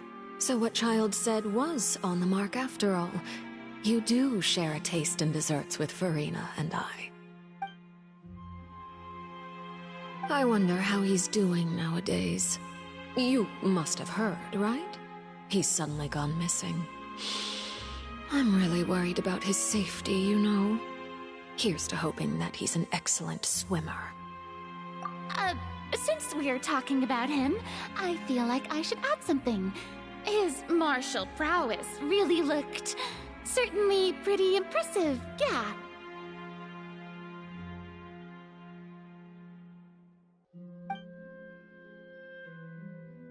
Oh, so you're also familiar with his aptitude for fighting, Miss Farina.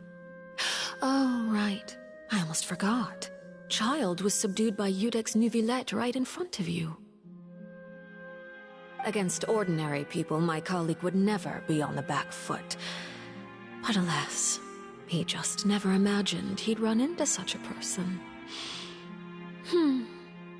I must express my admiration for Monsieur Neuvillette.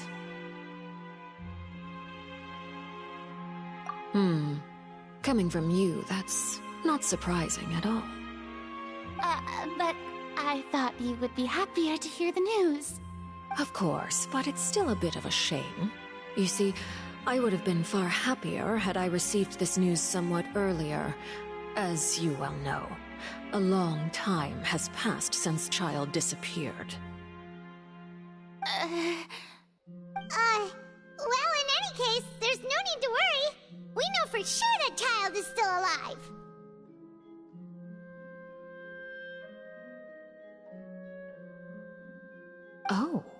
And just how do you know that?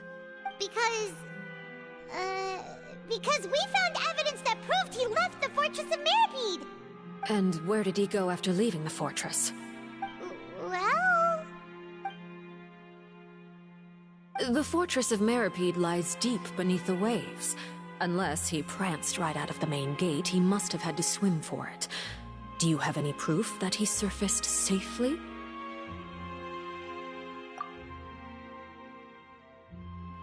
Ah, that is good news at least.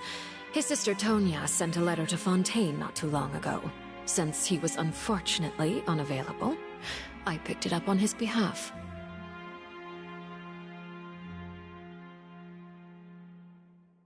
Do you have any idea how he usually writes back to his family?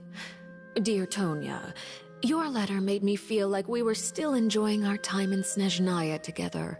I'm currently admiring the scenery on the streets in front of the opera house. Is it something like that?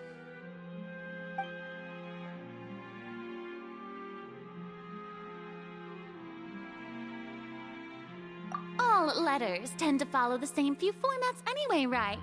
As long as the contents are accurate, it doesn't matter so much how it's written or how it's worded. Hold on. The water in the teacup is shaking. I suppose this is also a sign of things to come, Miss Farina. Huh? I don't quite understand what you're trying to say. Have we entered into the next stage of the prophecy?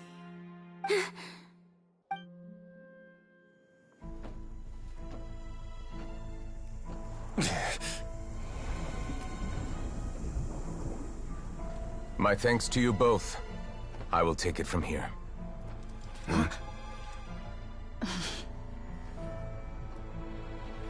Sure you don't need a hand? Quite sure. Wow. So, what's your secret, huh? Let me guess.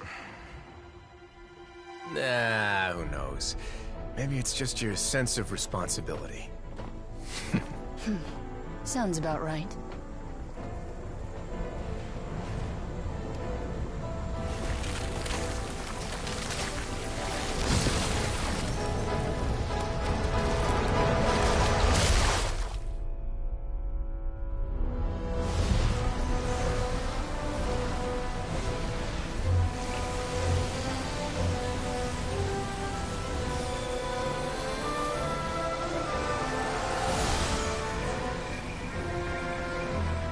A day may come when the prophecy is fulfilled, and the waters burst forth. But it is not this day! This ancient power could easily obliterate an entire race. A tsunami of fury would unleash endless catastrophe.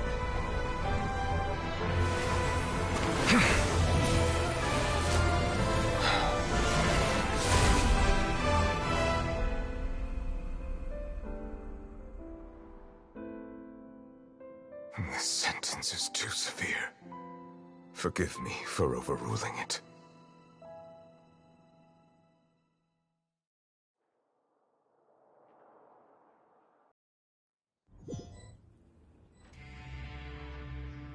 All right. Seems like the problem inside has been suppressed. Let me guess. We're safe for now.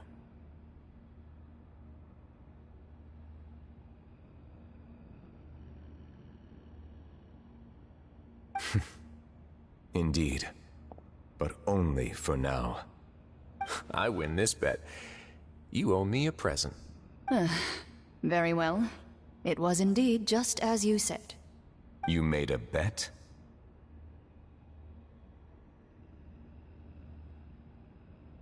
We made a bet on the size of your entourage. Cloran thought you wouldn't come down by yourself. I figured you would have at least brought a few people along for appearance's sake. It appears I underestimated just how confidential the mission was.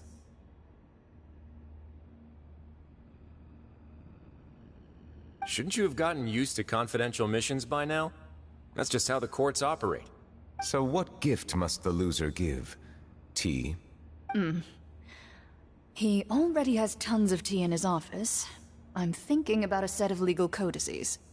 That wouldn't happen to be a dig at my lack of legal awareness, would it? Well, I'm sure His Grace doesn't consider the fortress to be outside the law. I was under the impression the residents of a place like this would be uninterested in the legal codices. That was obviously a joke. Anyway, you've still got some unfinished business to attend to in the overworld, correct? No need to stay here if you have a pressing matter. We all know you can't leave Palais Mermonia for long. Thank you. I hope everything went smoothly with the Fatui Harbinger.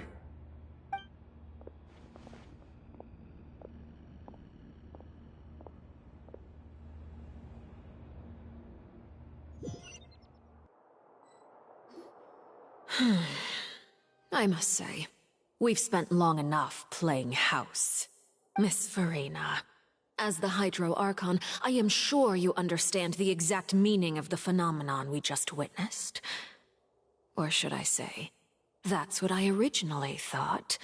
But looking at your expression, was I wrong? And you haven't a clue? What are you trying to say? At this point, I don't think there's any more need to speak as diplomatic representatives. Allow me to speak to you now as just a Fontanian.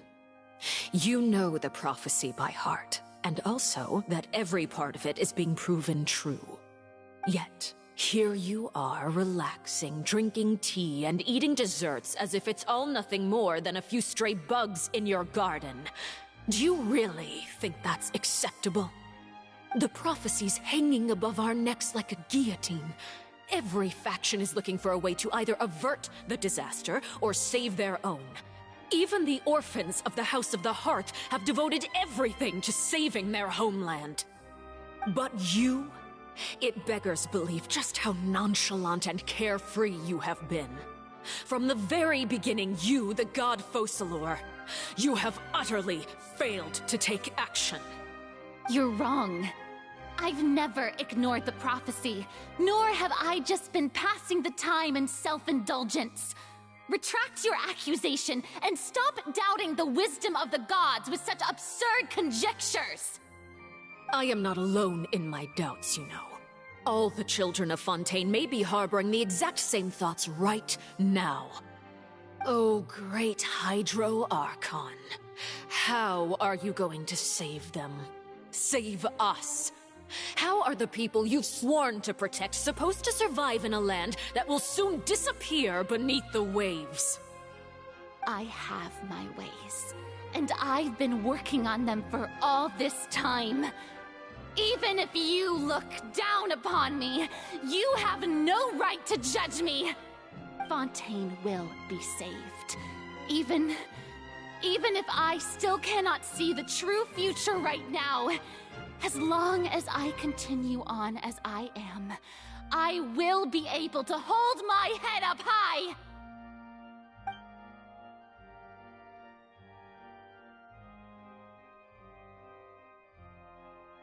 Then I ask you, Miss Farina, just what have you been working on? Where can we see it, and what is it doing to help?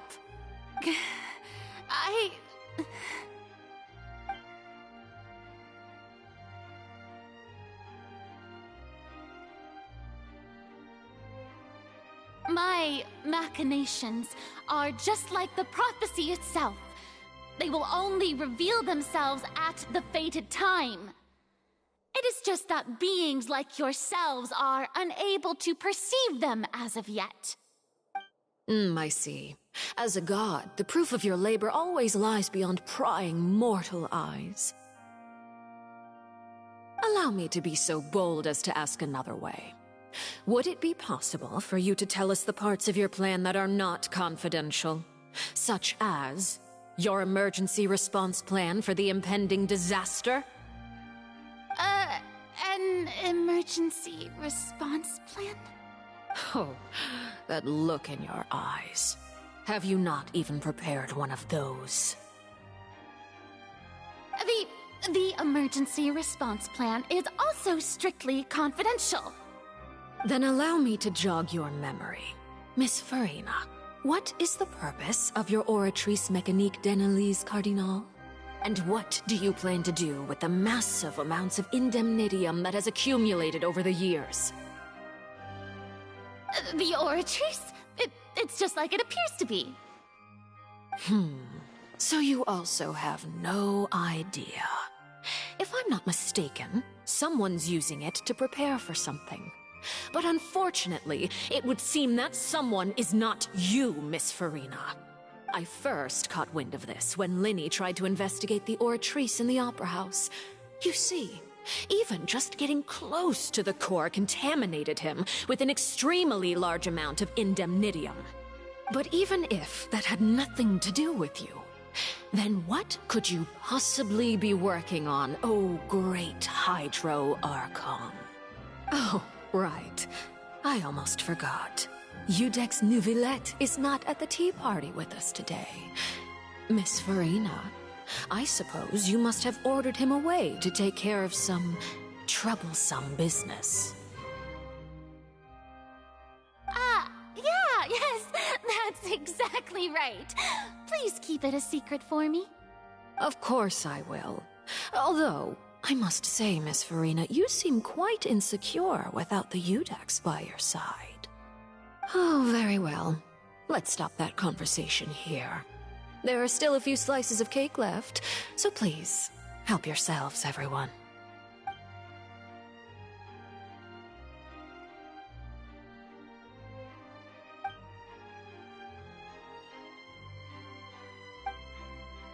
Traveler, I heard that you were recently commissioned to handle a few matters on behalf of the Udex. Why don't you take an extra slice of cake? Those who work hard deserve gratitude and praise. You too, Paimon. Thank you. Paimon will take you up on that offer.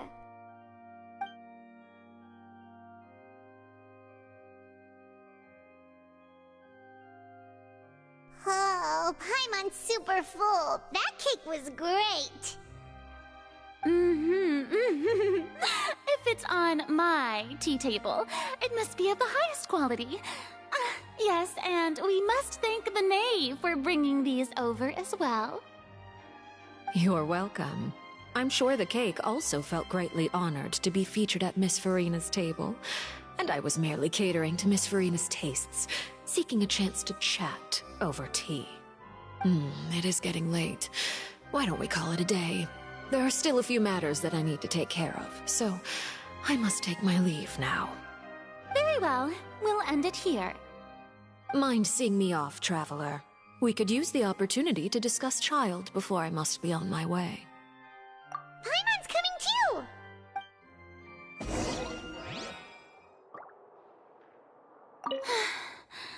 The tea party turned out to be even more difficult than I'd imagined. Why are you looking at me like that? Is something the matter? If there's nothing urgent, then I shall be retiring for now.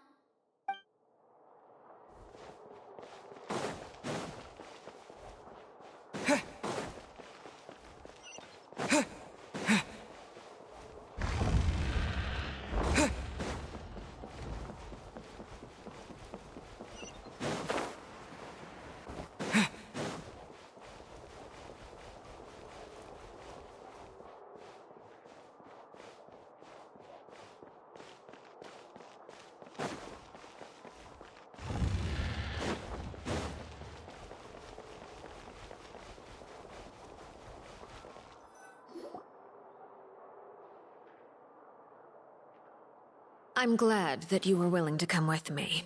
Of course, Child was just an excuse. I have no interest in your dealings with him. That's what Paimon thought. You lent your aid to the children of the House of the Hearth. As their father, I would like to express my gratitude. Do I look like an irresponsible father to you? The House of the Hearth is very important to me. You should know that I care deeply about my children. That was all. Formal topics should be discussed in formal settings, and informal topics in informal settings. I know you just returned from the fortress of Meripede. Relax. I have no intention of trying to get anything out of you. Linny, Lynette, and Fremine are still there, and I trust their judgment and abilities. They've all been working very hard and have always done all they can to fight back against anyone who tried to stop them, especially Linny. You mean Wriothesley. He's a tricky one to deal with. It's unfortunate that Linny's so eager to prove himself that he can't learn to rely on others, including me. By the way, and you can just consider this a bit of idle gossip, but what's your impression of Furina? You are outside of our disputes, and the freest person in all of Fontaine, able to move around most easily. Allow me to share my perspective with you. And that's everything that happened during the trial. Master Child was declared guilty and immediately transported to the Fortress of Meropide. Didn't he say he was coming here on vacation? Does he not feel an ounce of shame for all the trouble he has caused? Forget it. He did give us an opportunity. I will be meeting someone shortly.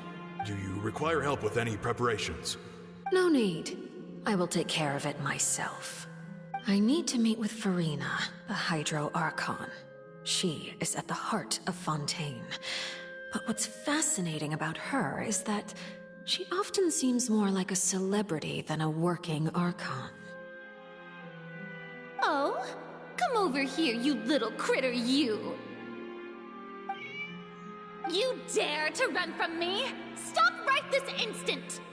My goal is just to discover the location of the Gnosis. But I didn't expect the chance to approach Furina to be handed to me on a silver platter. This is so easy, it's actually making me a bit suspicious. Anything left unguarded is usually just bait.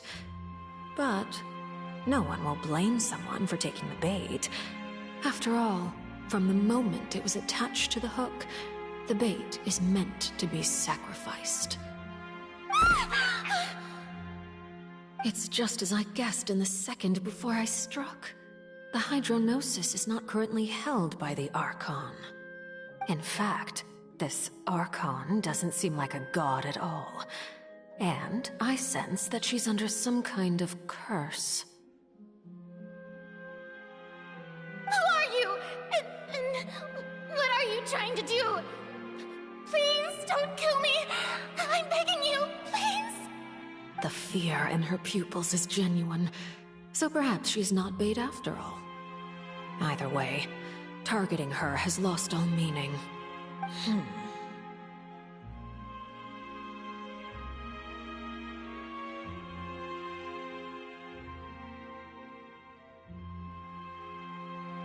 I left the scene with ease. Nobody came looking for me, and nobody could serve as a witness to my near assassination of Focalor.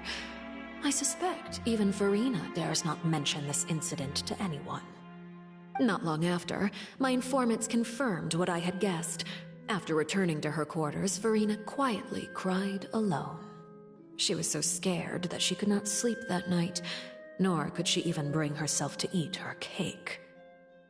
There's no doubt that there's something wrong with her. I began to entertain the possibility that she is not the true Hydro Archon. Perhaps Iudex Neuvillette is actually the genuine article. I have to find the Gnosis. If the Neuvillette hypothesis is correct, he is probably in possession of it. Alternatively, it might have been hidden in a place that's hard for ordinary people to access. Yes, Father. My dear children, please speak. News from the Fortress of Meropide. Master Child has gone missing. On top of that, the contacts and guards we bribed at the fortress have all gone quiet as well. Probably the handiwork of that Wriothesley. I'm afraid so. This is a good opportunity. The value of a Harbinger is much higher than most would imagine. We now have an excuse to exert diplomatic pressure on the Fontaine authorities. Set up a meeting for me. I would like to meet the Hydro Archon and Iudex Neuvillette. Oh, And I have an additional mission for you three. Yes, Father. Tartaglia's disappearance was not a part of my plan, but I can use it to make a breakthrough. With this as my excuse, I can ask for an official audience and continue my investigation of Farina and Eudex Neuvillette. The initiative belongs to the House of the Hearth. My wish to investigate the fortress of Meropide will be a front. Lenny and his group will be responsible for the actual intelligence gathering.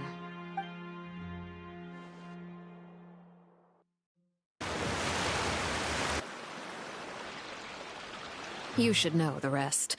Lenny's group is quite close to you, so they wouldn't have hidden anything from you. You attacked the Hydro Archon?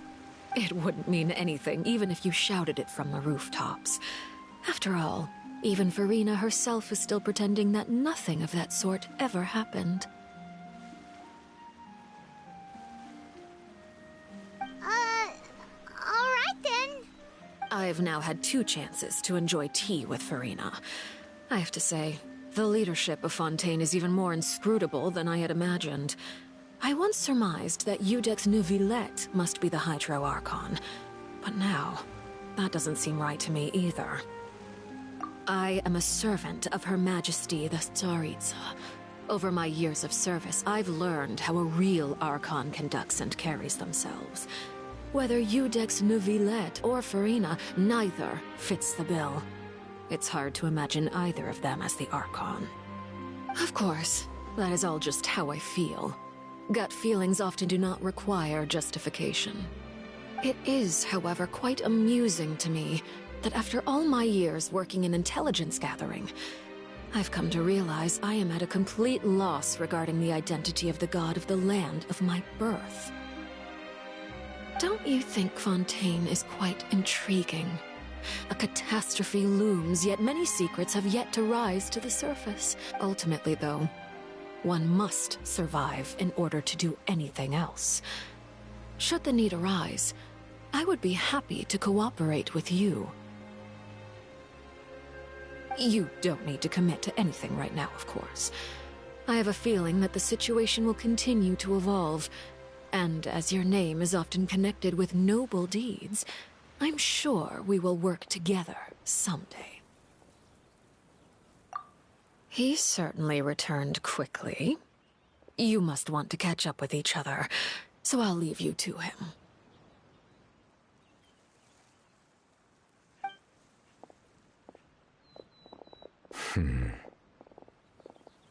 Neuvillette, is it over? For now, yes. But this issue will prove quite thorny in the long term. I'm concerned that sooner or later the prophesized events will occur. Thank you for protecting Farina. To put it simply, I used my power to force back the Primordial Sea and reseal the sluice gate.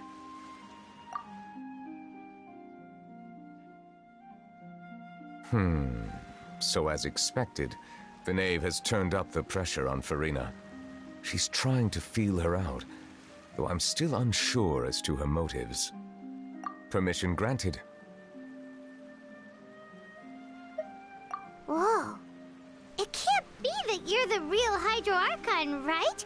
But that's just a speculation on our part, though. You can't tell us? Then that's okay. We can talk about something else. We won't try to force you. You guys in Fontaine are super strange.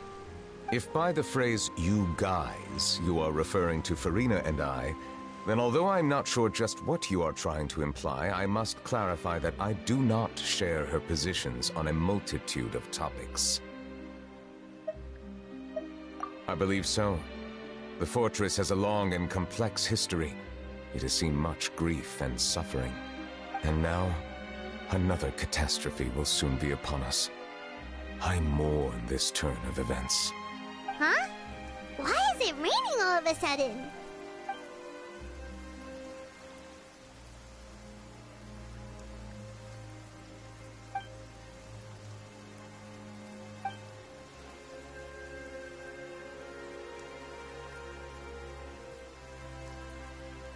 You may be closer to the truth than you think.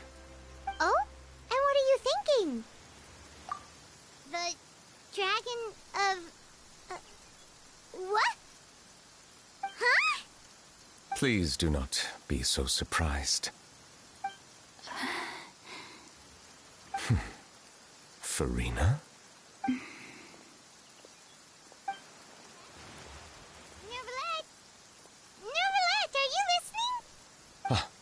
My apologies. We were just guessing randomly. You guessed correctly. I sincerely hope you'll be able to keep this a secret for me. Right, of course. We'll definitely help you keep it a secret. There's still something Paimon wants to ask you, though. Please, go ahead. Well, if you are the Dragon Sovereign of Water, and you were able to force back the Primordial Sea from the fortress, then since Fontaine's prophecy is all about seawater, couldn't you just use your power to solve the crisis? None of the currently living dragon sovereigns in the world, myself included, possess our full dragonhood. They say that when the first usurper arrived on Tivat, they seized a part of the dragon's power. Today, that stolen power is the basis of the Archon's authorities.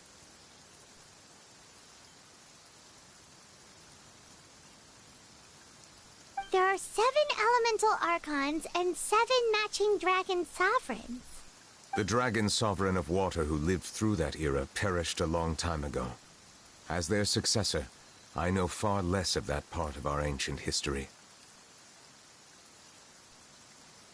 In any case, I believe I will not be able to do much unless the Archon disappears and returns their elemental authority to me.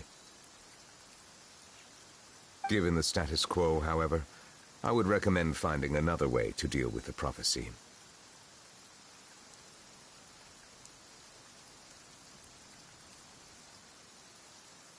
Oh, so even you can't solve it. I still have some urgent matters to attend to at my office. If you have any more questions regarding ancient history, you are welcome to discuss them with me at a later time. Please go right ahead. There's a place that Paimon wants to go too. Traveler, why don't we pay another visit to the Fortress of Meropide? Paimon is a little worried. We'll see you another time. Take care.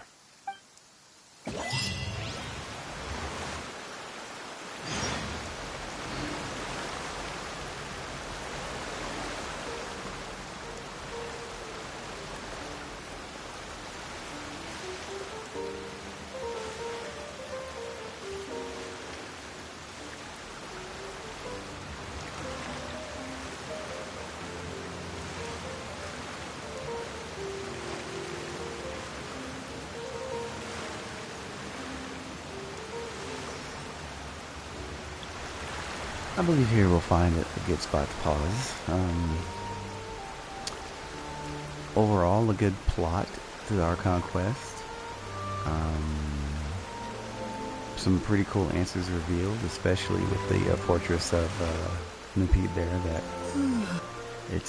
it definitely holds a more crucial place or a crucial spot for Fontaine than we could have guessed, as it's over the seal of the primordial waters there. Neuvillette being the water sovereign, the hydro sovereign dragon. I think that was already hinted at. I mentioned that before. So it looks as though that's actually true. Pretty neat. Although Farina being a true Hydro Archon or not, seems to still be in question. Which makes me wonder about that myself. Be interesting to see what unfolds with that, but we shall head back to the Fortress of Meropide whenever I do my next session of Genshin version 4.1. Thanks for those of you who end up watching this later. And if you want to keep up with my Genshin gameplay, there's always like hardly any commentary at all on it, so you can just watch and check out the gameplay. Give me a follow if you're watching on Twitch, or if you're watching this here later on YouTube, subscribe and you'll be notified when videos show up there as well. So until the next session, take it easy. See you soon.